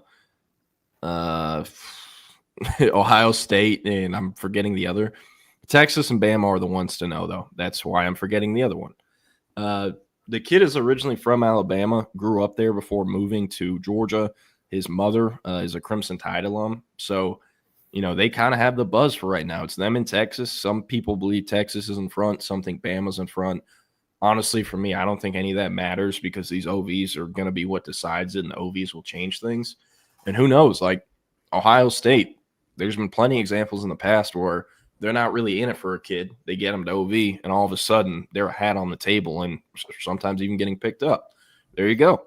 And with Xavier Griffin being the number 1 linebacker in the country, schools are going to be very competitive for him in NIL, especially Texas. Like the linebacker situation, I think, is in a worse state than any other position group on the roster because, hey, they wanted 4 linebackers last year. They signed 2. And one of those guys played more star and safety this year than he did linebacker. That's Jonathan Cunningham. Yeah, you brought in a great portal get in Brad Spence, but they're likely going to the portal again next year, and they need at least 3 linebacker takes this year. Feel great about Kosiak Paula, but, man, after that, it's like, hey, they're really going to have to hit on Xavier Griffin and Braden Rouse. So I wouldn't say Texas is leading. I've heard they are. I've heard Bama is. I've heard it's tied. But me personally, I really don't think any of that matters because the OVs are going to be what decides this, and then he's committing June 25th, shortly after those end. So get back to me on this in a few weeks, and I should have a better, more concrete answer for you. What else we got? I do have to bounce here pretty quick, but I will let you stick with it. Yeah. Yeah, this is Jacoby Dixon from Brenham, still a 2027 running back option. He is. He's on the board. They had him visit in the spring post Chad Scott getting the job. So him and Scott have already met in person at least once. He will not be at the camp this weekend. He told me he won't be there. So there's that. And then last one before we close it out, Woodcrest says, I think it could be another Justice Terry situation where Alabama can't compete with the price. That has happened to Alabama in recent years. Kids are going to play for Saban. They were cool with making less at Alabama because they knew they'd go to the NFL under Saban. But Kalen DeBoer, he doesn't have that type of draw. So, could it come down to an NIL situation that Texas could beat out Alabama?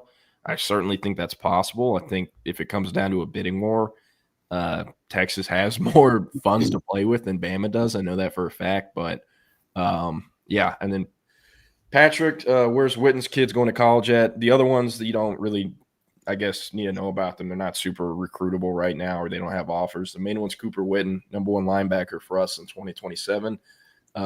Visiting Tennessee this weekend. His pops is alma mater, and then is likely to get to Texas at some point in the month of June.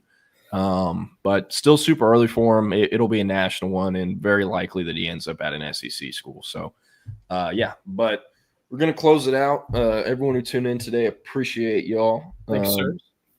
Even those on podcast platforms that, listen on the drive home from work. Patrick, Naaman Roberts, CB, Jake Bayless, we appreciate all you Woodcrest who tuned in, DJ Dog. Going to kick it over. It's the Texas Sports Unfiltered app. Up next, Jim Schlossnagle joined Third and Longhorn to preview Texas baseball's NCAA tournament run. So go check that out on the Texas Sports Unfiltered app. And then at 2 p.m., Chip and Zay will be back on the live stream, YouTube, Twitter, Facebook, Twitch, wherever you get your live stream. And, hey, hook 'em. Go watch the Horns at 1 p.m. We'll see you. Have a good weekend.